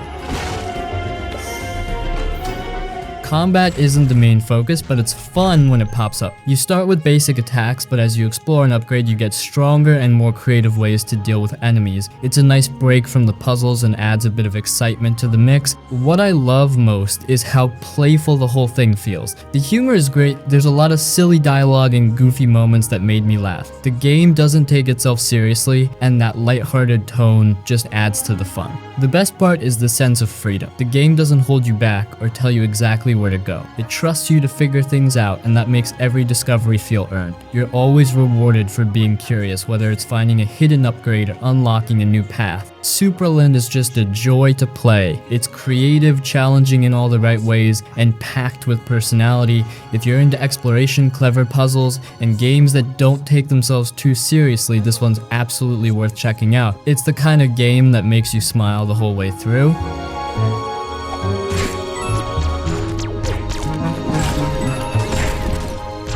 It's the Technomancer.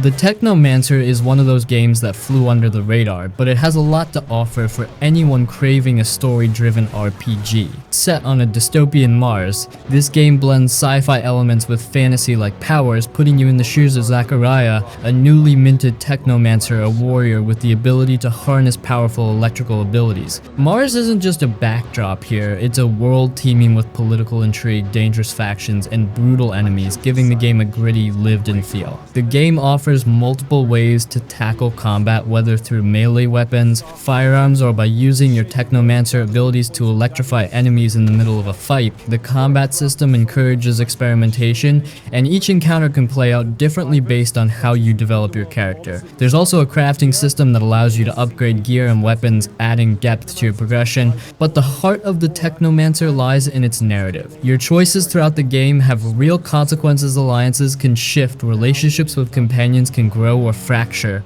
and decisions you make early on can come back to haunt you later. It may not have the production value of bigger RPGs, but it more than makes up for that with ambition and heart.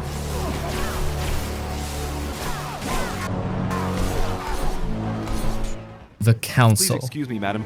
I'm sure we've met before, but I don't remember what. The Council throws you into a wild mix of mystery, politics, and secret societies. You play as Louis de Richet, a guy hunting for his missing mother on a private island. But it's not just any gathering. This island is packed with historical big shots like George Washington and Napoleon Bonaparte, all wrapped up in a deep, strange conspiracy. What's cool about the Council is how conversations feel like puzzles. You'll need to use skills like psychology, manipulation, or diplomacy to get people to open up or say what you need them to. And here's the twist: even if you mess up, the game keeps going, but things will take a different turn. Every choice matters, and it changes how people treat you and where the story heads.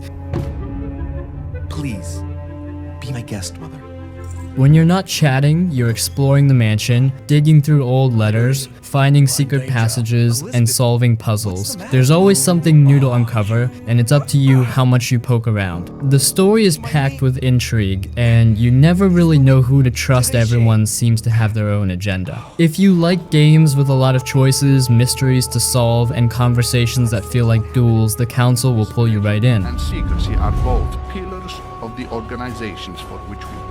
You know, Louis, I've only just now realized that I've been drawn here. This is the police. And you won't have any problems with me. In This Is the Police, you step into the shoes of Jack Boyd, a police chief on the brink of retirement, trying to make it through his last 180 days on the job. But it's not just about filing reports and catching criminals. It's a constant balancing act between managing your officers, dealing with corrupt politicians, and figuring out whether you want to retire clean or pocket some dirty cash along the way. The game plays like a mix of strategy and narrative. Every day, you'll assign cops to respond to emergencies across the city, but the choices aren't always clear-cut. Do you send your best officer to stop a robbery, knowing it might leave you short-staffed for the next crisis? Or do you look the other way when a crime boss offers you a bribe in exchange for letting something slide? Your choices build over time, changing the city and shaping how the story plays out.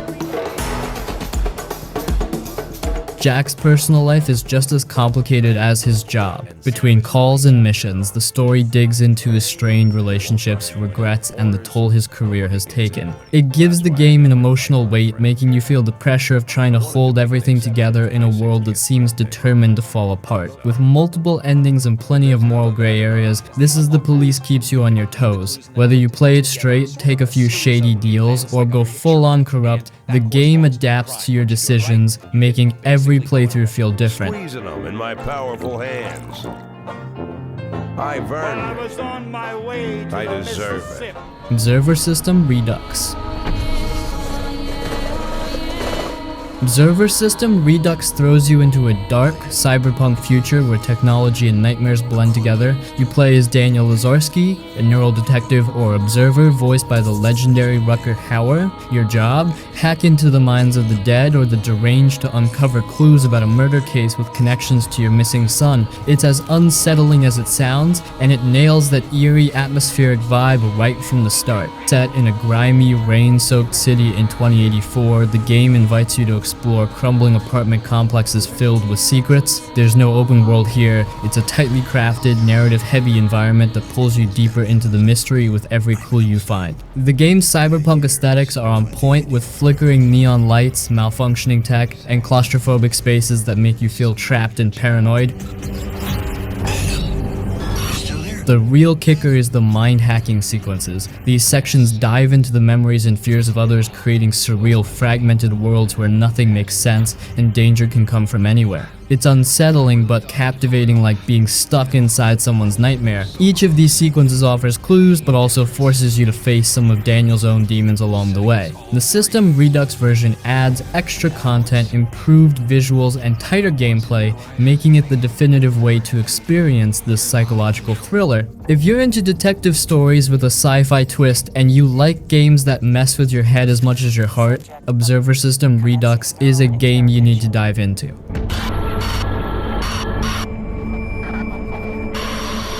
Darkwood.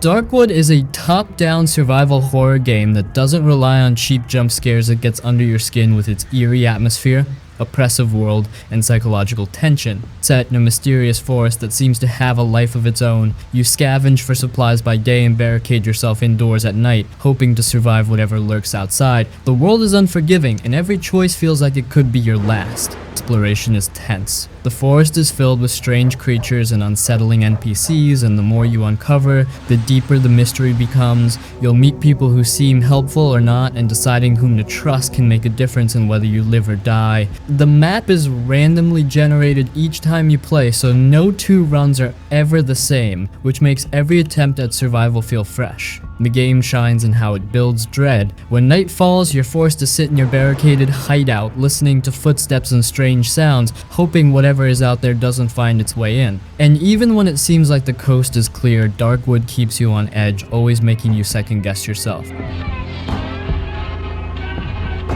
Resource management is crucial. Food, weapons, and tools are scarce, and everything you collect has to be used wisely. Do you upgrade your workbench to craft better gear, or spend those resources fixing the holes in your barricades? The decisions are tough, and the consequences are real. If you're into survival games with psychological horror that leaves you thinking long after you've put down the controller, Darkwood offers a haunting experience you won't forget.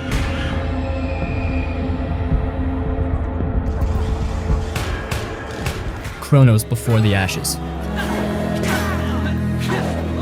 Chronos Before the Ashes is an action RPG with a unique twist that ties your character's progression to aging. Every time you die, your character grows older, and with age comes both wisdom and limitations. When young, you're fast and agile, relying on dexterity and strength in combat, but as you age, you unlock more magical abilities, shifting your focus from physical prowess to arcane mastery. This aging mechanic gives the game a fresh sense of strategy, making each life feel meaningful. The game takes place in a mysterious, interconnected world filled with puzzles, hidden passages, and challenging enemies. Combat is methodical dodging, blocking, and striking at the right moment are essential if you want to survive. And the difficulty ramps up gradually, but every encounter feels rewarding as you learn enemy patterns and refine your approach.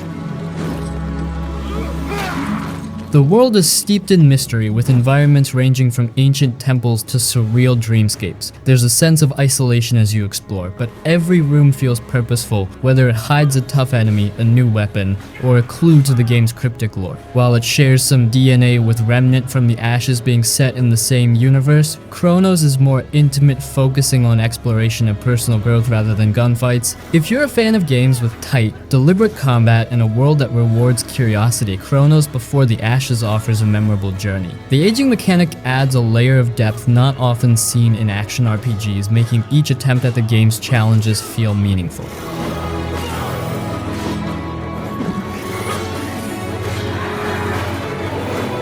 The Swapper. The Swapper is a thought-provoking puzzle platformer that pulls you into a haunting, atmospheric sci-fi world. You find yourself stranded on a derelict space station where you must use a mysterious cloning device to solve puzzles and uncover the unsettling truth about what happened to the crew. The core mechanic. You can create clones of yourself and swap control between them, but every clone moves with you, mirroring your actions, making each puzzle a clever test of timing and positioning. The puzzles start off simple but gradually grow more complex, challenging both your problem-solving skills and your understanding of how to manipulate the clones. The game does an incredible job of teaching its mechanics without any hand-holding, but what really sets the Swapper apart is how it weaves its narrative into the gameplay, raising questions about identity, consciousness, and what it means to be human. Visually, the game has a striking style. Everything looks like it was handmade from clay and other physical materials, giving it a surreal, dreamlike atmosphere. The ambient music and eerie sound design amplify the isolation you feel as you explore the station, adding emotional weight to every quiet moment. It's not just the puzzles that keep you hooked. The Swapper tells a deep, thought-provoking story without ever being heavy-handed. If you're a fan of narrative-driven games that make you think, and you enjoy solving challenging puzzles along the way, the Swapper is a game you need to experience.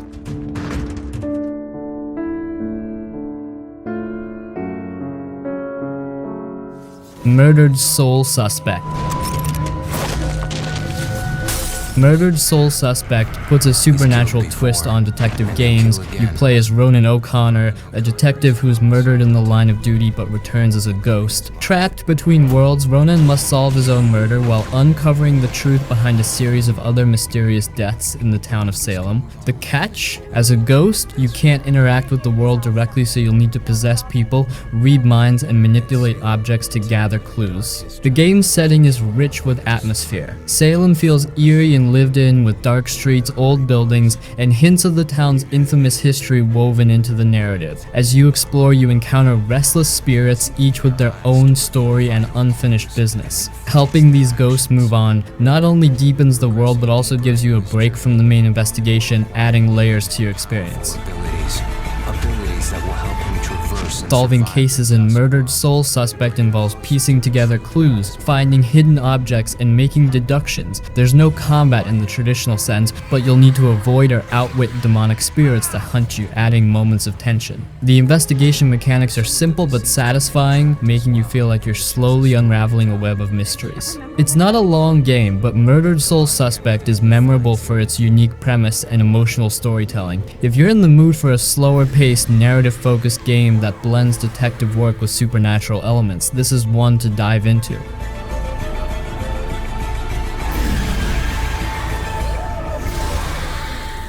Kona. Kona is a mystery adventure game set in the snowy wilderness of northern Quebec in the 1970s. You step into the boots of Carl Faubert, a private investigator called to a remote town to look into a case of vandalism. What starts as a straightforward job quickly turns into a chilling investigation as you discover the town abandoned and strange supernatural events lurking beneath the surface. The game shines with its atmosphere. The snow-covered landscapes are beautiful but feel harsh and isolating, adding a sense of survival to your exploration. You'll have to manage Carl's health, warmth, and equipment as you roam the wilderness, uncovering clues to figure out what happened to the missing townsfolk. So he can drive for hours on rough roads. Exploration plays a huge role in Kona. You'll search houses, find journals, inspect objects, and piece together bits of information. It's not just about solving puzzles, it's about absorbing the environment and slowly unraveling the story through what you find. There's even a supernatural edge to the mystery, which makes everything feel just a little more unsettling as you go deeper into the town's secrets. Driving through the snow in Carl's pickup truck, lighting a fire to stay warm, and listening to the game's narrator who comments on Carl's every move gives Kona a cozy but eerie vibe. The slow burn storytelling and quiet moments of survival add depth, making you feel like you're in the heart of a suspense novel. If you enjoy games with immersive settings, open-ended exploration, and a touch of the supernatural, Kona offers a unique, moody experience that pulls you into its frozen mystery.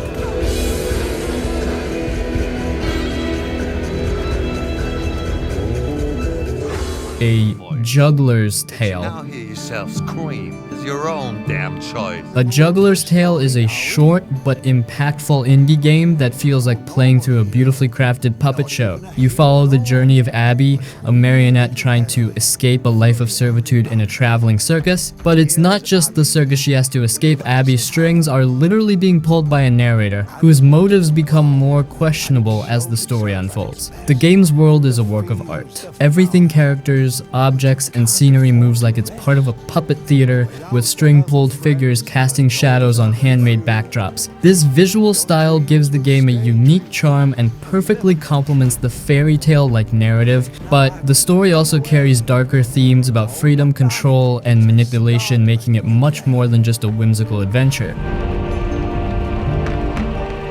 Gameplay revolves around puzzle platforming, with Abby's strings adding an extra challenge. For example, her strings might get caught on objects above her, forcing you to find creative ways to move forward. It's a clever mechanic that ties the gameplay to the narrative, making every step feel meaningful as Abby tries to break free, not just physically but emotionally. With its emotional storytelling, stunning art direction, and charming yet haunting atmosphere, A Juggler's Tale delivers an experience that sticks with you. It's a short journey, but one that feels complete, like a storybook coming to life in the best way possible.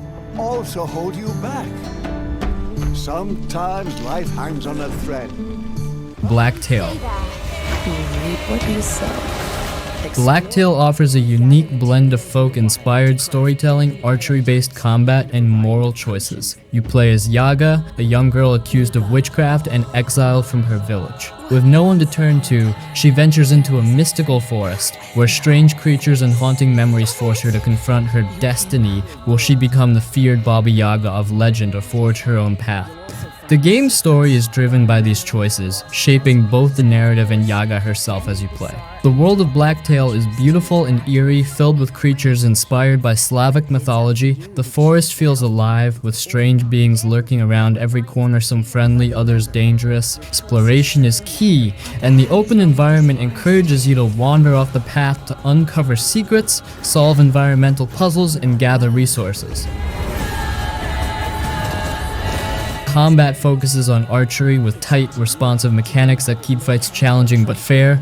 You'll need to craft arrows, manage stamina, and strategically use potions and abilities to survive. There's a balance between combat and exploration, with plenty of downtime to take in the game's atmosphere, talk to curious characters, or collect materials to upgrade your equipment. What makes Blacktail stand out is how it weaves morality into the gameplay. Your decisions affect not only the world but also Yaga's development, help creatures, and show kindness, and she becomes more human. Choose cruelty, and she edges closer to becoming the feared witch of legend. These choices subtly change the game's visuals and music, adding layers to the narrative without being heavy-handed.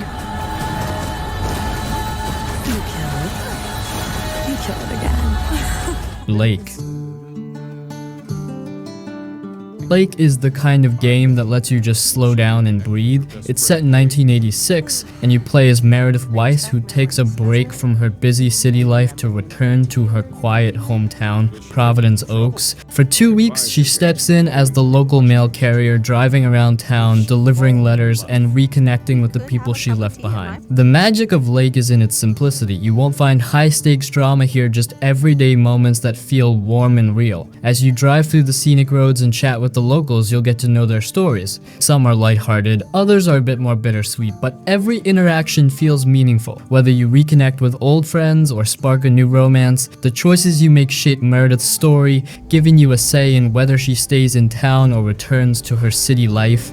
Well, hello there, big cuddly guy. There's no rush in Lake. Delivering mail is about more than just getting from point A to point B. It's about the quiet moments, the calm scenery, and the chance to reflect. The gameplay is simple, but that's kind of the point. It's a game that makes you slow down, enjoy the ride, and get lost in the peacefulness of it all. If you're into games that focus more on story and atmosphere than action, Lake is one of those feel-good experiences that just sticks with you. It's perfect for when you want a break from the usual chaos and need something cozy to unwind with.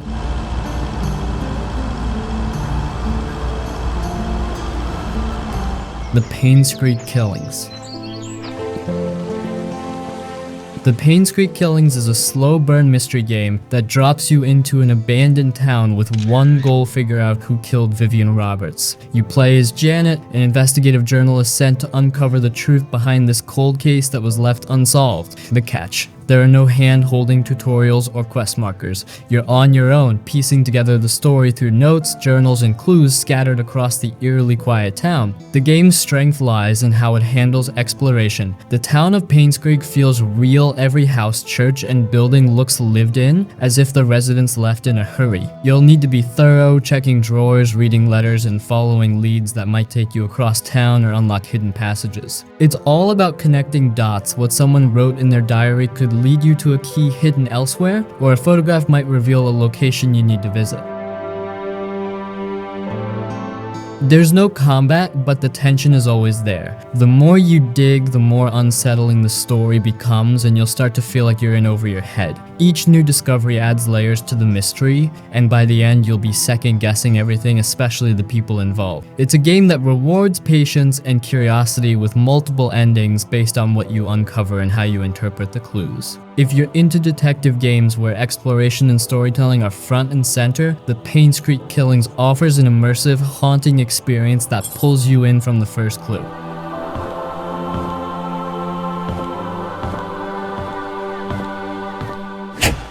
Road 96. Road 96 takes you on a unique, procedurally generated road trip where every journey is different. Set in a fictional country teetering on the edge of collapse, you play as multiple teenagers trying to escape to the border and find freedom. Along the way, you'll meet a cast of strange, memorable characters, some kind, some dangerous, and all with their own stories that weave into the bigger narrative about the country's political turmoil. Each run feels like an adventure, with choices that affect not only your current escape, but also the fates of the people you meet along the way. Will you steal to survive, hitchhike with a mysterious truck driver, get involved in shady dealings, or try to stay off the radar? Every decision shapes your journey, and no two trips feel the same. Looking for someone called Zoe. John. What makes Road 96 special is how it balances storytelling with exploration. As you hop from gas stations to motels, mountain trails, or back roads, you uncover snippets of the bigger story about what's really happening in the country. The characters you meet, like the quirky duo Stan and Mitch, or the mysterious Sonia, start to connect in surprising ways, making every encounter feel meaningful, even if your paths only cross briefly. He's a kid! Try something, Mr. President. If they do, I'll crush them once and for all. Kentucky Route Zero. Kentucky Route Zero is more than just a game, it's an experience. It blends surreal storytelling, haunting visuals, and emotional moments into a journey that sticks with you long after you finish. You follow Conway, a truck driver, making one final delivery along the mysterious Route Zero, a highway that doesn't appear on any map. Along the way, you encounter strange places and even stranger people, all wrapped in themes of loss, debt, community, and the search for meaning. The game is presented like an interactive play, with minimalist visuals that give everything a dreamlike, almost otherworldly vibe. Conversations feel poetic with dialogue choices that shape the tone of your journey more than the plot itself. The focus isn't on puzzle solving or action, but on experiencing the quiet, sometimes melancholic moments that unfold as you explore backroads, abandoned buildings, and eerie landscapes. Every interaction feels like a glimpse into a different story, some heartbreaking, some oddly comforting.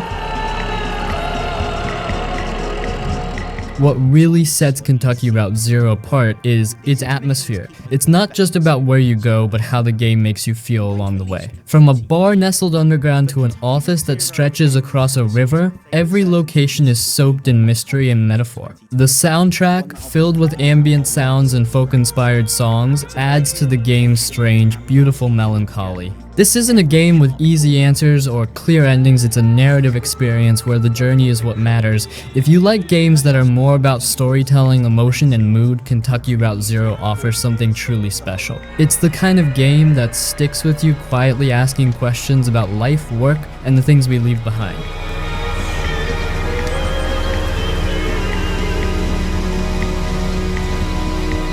The Vanishing of Ethan Carter. The Vanishing of Ethan Carter is a haunting first-person mystery game that pulls you into the role of Paul Prospero, a paranormal detective drawn to the remote town of Red Creek Valley by a letter from a boy named Ethan Carter. From the moment you arrive, you realize something terrible has happened. What follows is an eerie journey through a beautiful but unsettling world, where every step brings you closer to uncovering the truth behind Ethan's disappearance. This game is all about exploration and discovery. There are no combat mechanics, just you, the environment, and a series of strange puzzles that require both observation and a bit of detective work. The puzzles are designed to feel organic, nothing feels forced, and the game never holds your hand, making every solution feel like a personal victory. You'll reconstruct past events, follow supernatural clues, and slowly unravel a story that's as emotional as it is mysterious. Red Creek Valley is stunning. The world feels alive yet abandoned, with vibrant forests, misty lakes, and decaying structures that tell their own silent stories. The visual detail makes every location worth exploring, and the atmosphere shifts from serene to unsettling at just the right moments, keeping you on edge without relying on cheap scares. What makes The Vanishing of Ethan Carter so memorable is how it blends supernatural elements with a deeply human story. As you explore Ethan's world, you begin to understand the struggles he faced and the emotions that led him to seek refuge in his imagination. It's a story that stays with you, not because of flashy twists, but because of the quiet, personal truths it reveals. If you love narrative-driven games with an emphasis on exploration, The Vanishing of Ethan Carter is a must-play experience. It's a short journey, but one that leaves a lasting impression.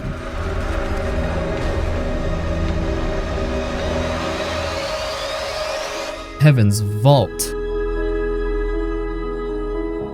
Heaven's Vault puts you in the shoes of Aliyah, a stubborn, curious archaeologist navigating a mysterious, ancient world. You're on a mission to uncover the secrets of a lost civilization by traveling across the nebula, a series of moons connected by rivers of space. But here's the twist: the game is all about decoding an ancient language. Every inscription you find is like a puzzle, and you'll need to make guesses, figure out patterns, and slowly piece together the meaning behind the artifacts and ruins you discover. This is the kind of game that doesn't hold your hand. There are no right or wrong answers, just your best interpretations, which change as you learn more. It's like being a real archaeologist, where everything you uncover adds a piece to a larger, hidden story. And as the narrative unfolds, things you thought were certain might shift, making you second guess everything. It's not just about solving puzzles, it's about understanding history and how it shapes the world you're in. Traveling between moons is an experience in itself. You'll glide along rivers of stardust in your ship, stopping at ancient ruins, bustling markets, or abandoned sites full of strange artifacts. There's no set path you choose where to go, and the game adapts based on what you find and the decisions you make. The people you meet along the way remember your actions, so how you talk to them and whether you gain their trust can open or close doors throughout your journey. What makes Heaven's Vault special is the way it feels personal. It's not just about the story of a lost civilization, it's also about Alia's journey, her relationships, and the choices she makes along the way. The game's hand-drawn art style and ambient soundtrack create a quiet, reflective atmosphere that pulls you in, making every discovery feel meaningful. If you like games that reward curiosity, exploration, and patience, and enjoy unraveling stories one piece at a time, Heaven's Vault is definitely worth your time. It's not about flashy action or easy answers, it's about diving into the unknown and seeing where the journey takes you. But will the story I put together be the truth? Mad Max.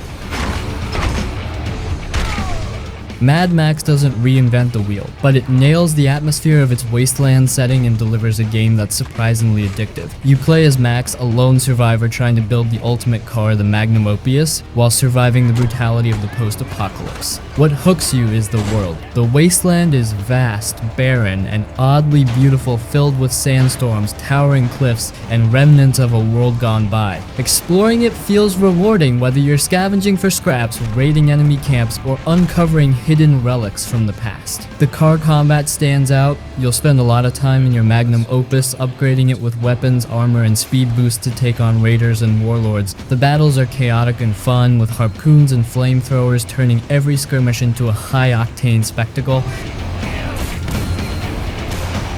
On foot, the combat leans heavily on the Arkham-style brawling system. It's simple but satisfying, with brutal finishers that make each fight feel gritty and impactful. The game also gives you plenty of upgrades for Max himself, letting you improve his gear and survival abilities. The story is straightforward, a revenge tale with a focus on survival and redemption, but it's enough to keep you invested. The characters you meet, especially your quirky mechanic sidekick Chumbucket, add personality and depth to the experience. Mad Max is a game that understands its world and makes you want to spend time in it. Between the car combat, exploration, and sheer sense of atmosphere, it's easy to lose hours just surviving and thriving in the wasteland.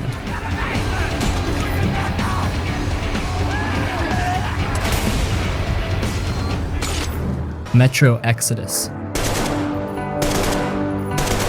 Metro Exodus takes the claustrophobic tension of its predecessors and expands it into a semi-open world format while keeping its heart intact. You play as Artyom, leaving the dark tunnels of the Metro behind to lead a group of survivors across a devastated Russia in search of a new home. The game combines tight, atmospheric storytelling with exploration. Each region you travel to feels distinct, from snowy wastelands to lush forests and arid deserts. The environments are packed with small details that tell stories without words, and the shift to open spaces doesn't sacrifice the sense of danger. Supplies are still scarce, and every bullet or medkit feels like a valuable resource. Combat is methodical and tense. You'll need to manage your gear carefully, crafting and upgrading your weapons as you go. Stealth remains a key option, but when fights break out, they're chaotic and satisfying. The game also leans heavily into immersion, with features like cleaning your weapons or wiping grime off your gas, pulling you deeper into its world.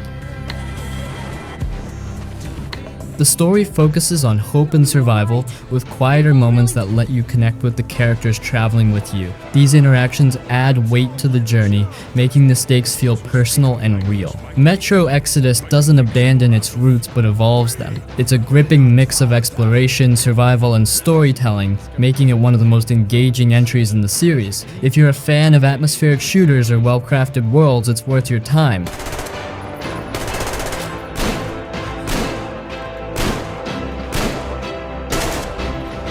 Disco Elysium. Disco Elysium isn't just a game, it's an experience that sticks with you. You play as a detective waking up in a trashed hotel room with no memory of who you are, what you're doing, or why there's a dead body hanging from a tree outside. From there, you're thrown into a dense, branching narrative where every decision you make shapes the story. The gameplay is almost entirely dialogue and skill-based. There's no combat in the traditional sense. Instead, you rely on your wits, skills, and sometimes sheer luck to navigate the investigation. Your character is a mess, and the choices you make, what to say, who to trust, how much alcohol to drink, determine whether you rise to the occasion or spiral further into chaos. The skills are where the game shines. They're not just stats, they're voices in your head, each one, from your logical side to your impulsive gut feelings offers advice, commentary, and sometimes outright bad ideas. It's up to you to decide who to listen to.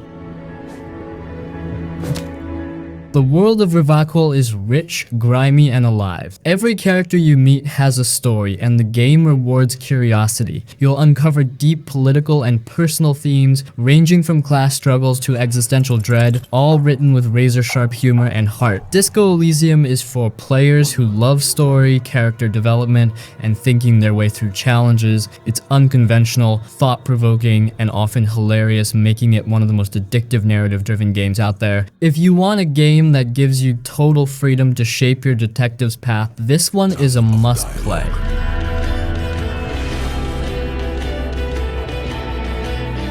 Bright Memory Infinite. Bright Memory Infinite is a fast-paced, visually stunning first-person shooter that mixes gunplay with melee combat in a way that feels fresh and fluid. You play as Shelia, an operative for the Supernatural Science Research Organization, sent to stop a mysterious phenomenon that's tearing through the sky and connecting dimensions. The plot? It's wild, chaotic, and more of a backdrop for the action than a central focus. The real star here is the gameplay. You seamlessly switch between firing guns, slashing enemies with a sword, and using special abilities like grappling or energy bursts. It's all about momentum, stringing together combos, and mixing ranged and melee attacks keeps every encounter engaging. The combat feels like a mix of Doom and Devil May Cry with its focus on speed and style. Visually, the game is a treat. From futuristic cityscapes to lush ancient ruins, every environment looks sharp and detailed, showcasing the power of its small development team. The fast-paced action and cinematic flair make it feel like you're playing through a blockbuster movie. That said, it's a short experience clocking in at just a few hours, but what's there is polished and replayable with enough variety in combat to keep you coming back. Bright Memory Infinite is for players who want fast, stylish action without a heavy time commitment. It's not deep or long, but it's a burst of fun and spectacle that's hard to ignore. If you're into fast-paced shooters with a bit of flair, it's well worth checking out.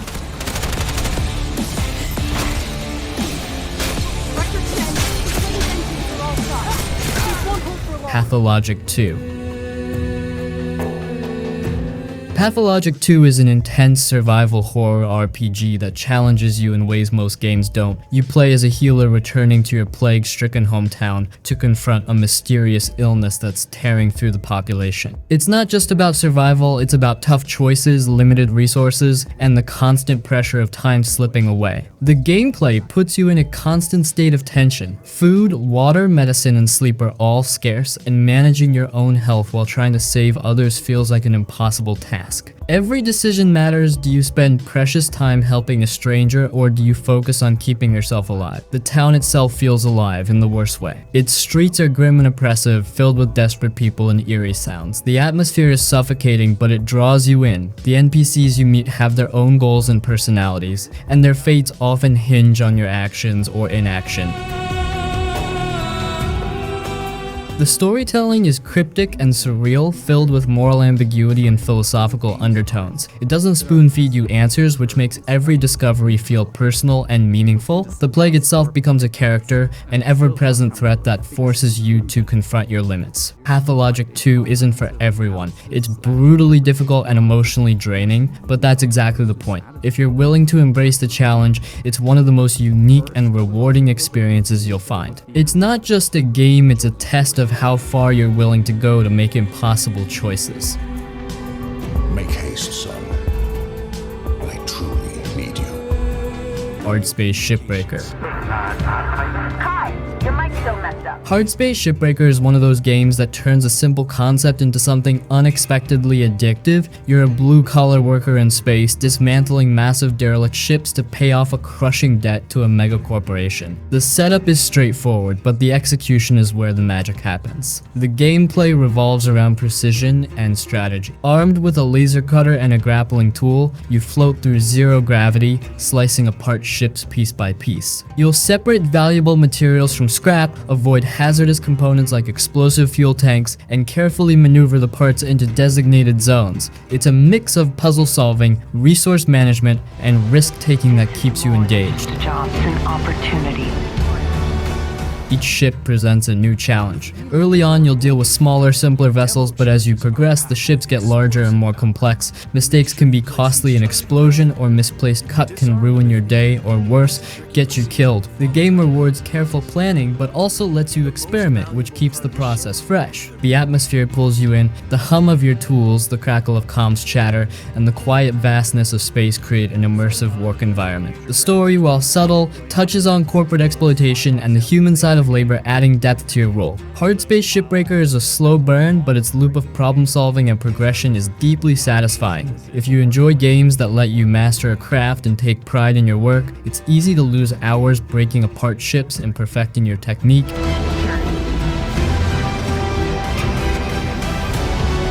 Sherlock Holmes, the Devil's Daughter. You see that she must never know. I don't understand anything. Sherlock Holmes, the Devil's Daughter is an intriguing blend of detective work, exploration, and light action sequences that offers a fresh take on the iconic detective. You step into the shoes of Sherlock as he solves 5 cases, each with its own twists, suspects, and moral dilemmas. The gameplay revolves around investigating crime scenes, piecing together clues, and questioning suspects. The deduction board is the centerpiece where you link clues to form conclusions. What makes it engaging is that you can arrive at different outcomes based on how you interpret the evidence, leading to varying resolutions for each case. The game adds some variety with action and stealth sequences. While they're not as polished as the detective mechanics, they help break up the slower moments. Puzzles also play a significant role, requiring logic and observation to progress, which keeps things interesting.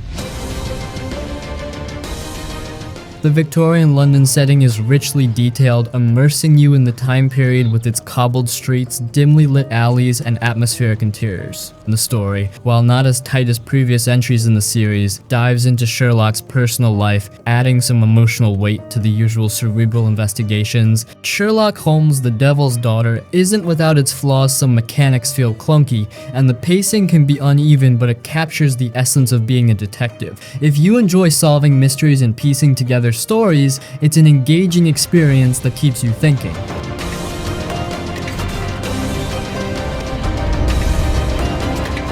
Uncharted 4.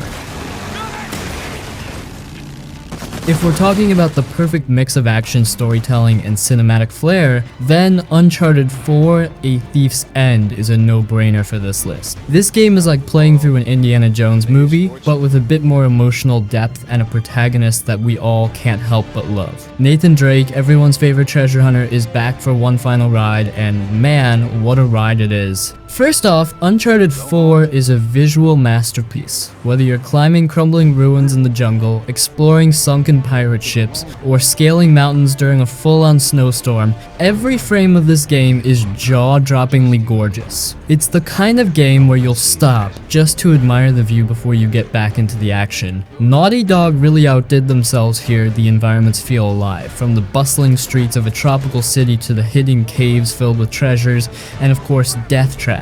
The attention to detail is insane. But the real magic of Uncharted 4 is in its characters and story. Nathan Drake has always been that fun, sarcastic, devil-may-care adventurer, but here, he's more layered, he's older, he's retired, and he's trying to live a normal life with his wife Elena. But when his long-lost brother Sam shows up, Nate gets pulled back into the treasure hunting life he swore he left behind. The dynamic between Nate and Sam is perfect. It feels like real sibling banter. The love, the rivalry, the history between them all blend into this really engaging relationship that drives the whole story forward. And speaking of story, Uncharted 4 manages to balance its trademark blockbuster action with a more grounded, personal narrative. It's about brotherhood, about the cost of obsession, and about figuring out what's most important in life. Nate's internal struggle, torn between his thirst for adventure and his desire for a peaceful life with Elena, makes this game hit harder emotionally than the previous entries.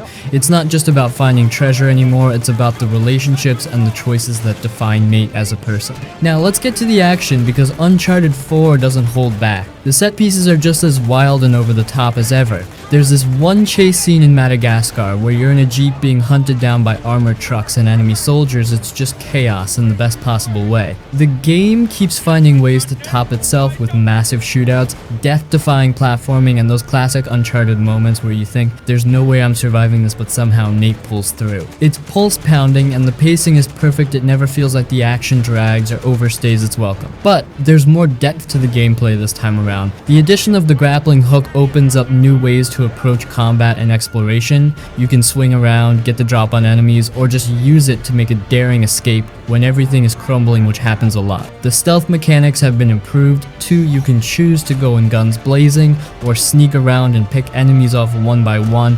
It's the kind of freedom that makes each encounter feel fresh. And then there's the climbing. Uncharted 4 is all about those insane climbing sequences where you're scaling cliffs, dodging falling debris, and barely holding on by your fingertips. It's tense, it's thrilling, and it feels more dynamic than ever thanks to the improved movement mechanics. You can leap from ledge to ledge, use your grappling hook to swing across gaps, and even take different paths to reach your goal. It's not just about pressing a button anymore, there's more strategy to it. Of course, it wouldn't be Uncharted without some puzzles. They're not overly difficult, but they're clever enough to make you feel like you're solving ancient mysteries alongside Nate. It's the perfect blend of action, exploration, and puzzle solving that keeps the pacing tight and the experience exciting from start to finish. Uncharted 4: A Thief's End is the complete package. It's an exhilarating treasure hunt, a heartfelt story of family and love, and one of the most polished, cinematic experiences you'll ever play. Whether you're swinging across chasms or engaging in a tense shootout, it's always a thrill, and you'll be grinning the entire way through.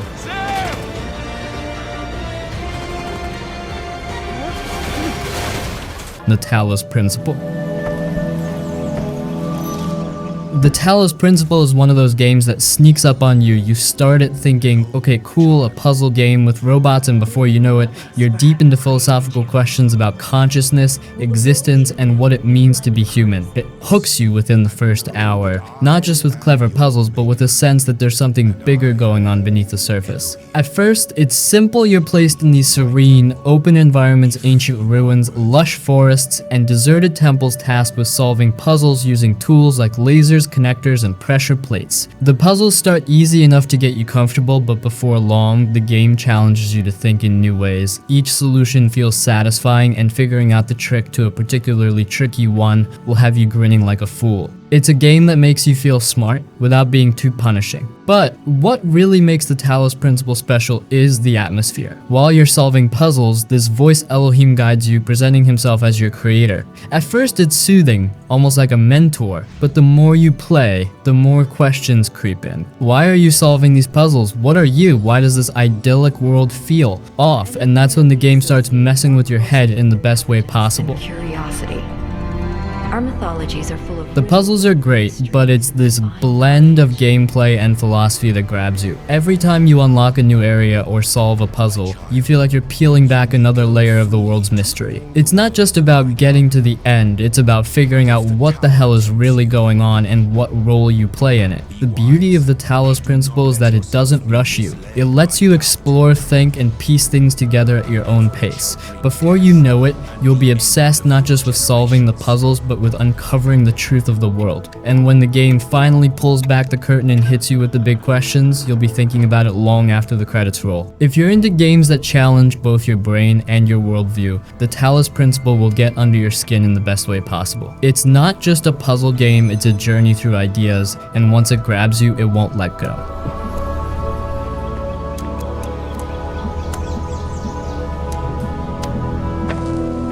The Evil Within 2. The Evil Within 2 pulls you in right from the start, and before you know it, you're way too deep to back out. It's a survival horror game, but it's not just about creepy monsters or jump scares, it's about making you feel like you're always on edge, like things could fall apart at any second. You play as Sebastian Castellanos, a detective who's seen some seriously messed up stuff. This time, he's on a mission to rescue his daughter, who's trapped inside a simulated nightmare world called STEM. And yeah, it gets weird fast. what makes the Evil Within 2 so addictive is the balance between freedom and fear. Unlike the first game, which was pretty linear, this one opens things up. It's not a full-on open world, but the sandbox-like areas give you a lot more room to explore. You can sneak through abandoned neighborhoods, scavenge supplies, or stumble into side quests that make the world feel more alive. But here's the catch: you never feel safe. Even when you're just walking down a street, there's this constant tension that something awful could jump out at you. The combat feels tight, limited ammo, enemies that can overwhelm you if you're not careful, and every shot feeling like it counts. But it's not just about blasting your way through everything. A lot of the time, sneaking around and picking off enemies one by one feels like the smarter play. You can set traps, use distractions, or just try to avoid fights altogether. And when things do go sideways, the game keeps you on your toes. You'll end up in those moments where you're sprinting through alleyways, desperately hoping you've got enough stamina to outrun whatever's chasing you.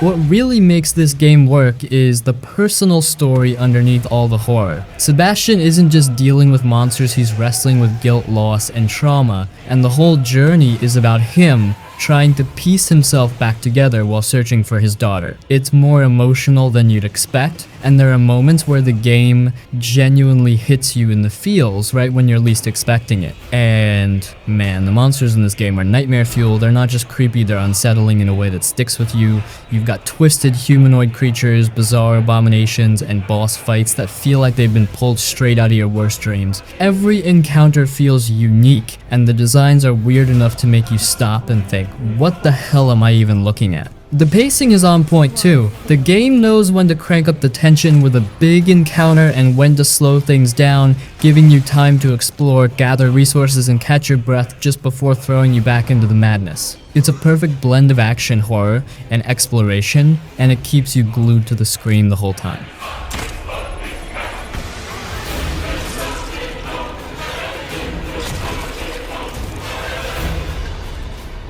Outer Wilds.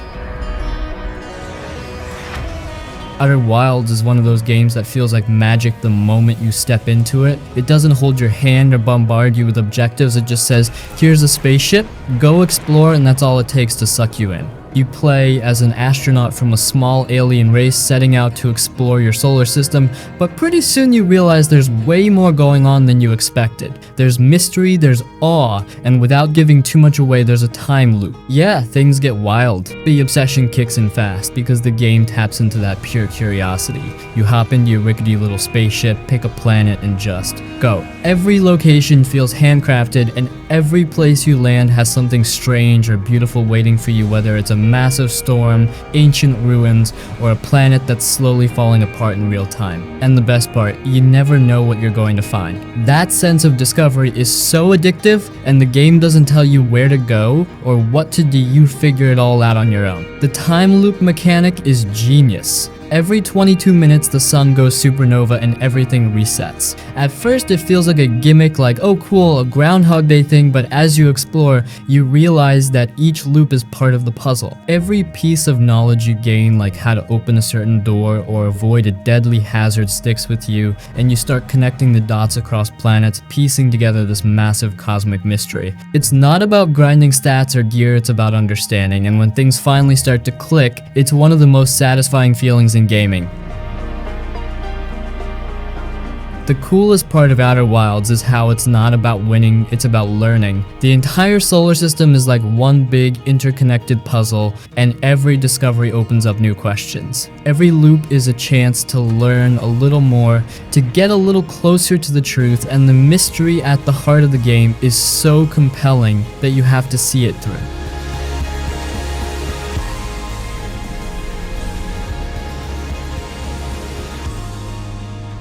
Ori and the Blind Forest. Ori and the Blind Forest isn't just a game, it's an emotional journey wrapped in some of the most beautiful art and music you'll ever experience. From the moment you dive into it, the world pulls you in with its stunning visuals, heartfelt story, and tight platforming that'll have you hooked within the first hour. But fair warning, this one hits hard. It's one of those games that makes you feel something deep before you've even gotten used to the controls. You play as Ori, a little guardian spirit, in a forest that's been devastated by a terrible storm. The whole game is about restoring life to the forest, but it's not just about running through beautiful scenery, it's about overcoming obstacles, making tough jumps, and figuring out how to move forward when everything seems stacked against you. The platforming is tight and responsive, which makes every leap and wall climb feel like a small victory. And when you finally pull off that perfect sequence of moves, it feels amazing. But it's not just the mechanics that keep you hooked, it's the feels. Right off the bat, Ori and the Blind Forest hits you with an emotional gut punch that sets the tone for the rest of the game. There's very little dialogue, but the story is told through beautiful animations and music that somehow manage to say more than words ever could. You'll find yourself emotionally invested in Ori's journey, rooting for this little spirit to save the forest, even when the odds seem impossible. The visuals are on another level. Every inch of the game looks like a painting in motion, with glowing forests, misty swamps, and eerie caverns that feel alive. Each new area feels distinct and handcrafted, inviting you to explore every corner. And exploration is a huge part of the game. There are secret areas, upgrades, and collectibles tucked away in every nook and cranny. The more you explore, the stronger Ori becomes, which makes revisiting old areas with new abilities super satisfying. The game isn't easy though. The platforming challenges ramp up fast, and there are sections where you'll be retrying a lot, especially during escape sequences that demand quick reflexes and perfect timing. But here's the thing, it never feels frustrating. Every death is a lesson, and when you finally nail that tricky jump or outrun that rising water, it feels like a genuine achievement. The game respects your time, making every challenge rewarding without dragging things out.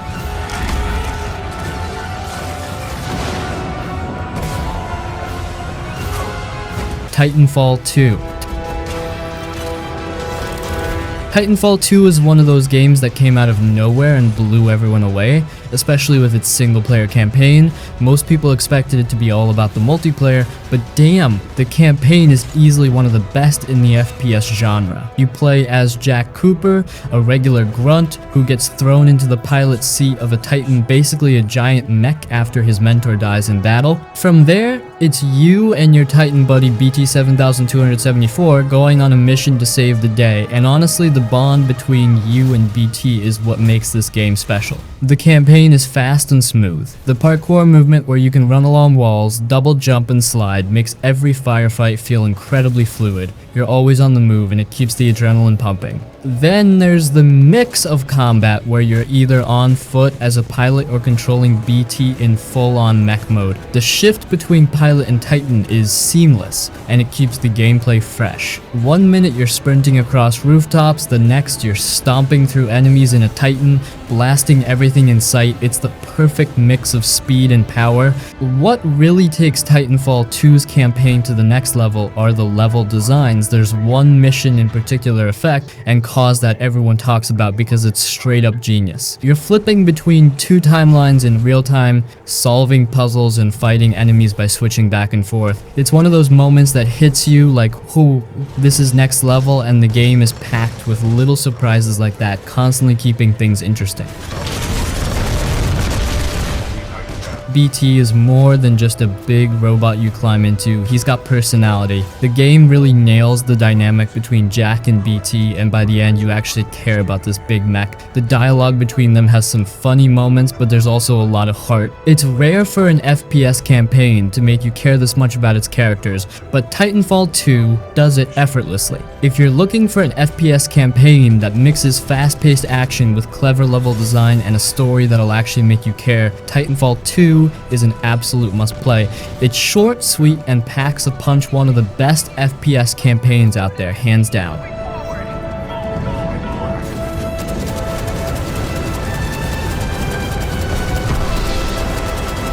Doom 2016. Doom 2016 is pure chaotic fun. There's no complicated plot or deep moral choices. It's just you, a badass space marine, and a whole lot of demons that need to be blasted back to hell. From the moment you start, it's clear that this game doesn't mess around. You wake up, grab a shotgun, and get straight to tearing through hordes of demons like it's your damn job. And honestly, that's exactly what makes it so fun. The combat in Doom is fast, brutal, and insanely satisfying. You're constantly moving, running, jumping, dodging while unloading round after round into whatever demonic nightmare is in front of you. Standing still is basically a death sentence, so the game forces you to stay aggressive. The glory kills are some of the most brutal finishers you'll ever see, and they keep the pace high since you get health back every time you pull one off. It's this rhythm of shoot, dodge, punch, repeat that makes the game feel so damn good to play. The weapons are straight up insane. From the classic double-barreled shotgun to the devastating BFG, literally the big effing gun. Every weapon feels powerful and satisfying to use. And the game doesn't hold back on the ammo either, it's like they want you to go nuts. You're not just mowing down demons, you're doing it in style, and it never gets old. Visually, the game nails that hellish vibe. You're on Mars, sure, but once the demons start pouring in from hell, everything gets crazy. Fire, blood, metal, everything feels like it's straight out of a heavy metal album cover. The levels are packed with secrets, upgrades, and just enough variety to keep things interesting, but let's be real, you're here to rip and tear through demons, and that's exactly what the game delivers. The soundtrack deserves a shout out too. It's this intense industrial metal score that perfectly matches the speed and chaos of the gameplay. It amps you up and makes every firefight feel like the most intense thing ever. You'll be headbanging along while blasting demons into pieces, and it just feels right. If you're looking for a game that doesn't waste time with unnecessary fluff and gets straight to the action, Doom 2016 is perfect. It's fast, brutal, and damn fun from start to finish. No deep storylines, no complicated mechanics, just pure, unfiltered demon-slaying madness. And sometimes that's all you really need.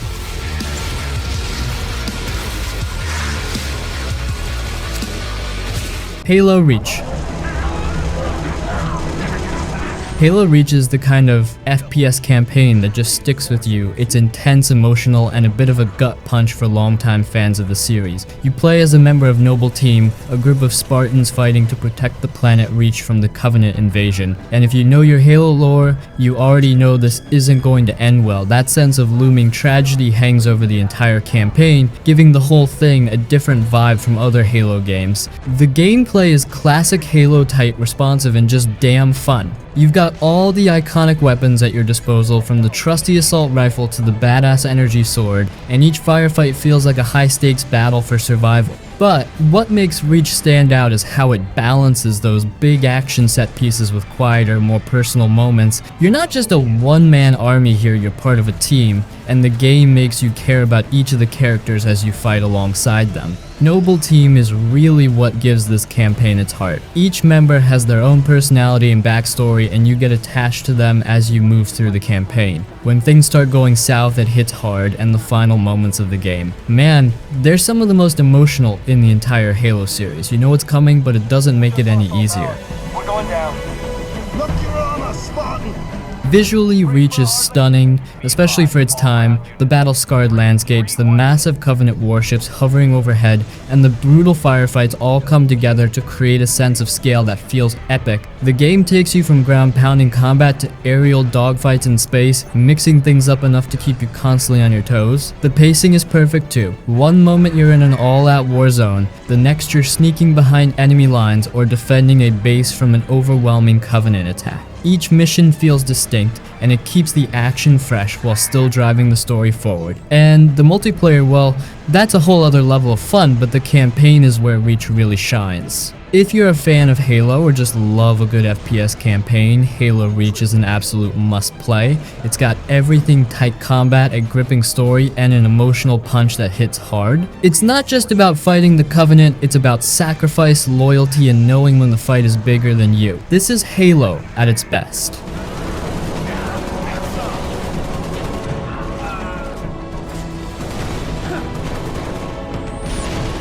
Crysis 2007.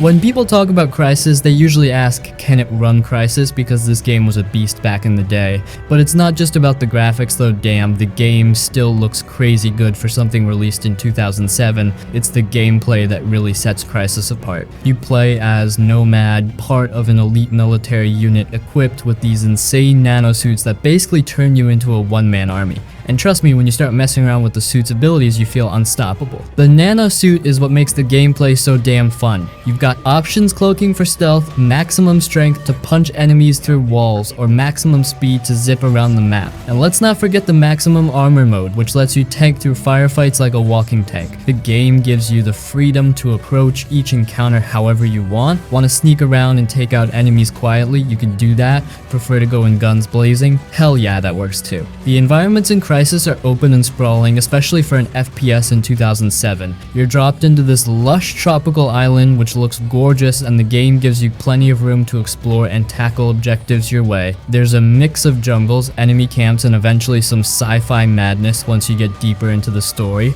And let's talk about the enemies first. You're dealing with North Korean soldiers, but then things get wild when aliens start showing up. It turns from a military shooter into a full-on sci-fi showdown. The physics in Crysis were ahead of their time. You can blow up buildings, knock down trees, and the way everything reacts to your actions just adds to the immersion. It's one of those games where you're constantly impressed by what you can do and how the world reacts to your every move. And of course the visuals. Even today, Crysis holds up incredibly well. The lighting, the textures, the draw distance, it was revolutionary back in the day, and it still looks damn good. The game pushed PCs to their limits, and if you had the rig to run it on max settings, it was mind-blowing. But even without top-tier graphics, the game itself is just solid fun. Crysis isn't just a tech demo though, it's got a solid story, intense firefights, and that feeling of power thanks to the nanosuit. It's an FPS that gives you freedom and flexibility, which makes every playthrough feel different. If you haven't played Crysis yet, it's worth diving into even now. It's still one of the best FPS campaigns ever made.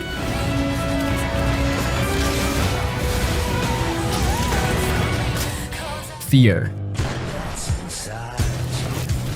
Fear is one of those games that perfectly mixes intense action with moments that'll make you jump out of your seat. You play as a member of the First Encounter Assault Recon, hence the name Fear, and your job is to deal with supernatural threats. But right from the start, you know something is seriously wrong. There's this creepy little girl named Alma, and every time she shows up, things get real messed up real fast. The combat in Fear is some of the best you'll find in an FPS. It's fast, brutal, and the gunfights feel insane. You've got this slow motion ability, and using it in the middle of a firefight is so damn satisfying. You can see every bullet flying, enemies react in real time, and explosions send debris flying everywhere. It's not just about shooting, it's about how cool it feels to pull off these crazy stunts while everything's happening in slow motion. And trust me, once you get used to using that slow-mo, you'll feel like a total badass. But what really makes Fear stand out is how it blends that awesome action with horror. Alma, the little girl I mentioned earlier, is straight up terrifying. The game loves to mess with you. One moment you're mowing down enemies in a crazy firefight, and the next, Alma shows up out of nowhere, and the whole vibe changes. You'll be walking down a hallway, and suddenly the walls bleed, or you'll hear creepy whispers. The jump scares are no joke, and they hit you when you least expect it. The story is pretty wild too. It starts off as this standard military mission, but the deeper you go, the weirder it gets. There are conspiracies, psychic experiments, and a lot of messed up things happening behind the scenes. And the more you learn about Alma and what's really going on, the more the tension ramps up. By the end, you'll be wondering what the hell just happened, but in the best way. If you're into FPS games that mix solid gunplay with some seriously creepy horror elements, Fear is a must play. The action is tight, the scares are real, and it's just a hell of a ride from start to finish. Get ready for some intense firefights and a few moments that'll have you looking over your shoulder.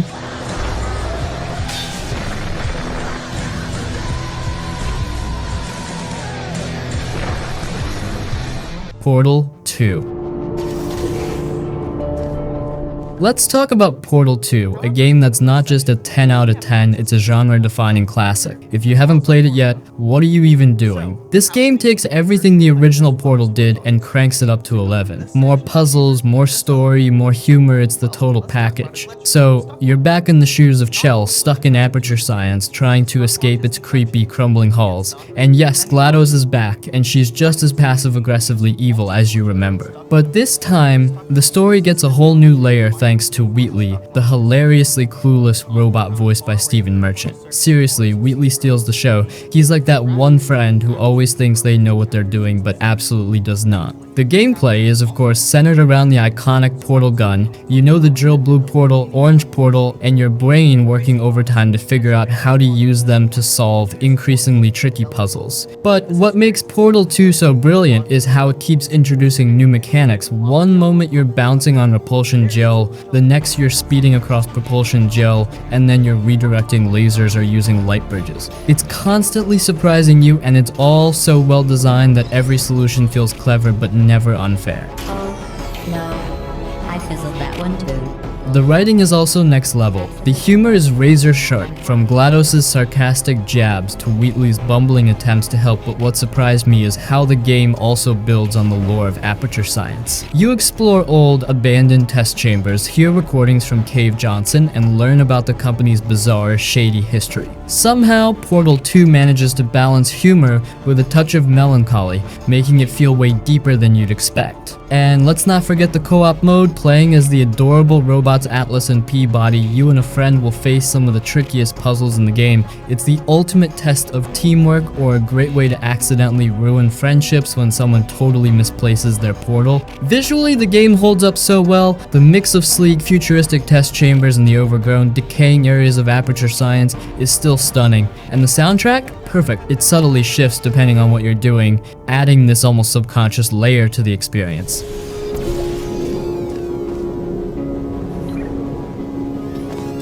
Tomb Raider 2013. Tomb Raider 2013 is a grounded reboot that reintroduces Lara Croft as a young archaeologist learning to survive in hostile conditions. The story begins with a shipwreck that leaves Lara and her crew stranded on a dangerous island. As events unfold, Lara is pushed to her limits, transforming from a curious explorer into a determined survivor. The gameplay combines exploration, combat, and puzzles. The island is filled with areas to uncover, including optional tombs with rewarding challenges. Puzzles are logical and straightforward, encouraging critical thinking without becoming frustrating. The combat focuses on resourcefulness. Lara uses a bow and other weapons while taking advantage of her environment. Players can approach encounters stealthily or engage directly, with both options feeling responsive and satisfying. Lara's development ties the game together. Her growth feels natural and earned, reflecting the challenges she faces. By the end, she emerges as a capable adventurer, and the journey feels complete. Tomb Raider 2013 is an engaging action-adventure game that balances its elements well. It's an excellent starting point for players interested in Lara Croft's modern story.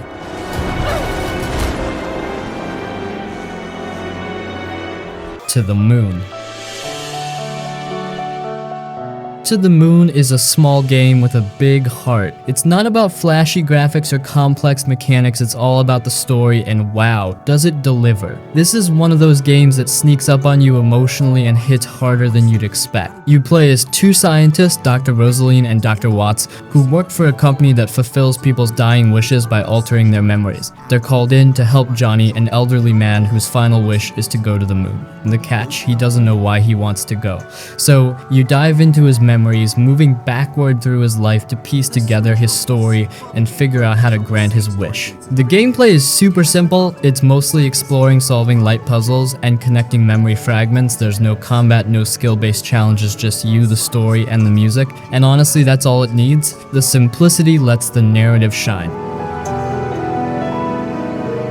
The heart of the game is in its characters. Johnny's life, his relationships, his joys and regrets, they all feel so real. As you uncover his past, you start to see how everything connects, and by the end, you'll probably be fighting back tears. It's not just about his wish, it's about love, loss, and how our memories shape who we are. To the Moon isn't a long game, maybe 4 to 5 hours, but it's unforgettable. It's heartfelt, thoughtful, and hits on themes that stick with you. If you're in the mood for something different, something that feels more like a good book or movie than a typical game, give it a shot. It's simple, but its impact is anything but.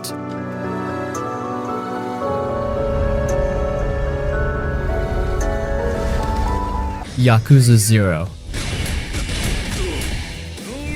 Yakuza 0 is a prequel that sets the stage for the series while standing strong as one of the best entries on its own. Set in 1988, it follows two protagonists, Kazuma Kiryu, a young Yakuza framed for a murder he didn't commit, and Goro Majima, a disgraced Yakuza trying to claw his way back into the fold. The story is packed with crime drama, betrayal, and emotional depth, but it's also balanced by the series' signature quirky humor. The game takes place in two vibrant districts, Kamurocho and Sotenbori. These are bustling, neon-soaked playgrounds filled with activities. One moment you're solving a murder mystery, and the next you're singing karaoke, managing a cabaret club, or helping a guy get his stolen pants back. The side stories are some of the best parts of the game. They're weird, funny, and surprisingly heartfelt, adding a ton of charm to the gritty main story. Combat is fast and over the top. Both Kiryu and Majima have 3 fighting styles, and switching between them mid-fight keeps things exciting. Kiryu's styles range from balanced brawling to heavy-hitting power moves, while Majima's styles include everything from breakdancing to a flashy thug-style beatdown. Fights are brutal,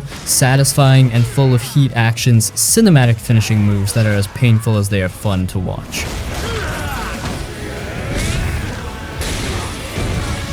What really sets Yakuza 0 apart is its balance. The main story is intense, filled with betrayals, power struggles, and moments that hit hard emotionally. But the game knows when to lighten up, and that's where the side content comes in. The ridiculous side missions, arcade games, and even real estate management feel like a welcome break without ever clashing with the story's tone. The characters are unforgettable. Kiryu is stoic and loyal, while Majima is wild yet surprisingly vulnerable. Their arcs in this game are some of the strongest in the series, giving you a real sense of where they came from and why they're so beloved. If you're new to the series, Yakuza 0 is the perfect place to start. It's got the crime drama, the wild humor, and the deep, varied gameplay the series is known for. Whether you're here for the story, the fights, or just to see what all the hype is about, this game delivers.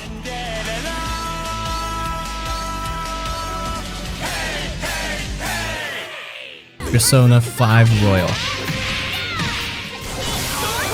Persona 5 Royal is a masterclass in storytelling, style, and character-driven gameplay. It's an expanded version of the original Persona 5, adding new content, mechanics, and story elements that make an already great game even better. At its core, it's about rebellion, taking a stand against corrupt systems while juggling the life of an ordinary high school student in Tokyo. You play as a transfer student who, along with a group of friends, discovers the ability to enter a parallel dimension called the Metaverse. In this world, they become the Phantom Thieves, fighting manifestations of people's twisted desires to change their hearts in the real world. The story combines personal struggles, social critique, and over-the-top action in a way that keeps you hooked from start to finish. The gameplay has 2 halves: your daily life as a student and your adventures in the metaverse. During the day, you'll attend school, build friendships, and take part in activities like studying, working part-time, or just hanging out. These activities aren't just fluff, they help strengthen your relationships and improve your stats, which directly impact how you handle the game's other half dungeon crawling. The turn-based combat is stylish and strategic. Each dungeon or palace is unique with puzzles and enemies tailored to its theme. The combat system encourages experimentation with elemental weaknesses and team synergy, and the addition of new moves in Royal makes it feel even more dynamic. There's also the randomized Mementos dungeon, which offers a break from the main story and lets you grind or complete side missions. What makes Persona 5 Royal so memorable is its characters. Each member of the Phantom Thieves has a deeply personal story that unfolds as you get to know them. They're not just allies in battle, they're friends, each dealing with their own struggles and growth. The new characters and expanded content in Royal add even more depth, giving players fresh perspectives and new emotional beats. And of course there's the presentation. The game oozes style, from its slick menus to its jazzy, unforgettable soundtrack. The art direction brings every scene to life, whether it's the vibrant streets of Tokyo or the surreal, otherworldly palaces. Persona 5 Royal isn't just a game, it's an experience that stays with you. The combination of deep characters, meaningful choices, and stylish gameplay makes it one of the best JRPGs out there. If you're a fan of turn-based combat, great stories, or games that let you sink into another world, this one is a must-play.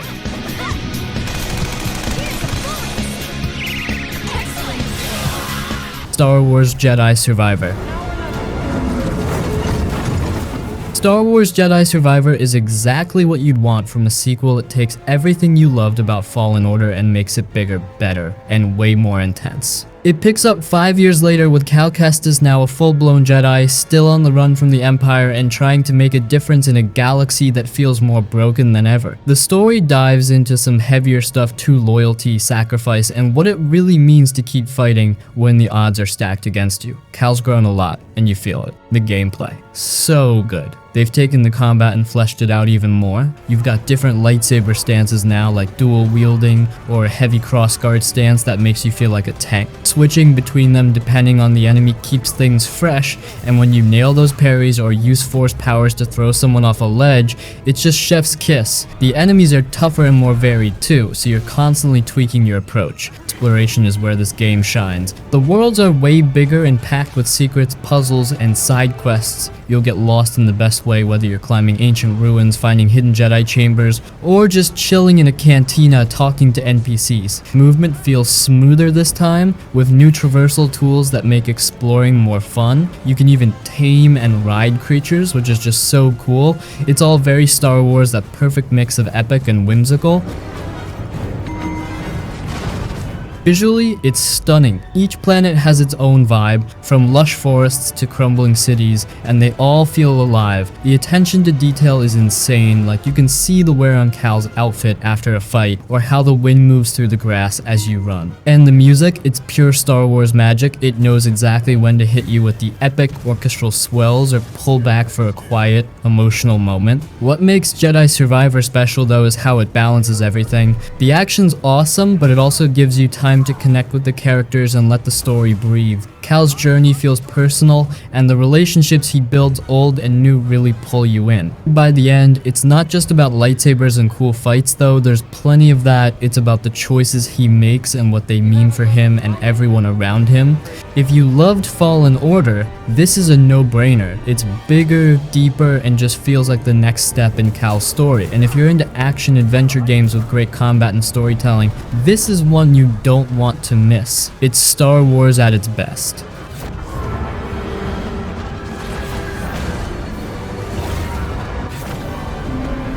Dark Souls 3.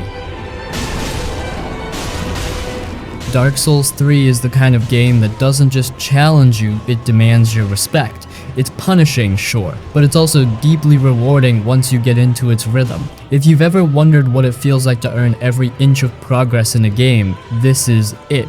It's the final entry in the series, and it ties everything together with a sense of finality and weight that fans of the series will appreciate. The world of Dark Souls 3 is bleak, haunting, and absolutely beautiful in its own way. You'll explore crumbling castles, eerie catacombs, and ash-covered wastelands, each dripping with atmosphere. The level design is brilliant, looping back on itself in ways that make you stop and admire just how well everything fits together. Every shortcut feels like a victory, every bonfire like a lifeline. Combat is where the game shines. It's fast, brutal, and demands precision. You've got a ton of weapons to experiment with, each with its own feel and moveset, plus powerful magic if you want to go that route. Learning enemy patterns and timing your attacks is key, and when you finally take down a boss that's been wrecking you for hours, nothing beats that feeling. It's tough, but fair. If you die, it's usually because you pushed too hard or didn't adapt. And the bosses? They're insane in the best way. Each one is a test of everything you've learned so far. They're massive, intimidating, and often throw in a second phase just when you think you've got them figured out. But when you finally beat them, it feels like conquering a mountain. It's that kind of satisfaction. The story is classic Dark Souls, cryptic and buried in item descriptions and subtle environmental clues. It's not spoon-fed to you, but piecing it together is part of the fun. Themes of cycles, decay, and the struggle to find purpose run through everything, and it all builds toward a conclusion that feels like a fitting end to the series. If you're new to Dark Souls, this one might feel intimidating, but it's also the most polished and accessible entry in the trilogy. Veterans, though, will love how it ties back to the previous games while still standing on its own. Dark Souls 3 isn't for everyone, but if you're up for the challenge, it's one of the most rewarding games out there. It's not just about difficulty, it's about growth, persistence, and the thrill of overcoming what seemed impossible.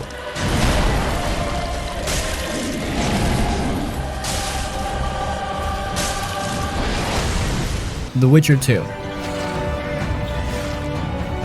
The Witcher 2 Assassins of Kings. It's been over a decade since CD Projekt Red dropped this gem in 2011, and it's still an absolute standout in the RPG world. Sure, The Witcher 3 gets all the glory these days, but The Witcher 2, it's where the series really hit its stride. Let's talk story. This game throws you into a world of political intrigue, tough moral choices, and a plot that twists and turns constantly. You're Geralt of Rivia, a monster hunter caught in a web of assassination, betrayal, and war. And the best part, your choices actually matter. The game has two entirely different story paths depending on a decision you make early on. That's some next level replayability. Visually, The Witcher 2 still holds up, especially on PC. The environments are dense and detailed, from dark forests to bustling cities, and the atmosphere is rich with that gritty, medieval vibe. The game is also packed with memorable characters like Iorveth and Vernon Roche, who keep the story engaging and unpredictable. Goal is Foltest Killer.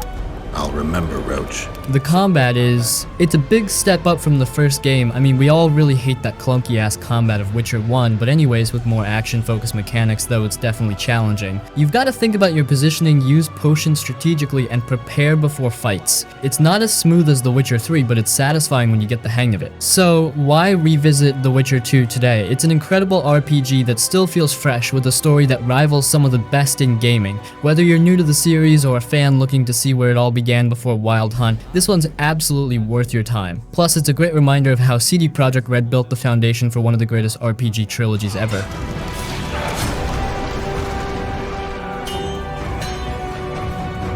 Fallout New Vegas. Fallout New Vegas. Now, this is a game that's aged like fine wine. Released back in 2010 by Obsidian Entertainment, it's still considered one of the best RPGs ever made. Even now, over a decade later, people are still modding it, replaying it, and singing its praises, and for good reason. The setting is Chef's Kiss. The Mojave wasteland is packed with personality, from the neon glitz of New Vegas to the desolate beauty of the desert. It's not just a backdrop, it feels alive, full of factions vying for control, quirky side characters, and stories hidden in every corner. You've got the New California Republic, Caesar's Legion, Mr. House, and even the option to go full wildcard and carve your own path. The choices are yours, and they actually matter. What sets New Vegas apart is how deep the role-playing goes. Your decisions don't just tweak the story, they can completely change the game's direction. Want to be a charming diplomat who talks their way out of everything? Do it. Prefer to be a stealthy assassin or a chaotic wildcard blowing stuff up? That's cool too. The game adapts to you in a way that few RPGs manage.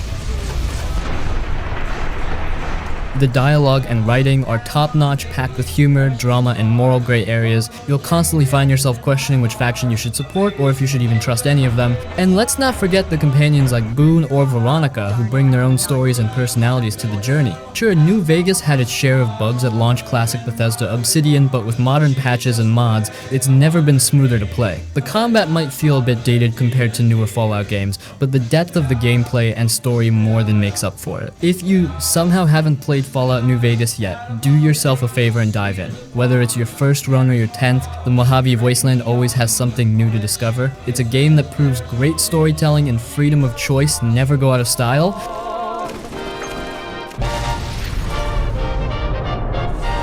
GTA 4. Let's talk about Grand Theft Auto 4. This one hit the streets in 2008, and even after all these years, it's a game that sticks with you. While GTA 5 may have stolen the spotlight, there's something about GTA 4 that feels special, gritty, grounded, and more focused on story and characters than just over-the-top chaos. The star of the show is Niko Bellic, a Serbian immigrant trying to leave his violent past behind. He comes to Liberty City chasing the American dream, but instead he finds himself pulled into a spiral of crime, betrayal, and moral dilemmas. Niko's story hits harder than most, exploring themes like loyalty, revenge, and what it means to start over. He's not your typical GTA protagonist, he's more human, more vulnerable, and that's what makes him unforgettable. And then there's Liberty City. It's not just a playground, it's alive. The bustling streets, the radio stations, the little details in every corner, it feels like a real place. This isn't the sunny, carefree vibe of Los Santos. Liberty City is dark, rainy, and full of tension, which makes it feel like you're truly part of Niko's struggle. Is it okay to stab your friends in the back? Gameplay-wise, GTA 4 dialed back some of the silliness from earlier games in favor of a more realistic approach. The driving feels heavier, the combat more deliberate. Some fans missed the craziness, but others loved how grounded it felt. And let's not forget the side activities. Bowling with Roman, yes, he will call you constantly, comedy clubs, and just cruising the city at night listening to those killer radio soundtracks. What makes GTA 4 still worth playing today? It's the story, the atmosphere, and how raw and real it feels. It's a different kind of GTA 1 that trades mindless fun for something deeper and more meaningful. If you've only played GTA 5, give 4 a shot. It's a slower burn, but man, it's worth every second.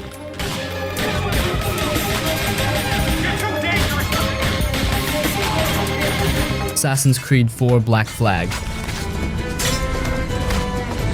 Assassin's Creed 4 Black Flag is the game that said, forget tradition, let's make the player a pirate, and honestly, that bold move paid off big time. It's been over a decade since its 2013 release, and this one still feels fresh, adventurous, and downright fun. It's not just an Assassin's Creed game, it's the ultimate pirate fantasy. From the second you take the wheel of the Jackdaw, you know this isn't your typical EC experience. The open waters of the Caribbean stretch out before you, dotted with treasure-laden islands, naval enemies, and untold adventures. And the ship combat? Let's be real, it's the reason you'll keep coming back. You're not just piloting a ship, you're commanding a floating fortress, tearing through enemy vessels with cannons blazing, and boarding them to the sound of your crew's sea shanties. Those shanties, they're not just songs, they're a vibe. They'll get stuck in your head for weeks, and you won't even be mad about it. But let's not forget Edward Kenway. He's not your noble assassin archetype, he's a selfish, reckless, treasure-hungry rogue, and yet he's incredibly compelling. Watching him grow from a carefree pirate chasing gold to a man grappling with his choices and finding meaning in the Assassin's Creed is one of the most satisfying character arcs in the series.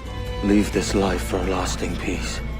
What really sets Black Flag apart is how alive the world feels. The Caribbean is teeming with life, from bustling ports to underwater shipwrecks hiding secrets. You'll explore dense jungles, stealth through ancient ruins, and even hunt sharks. It's a world where every corner feels worth exploring, and the game never stops rewarding your curiosity. Now, is it a perfect Assassin's Creed game? Not quite. The traditional Assassin gameplay takes a backseat to the pirate action, and some fans of the series missed the intricate conspiracies and city-based parkour. But honestly, that's what makes Black Flag so special. It's not trying to be just another AC title, it's doing its own thing, and it nails it. Black Flag still stands out today because it's pure, unfiltered escapism. It's a game that lets you live out your pirate dreams in a way no other game has quite managed. Whether you're looting treasure, singing shanties, or just sailing into the sunset, it's a reminder of how much fun gaming can be when it doesn't take itself too seriously.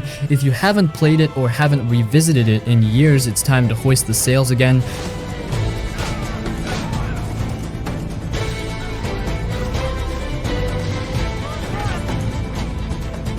Dead Space.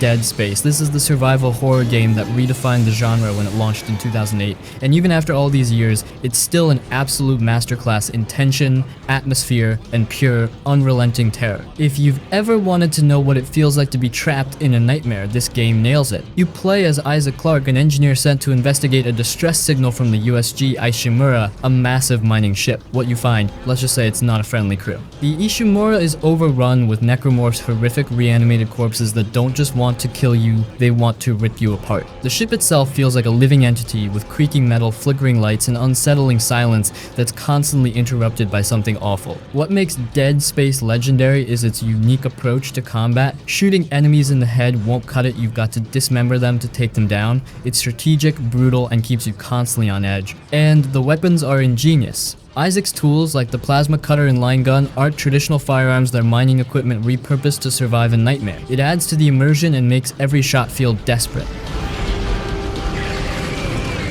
The atmosphere is where Dead Space truly shines. Every corner of the Ishimura is dripping with tension. The sound design deserves an award all on its own. Whispers in the distance, the screech of metal, and the unsettling moans of the necromorphs make you question every step you take. Pair that with the minimal HUD, where everything you need, health, ammo, objectives, is displayed directly on Isaac's suit or weapons, and it's one of the most immersive gaming experiences ever. The story is deceptively simple but hides a deeper layer of horror. As you uncover what happened on the Ishimura, you're pulled into a narrative that's equal parts sci-fi thriller and psychological terror. And Isaac, he's not just an empty shell. His descent into madness as he uncovers the truth adds emotional weight to the chaos.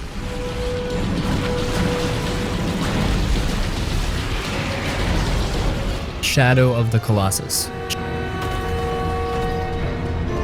Shadow of the Colossus is one of those rare games that feels less like something you play and more like something you live.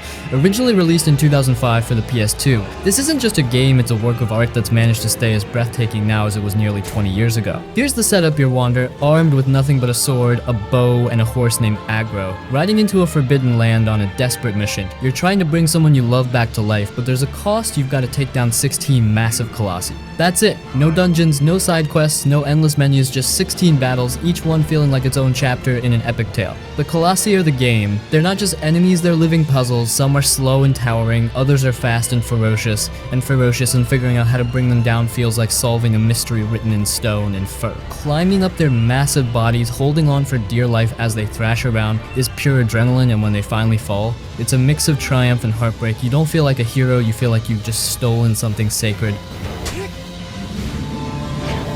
The world you ride through is almost silent, but that's what makes it so powerful. It's vast, empty, and haunting, with ruins and landscapes that feel like echoes of a forgotten time. There's no one around, no bustling cities or NPCs shouting your name, it's just you, Agro, and the distant roar of the wind. That loneliness, it's part of what makes the game so unforgettable. And the music, my god, the music, when you're fighting a Colossus, the orchestral score doesn't just accompany you, it lifts you up. It's triumphant, tragic, and overwhelming, perfectly matching the scale of what's happening on screen. It's the kind of soundtrack that stays with you long after the game is over. What makes Shadow of the Colossus truly timeless is how much it leaves unsaid. The story is simple on the surface, but there's so much going on beneath. It doesn't tell you how to feel it, lets you figure that out for yourself.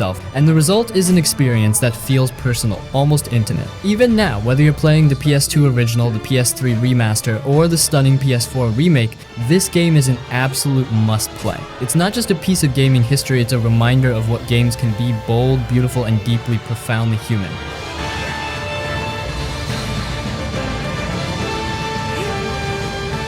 Metal Gear Solid 3 Snake Eater. Metal Gear Solid 3 Snake Eater isn't just a game, it's a masterpiece of espionage, storytelling, and sheer creativity. Released in 2004, it was a bold shift for the series, ditching the futuristic tech and sprawling conspiracies to drop you into the jungle during the height of the Cold War. Even today, nearly 2 decades later, it's still hailed as one of the greatest games of all time. Let's talk about the setting. The jungle isn't just a backdrop, it's a survival experience. You're Naked Snake, a younger version of Big Boss, sent on a mission to rescue a scientist and take down a former mentor, the boss who's defected to the Soviet Union. The lush, hostile wilderness is your playground, and it's packed with wildlife, enemies, and secrets. You're not just sneaking past guards or hunting for food, managing injuries and camouflaging yourself to blend into the environment. It's immersive in a way that few games dared to be at the time. The gameplay redefines stealth. Camouflage, stamina, and even curing wounds add layers of depth. You need to hide in plain sight, match your camo to the terrain, running low on energy, hunt and eat wildlife, but watch out, some food can spoil. The mechanics make you feel like a real operative, adapting to survive in hostile territory. And the boss battles? Legendary. From the heart-pounding sniper duel with the end to the psychological mind games of the Sorrow, every encounter feels iconic and memorable. By your own hand.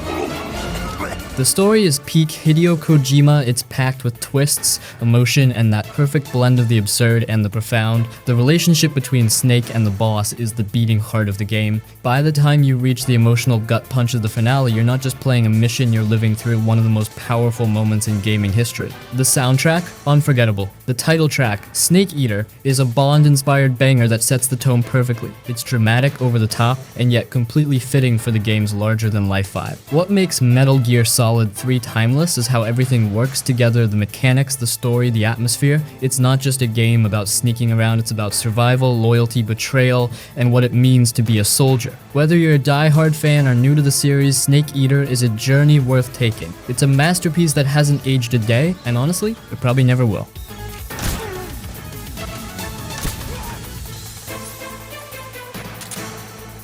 Asterogo's Curse of the Stars.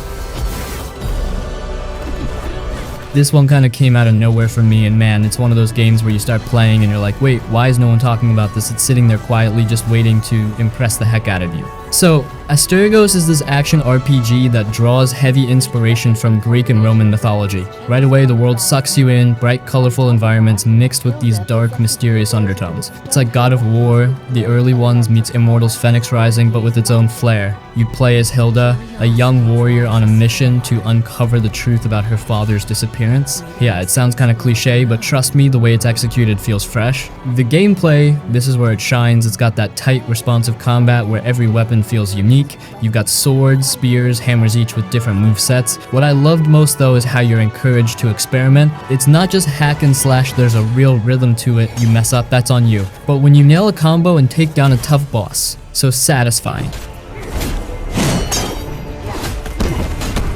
Now, speaking of bosses, these guys are epic. They're straight up mythical nightmares. Each one feels distinct, both visually and mechanically. You'll get hit with that old school, okay, let's learn their patterns vibe, which is something I think a lot of modern games miss. And let me tell you about the world building. It's chef's kiss. The city of Apis? Gorgeous. It's filled with little nooks and crannies to explore, and it's brimming with lore. I mean, if you're into reading journal entries, deciphering ancient scripts, or piecing together the history of a cursed civilization, this game's got you covered. It does this thing where it balances mystery and clarity, like you'll get enough breadcrumbs to keep going, but there's always more to discover if you dig deeper. The real kicker though is the tone. It's serious enough to hook you, but it's also got these lighter, more whimsical moments that balance it out. Hilda herself is a great protagonist, plucky, determined, but not annoying.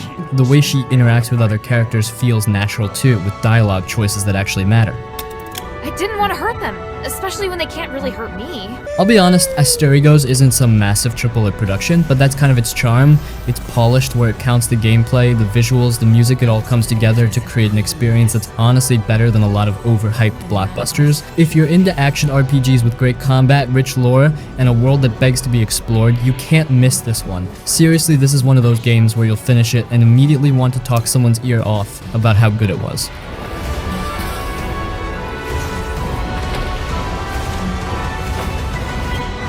Batman Telltale Series. Batman the Telltale Series is honestly one of the most unique takes on the Dark Knight we've seen in gaming. Instead of focusing on action and gadgets like most Batman games, this one is all about choices, relationships, and a deeper dive into Bruce Wayne's psyche. The thing that makes this game stand out is how much it leans into the tension of being both Bruce Wayne and Batman. You're constantly making decisions that shape how people see you, whether you're dealing with allies like Alfred or potential enemies like Harvey Dent. And these choices, they matter, they change how the story plays out, and it keeps you guessing about who you can trust. The writing is sharp too. It does a great job of showing a more human side of Bruce. You're not just the billionaire playboy or the caped crusader, you're a guy trying to juggle this insane double life while dealing with the consequences of your actions. It's a cool twist to focus so much on Bruce instead of just Batman. Why? My parents could have given him anything.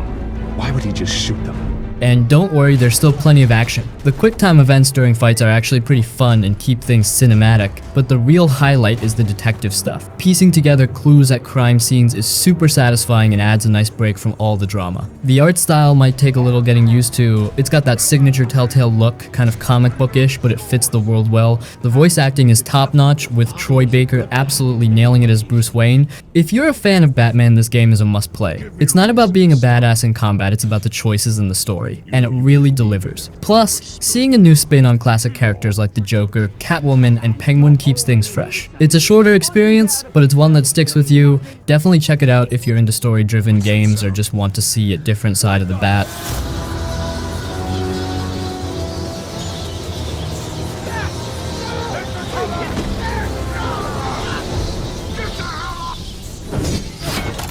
As dusk falls. Now guys, I know probably super niche title cause it's more like a visual novel. When I first played it, there was little hesitation, but listen to me, if you just enjoy interesting stories and games, this one is worth trying out. So, As Dusk Falls is one of those games that proves you don't need crazy graphics or intense gameplay to tell a gripping story. This is a narrative-driven experience through and through, and it absolutely nails it. It's like playing through an interactive crime drama, and honestly, it's hard to put down once you start. The story revolves around two families whose lives collide after a botched robbery in a small desert town. What makes it so good is how human and relatable the characters feel. They're messy, flawed, and real, and the choices you make can completely change the course of the story. This isn't a game where you can predict what's going to happen next, things spiral fast, and your decisions have serious weight. The art style is pretty unique. It's almost like a graphic novel come to life with still frame animations that might feel a little strange at first, but totally work in the context of the game. It's all about focusing on the story and the emotions, and that style helps pull you into the drama without distractions. Gameplay is simple, you're making dialogue choices, quick decisions in tense moments, and occasionally completing quick time events. It's straightforward, but it works because the focus is on the narrative. And trust me, the stakes feel real. You'll be second guessing every choice, wondering if you're steering things toward disaster or a slim chance of hope. The game does an amazing job of tackling heavy themes like family, trust, and redemption without feeling preachy or overdone. It's all about the people, their relationships, and the consequences of their actions. And the best part, it's super replayable. You'll want to go back and see how different choices play out and how they affect the lives of everyone involved. If you're into interactive stories like Life is Strange or Detroit Become Human, this one is a must-play. As Dusk Falls isn't just a game, it's an emotional ride that sticks with you long after the credits roll. Definitely worth your time if you love a good drama with choices that actually matter. Family means sacrifice. Styx Shards of Darkness. Alright, so Styx Shards of Darkness is one of those games that feels like a hidden gem for fans of stealth games. If you're tired of big action-packed blockbusters and just want a game that lets you sneak around, mess with enemies, and pull off satisfying assassinations, this is the one to check out. You play as Styx, a sarcastic little goblin thief with a sharp tongue and an even sharper blade. The game doesn't take itself too seriously, which is honestly refreshing. Styx is constantly cracking jokes and breaking the fourth wall, and it gives the whole experience a bit of personality that sets it apart from other stealth games. The gameplay is all about stealth. You're not a fighter, you're sneaky, fragile, and vulnerable, so running headfirst into combat is a quick way to get yourself killed. The levels are huge with multiple paths to your objectives, and the freedom to approach situations how you want is super satisfying. Climbing, hiding, setting traps, it's classic stealth mechanics done right. Oops, my bad. What I love is how creative you can get. Styx has some cool abilities like creating a clone to distract enemies or going invisible for a short time to sneak past guards. It's not just about hiding in the shadows, it's about using everything in your toolkit to outsmart your enemies. The environments are really well designed too. The game throws you into all kinds of cool locations, from towering castles to creepy caves. It's fun just to explore and find all the little hidden secrets tucked away in the levels. If I had to nitpick, the combat, when you're forced into it, can feel a bit clunky and the story isn't exactly groundbreaking. But honestly, you're not here for epic battles or a deep narrative. You're here to be a sneaky goblin, and the game totally delivers on that. Styx Shards of Darkness is perfect for anyone who loves stealth games and wants something a little different. It's clever, challenging, and doesn't overstay its welcome. If you're into games like Thief or Dishonored, this one's definitely worth a shot.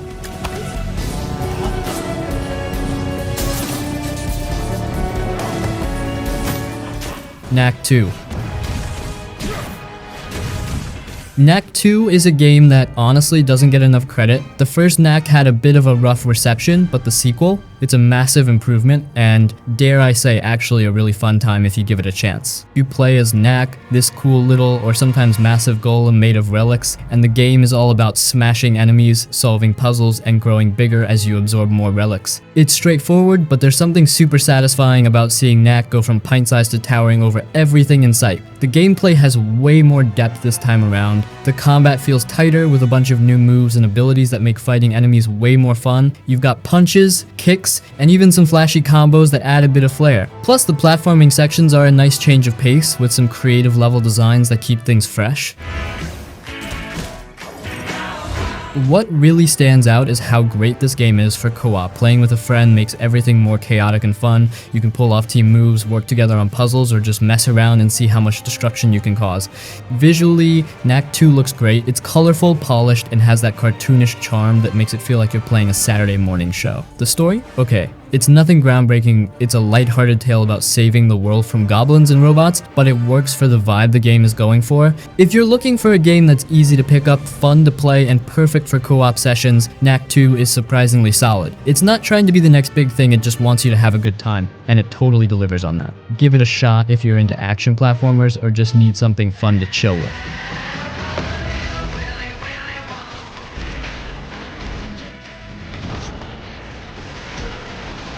Locomotive.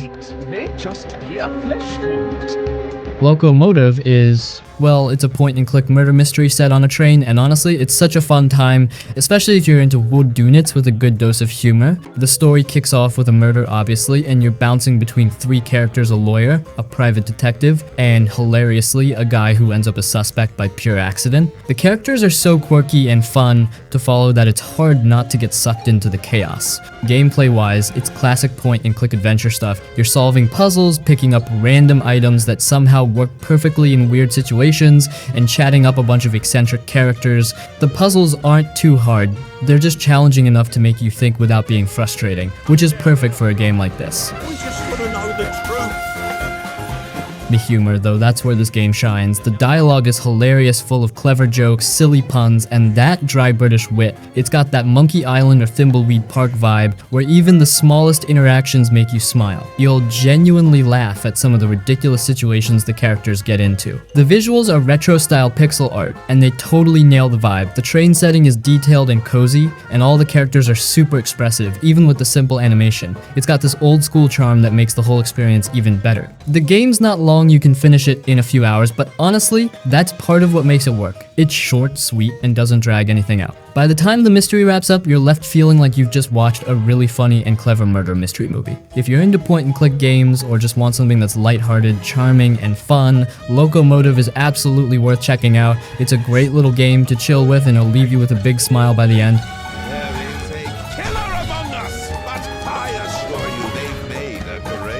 Children of the Sun. So, Children of the Sun is one of those games that sneaks up on you with how unique it is. You play as the girl, this mysterious masked character out for revenge against a cult called the Children of the Sun. What makes this game stand out is the way it combines puzzle solving with shooting in a really creative way. The core mechanic, you control a single bullet in slow motion. Yeah, it sounds simple, but it's so much more. You're not just firing and forgetting, you're guiding this bullet through enemies, weaving it around corners, and trying to line up the perfect shot to take out multiple targets in one go. It's part puzzle game, part strategy, and it feels incredibly satisfying when you pull off a tricky sequence. As you progress, things get more complex. New enemy types and abilities keep you on your toes, so you're always adjusting your approach. The levels themselves are like little challenges that make you think before you shoot, and that mix of planning and execution is what makes the game so addicting. Visually, it's got this gritty, dark vibe that really suits the whole revenge story. The music and sound effects, spot on. They build tension and give every action this impactful feel. That said, it's a short game. Most people finish it in a few hours. For me, that's not a bad thing, because it doesn't drag or overstay its welcome. The story is pretty minimal though, so if you're looking for a deep narrative, this isn't that kind of game. It's more about the mechanics and the atmosphere. If you're into games that do something different, Children of the Sun is worth checking out. It's challenging, creative, and just the right length to keep you hooked from start to finish. Definitely one to try if you like puzzle shooters with a bit of a dark edge.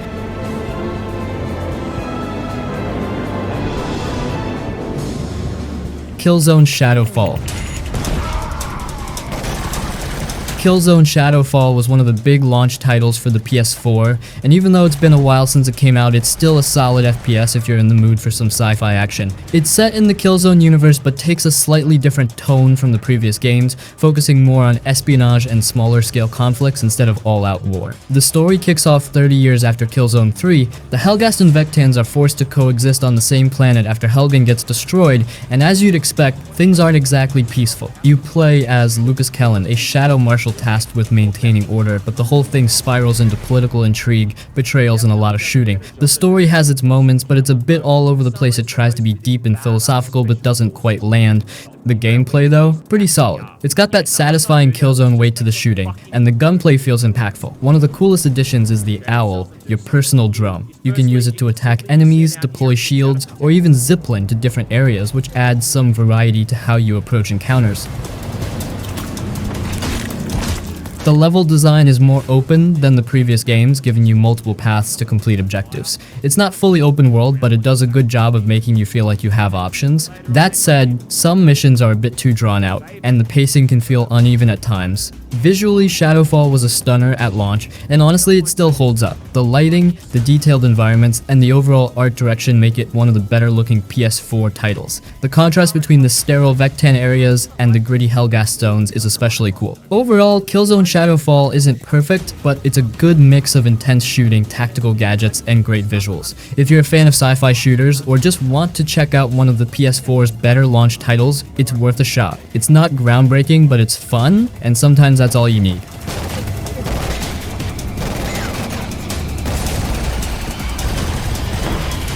Code Vein.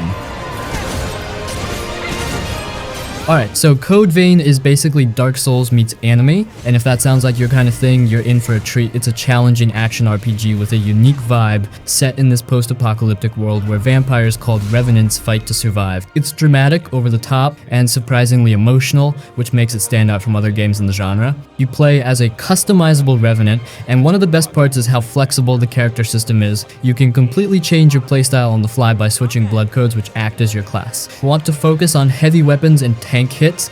Done. Prefer a fast, nimble build with light attacks? Easy. You can even go full on mage with ranged abilities. It's super versatile and makes experimenting fun. The combat is what you'd expect from a Souls-like methodical, punishing, and rewarding. Timing your dodges, managing stamina, and learning enemy patterns are key. What sets it apart is the companion system. You always have an AI partner with you, and they're actually useful. They can draw aggro, heal you, and deal decent damage, which helps make the game a bit more approachable for newcomers to the genre.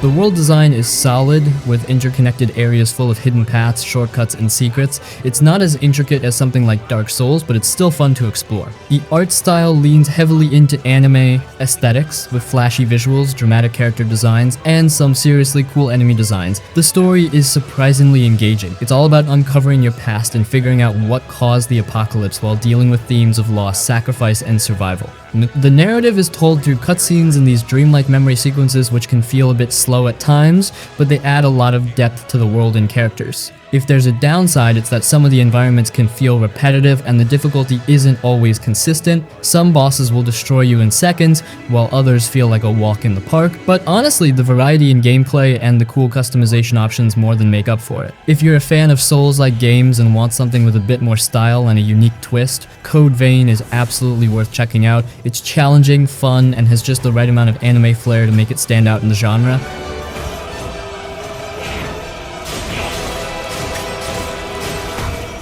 Bound by Flame. Bound by Flame is one of those mid-tier RPGs that's rough around the edges, but still has its moments if you're into fantasy games with a darker tone. It's from Spiders, the same studio behind Greedfall, and you can definitely see their style here, ambitious ideas with a limited budget. You play as Vulcan, a mercenary possessed by a fire demon, which sets up a cool dynamic where you're constantly choosing between giving in to the demon's power for more strength or staying human and sticking to your morals. The choices you make affect how the story plays out, which gives the game some replayability. The combat combat is probably the game's strongest point. It's action-focused with a mix of melee, ranged attacks, and fire-based magic. You can customize your playstyle by picking between different skill trees, whether you want to focus on being a heavy-hitting warrior, a stealthy rogue, or a fire-wielding mage. The combat feels solid most of the time, but it can also get frustrating, especially when enemies swarm you or bosses hit you like a truck. The story is decent. It's your typical save the world from an ancient evil kind of setup, but the fire demon angle adds some flavor. The characters you meet along the way are hit or miss. Some of them are interesting, while others are forgettable or have awkward dialogue. Visually, the game looks dated now, but it still has some cool designs, especially when it comes to the enemies and environments. The world has a gritty, dark fantasy vibe, which works well for the tone they're going for. If you're looking for a deep, polished RPG, this probably isn't it. But if you're in the mood for something a little janky but still fun, Bound by Flame has enough charm and interesting ideas to keep you entertained. It's not groundbreaking, but it's worth checking out if you're into dark fantasy action RPGs and don't mind a bit of jank.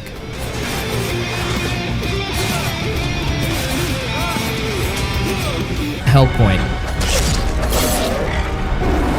Hellpoint is what happens when you take a Souls-like formula and throw it into a dark, creepy sci-fi setting. If you're into challenging combat, cryptic storytelling, and atmospheric exploration, this one's worth a look. It's not perfect, but it's got enough interesting ideas to keep you hooked if you're a fan of the genre. The game is set on Irid Novo, a derelict space station orbiting a black hole. The setting is easily one of the highlights. Think Dead Space meets Dark Souls, with a heavy dose of unsettling sci-fi horror. The station is sprawling, interconnected, and full of secrets. Every new area feels like a reward, with its eerie architecture, strange enemies, and hidden paths. It's a game that rewards exploration, and there's a lot to uncover. Combat is very Souls-inspired. You've got light and heavy attacks, dodges, and stamina management, and every encounter feels like a test of patience and timing. What sets Hellpoint apart is its focus on experimentation. You can mix and match weapons, gear, and upgrades to find a setup that works for you, and the game encourages you to adapt as you face tougher enemies and bosses. The black hole mechanic is a nice touch. The station's orbit affects the world in real time, changing enemy placements and triggering special events depending on where the black hole is in its cycle. It adds an extra layer of depth to the exploration and keeps you on your toes. Now, the game has some rough edges. The combat, while solid, can feel a bit clunky compared to Souls or Elden Ring. Enemy animations aren't always the smoothest, and some hitboxes can feel a little off. The story is deliberately vague, which is fine for the genre, but it might leave some players feeling more confused than intrigued. Visually, the game does a great job with its atmosphere. The lighting, shadows, and overall design of Irid Novo are creepy and cool, even if some textures and animations feel a little dated. The sound design adds to the tension, with eerie ambient noises and unsettling music that make the station feel alive or haunted.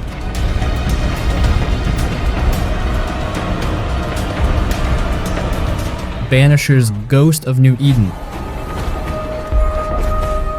This one is something special. Set in 1695, it follows a ghost hunting duo, Auntie Duarte and Red Mac Wraith, who dedicate their lives to protecting the living from restless spirits. But there's a twist. After a mission goes horribly wrong, Auntie becomes one of the very ghosts they've sworn to banish. What follows is a journey through the haunted wilderness of North America as Red tries to find a way to save her from her fate. The game hits you hard with its story. It's not just about fighting ghosts, it's about love, loss, and tough choices. You're constantly faced with moral dilemmas, like whether to banish spirits or find a more peaceful resolution, and your decisions actually impact how the story unfolds. It's one of those games where you'll sit there for a minute staring at the screen, trying to figure out what to do because everything feels like it matters. Gameplay-wise, you play as both Red and Auntie. Red handles the physical combat, while Auntie uses her ghostly powers to deal with supernatural threats and solve puzzles. Switching between them keeps things interesting, and their abilities complement each other well. The combat isn't perfect. It can feel a bit repetitive or clunky at times, but it's serviceable and doesn't take away from the overall experience. Visually, this game is stunning. The 17th century American frontier has never looked so eerie and beautiful. The environments are packed with detail, from misty forests to spooky abandoned settlements. The sound design is also on point, with atmospheric audio that pulls you into the game's haunting world. If there's a standout feature, it's the relationship between Red and Auntie. Their connection feels real, and the emotional weight of their situation adds depth to every moment. You're not just going through the motions, you care about these characters and what happens to them. That said, it's not perfect. Some of the combat mechanics could use more polish, and a few parts of the gameplay might feel repetitive if you're looking for constant variety. But if you're here for the story and the atmosphere, it more than makes up for any shortcomings. If you're into narrative-driven games with a strong emotional core and a hauntingly beautiful setting, Banisher's Ghosts of New Eden is absolutely worth your time. It's one of those games that sticks with you long after you've finished playing.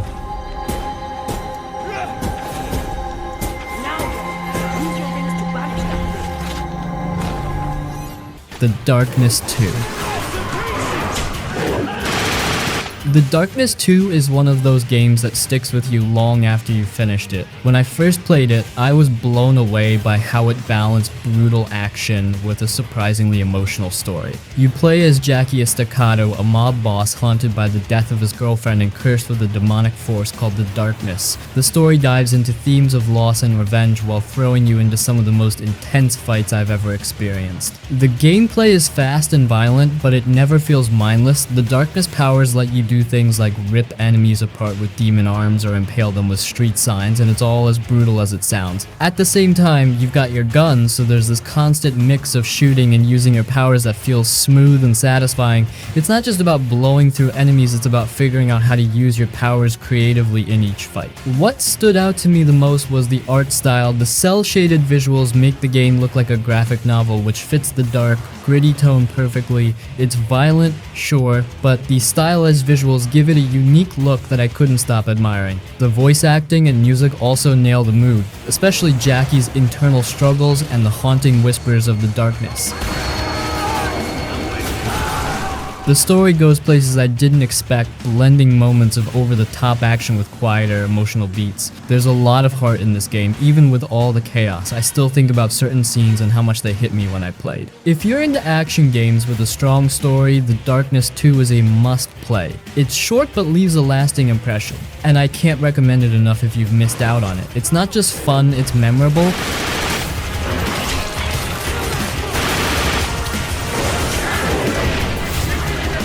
Binary Domain. Binary Domain caught me completely off guard when I played it. On the surface, it's a squad-based third-person shooter about fighting robots in a dystopian future, but once I got into it, I realized there's so much more going on. It's not just about the action, it's about the story, the characters, and the way the game plays with ideas like humanity and identity. The shooting feels great, the enemies are all robots, and the way they react to being shot is ridiculously satisfying. Pieces fly off and they'll keep coming at you even if they're missing limbs. The combat is intense and keeps you on your toes, especially when the game throws in its massive, cinematic boss battles. Those moments are some of the best I've played in any shooter. What I didn't expect was how much I'd care about the characters. You lead a squad, and the game has a trust system based on how you interact with them. They'll respond to the choices you make and even call you out if they don't like your decisions. It made me feel more connected to the team, and by the end I was really invested in their stories. Visually, it's a little dated now, but the designs of the robots and environments still look great. The voice acting is solid, and the banter between the characters adds a lot of personality to the game. If you're a fan of shooters with a strong narrative focus, Binary Domain is a hidden gem. It's got heart, great gameplay, and a story that goes deeper than you'd expect. I wasn't sure what I was getting into at first, but by the end, I couldn't stop thinking about it.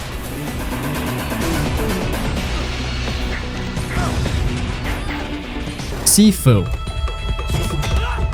Sifu isn't just a game, it's a test of patience, skill, and perseverance. You play as a young martial artist on a mission for revenge, and every punch you throw feels like it has weight. But here's the twist: every time you die, you age. It's not just a cool gimmick, it forces you to think about every fight, every risk, and whether you've really mastered the art of Kung Fu. The combat is where it shines. It's tough, but in the best way. You can't just button mash your way through this one, you have to read your enemies, parry at the right moment, and decide when when to go all in or hold back. Every fight feels personal, and when you land that perfect dodge or counter, it's so satisfying. It's like being in a martial arts movie, but you're the one in control. The aging mechanic is genius. It's not just about how old your character gets, it's about how much you learn as a player. With every death, you get better, not just stronger in game, but in how you approach the challenges. Do you restart a level to keep yourself younger, or push forward and see if you can survive with the skills you've got? It makes every choice matter.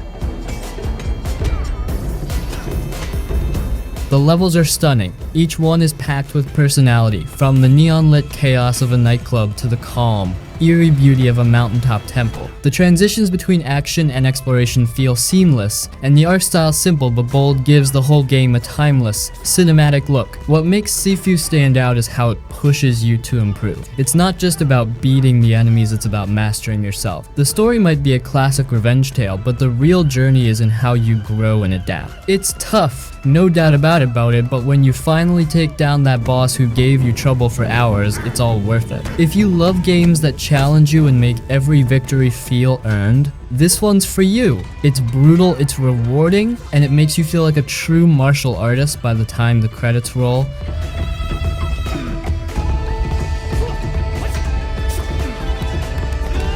Little Nightmares.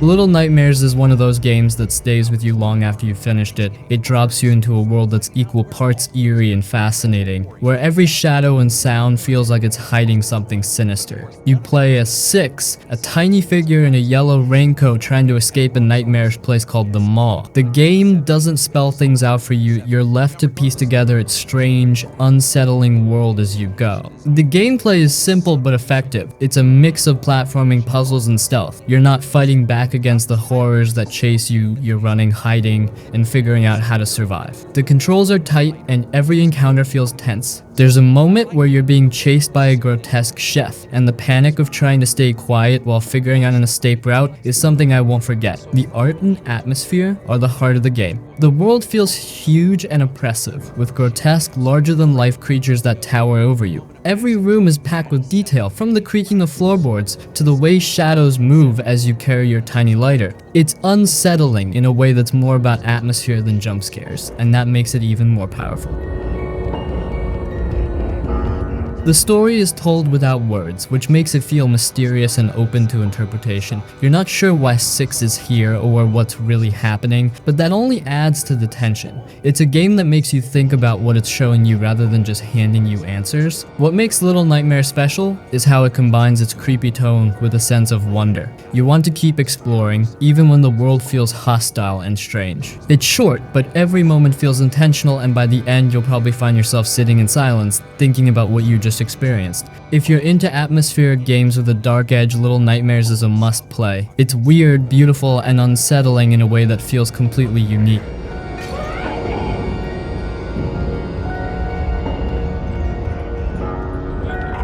Castlevania Lords of Shadow.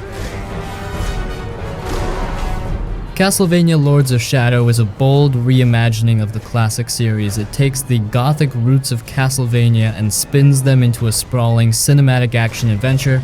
You play as Gabriel Belmont, a knight on a tragic journey to save his wife and stop an evil force threatening the world. The game doesn't shy away from its epic scope, and it's packed with moments that feel larger than life. The gameplay is a mix of fast-paced combat and environmental puzzles. Gabriel's combat cross acts as your main weapon, and it's incredibly satisfying to use. The combat system reminds me of God of War or Devil May Cry. You're stringing together combos, dodging and timing your moves against enemies that don't give you much breathing room. There's a good mix of smaller foes and towering bosses, and the game keeps throwing new challenges your way to keep things interesting. What really stands out is the world. From dark forests, crumbling castles, every area feels distinct and dripping with atmosphere. The level design mixes exploration with platforming, and while it's mostly linear, there are secrets hidden off the beaten path that reward you for looking closer. The visuals, even now, hold up well. The game has a moody, gothic aesthetic that fits the Castlevania vibe perfectly.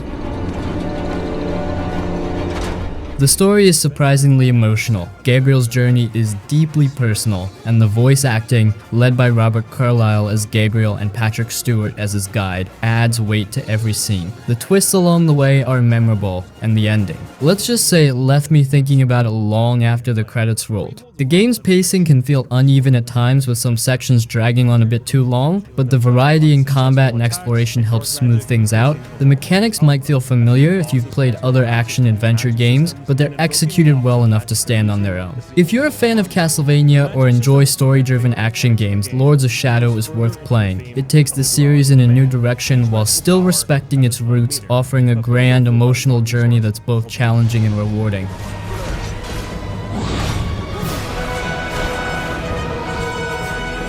Indiana Jones and the Great Circle.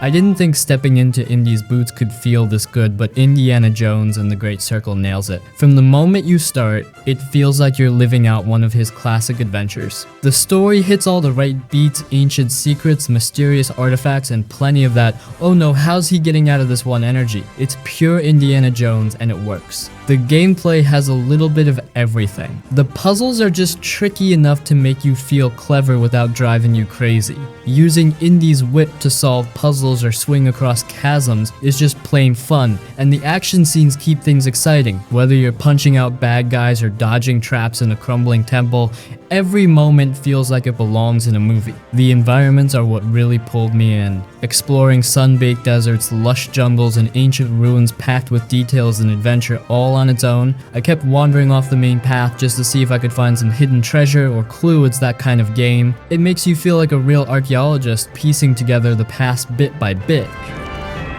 Mankind has built sites of... What surprised me the most was how well the story captures Indy's personality. His witty one-liners and that mix of charm and grit are spot on. The supporting characters are solid too, and the villains are exactly the kind of over-the-top antagonists you'd expect in an indie tale. The twists kept me guessing without feeling too out there, and by the end it all came together in a way that just felt right. The visuals and music tied all together, the sweeping landscapes, dramatic lighting, and orchestral score made it feel like I was in a full-blown Indiana Jones movie. There were moments where I just stopped to take it all in, especially during some of the bigger set pieces. So yeah, check it out. It's just an awesome Indiana Jones experience. If you are a fan of Tomb Raider or Uncharted, you are gonna love this one. It's a solid 10 out of 10 game for me. If you've ever wanted to feel like Indiana Jones, this is as close as it gets. It's fun, adventurous, and packed with the kind of charm that makes the franchise so timeless. I had a blast from start to finish, and if you're a fan of action-adventure games, you'll love it too.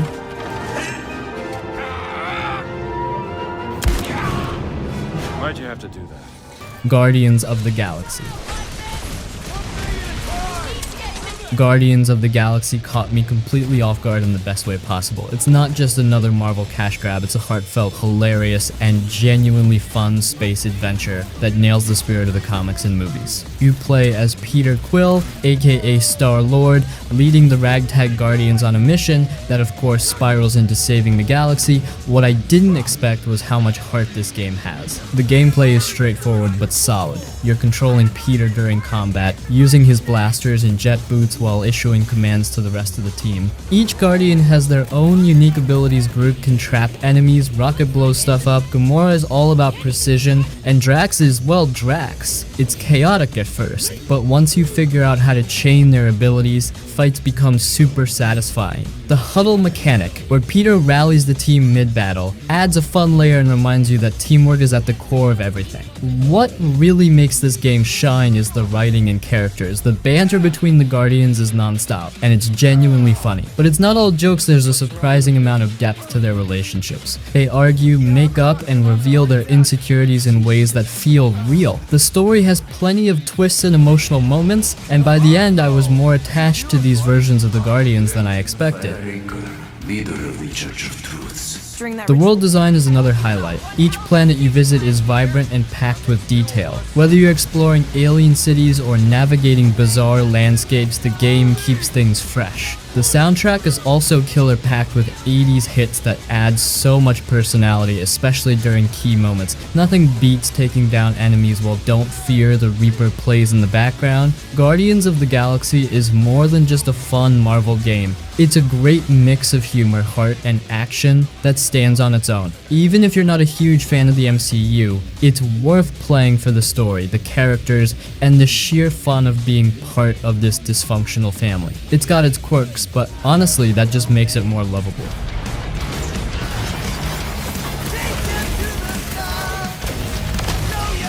Bramble the Mountain King. Bramble the Mountain King feels like walking straight into a dark fairy tale. You play as Ole, young boy trying to rescue his sister in a world that's both beautiful and terrifying. The game is inspired by Nordic folklore, and it leans into that in a way that's equal parts magical and unsettling. The gameplay isn't overly complicated, it's about exploring, solving puzzles, and surviving. You're navigating through dense forests, crossing misty lakes, and sneaking past giant trolls that could squash you in a second. It's not a combat-heavy game, but it doesn't need to be. The tension comes from knowing that danger is always around the corner. Some moments like fleeing from a massive monster or outsmarting a creepy creature had my heart racing. The world is absolutely stunning. It's full of tiny details that make it feel alive, like fireflies lighting up a dark path or the way the water ripples as you wade through it. The creatures you meet are where things get wild, they're straight out of folklore. And while some are enchanting, others are pure nightmare fuel. The way they're designed makes every encounter feel memorable.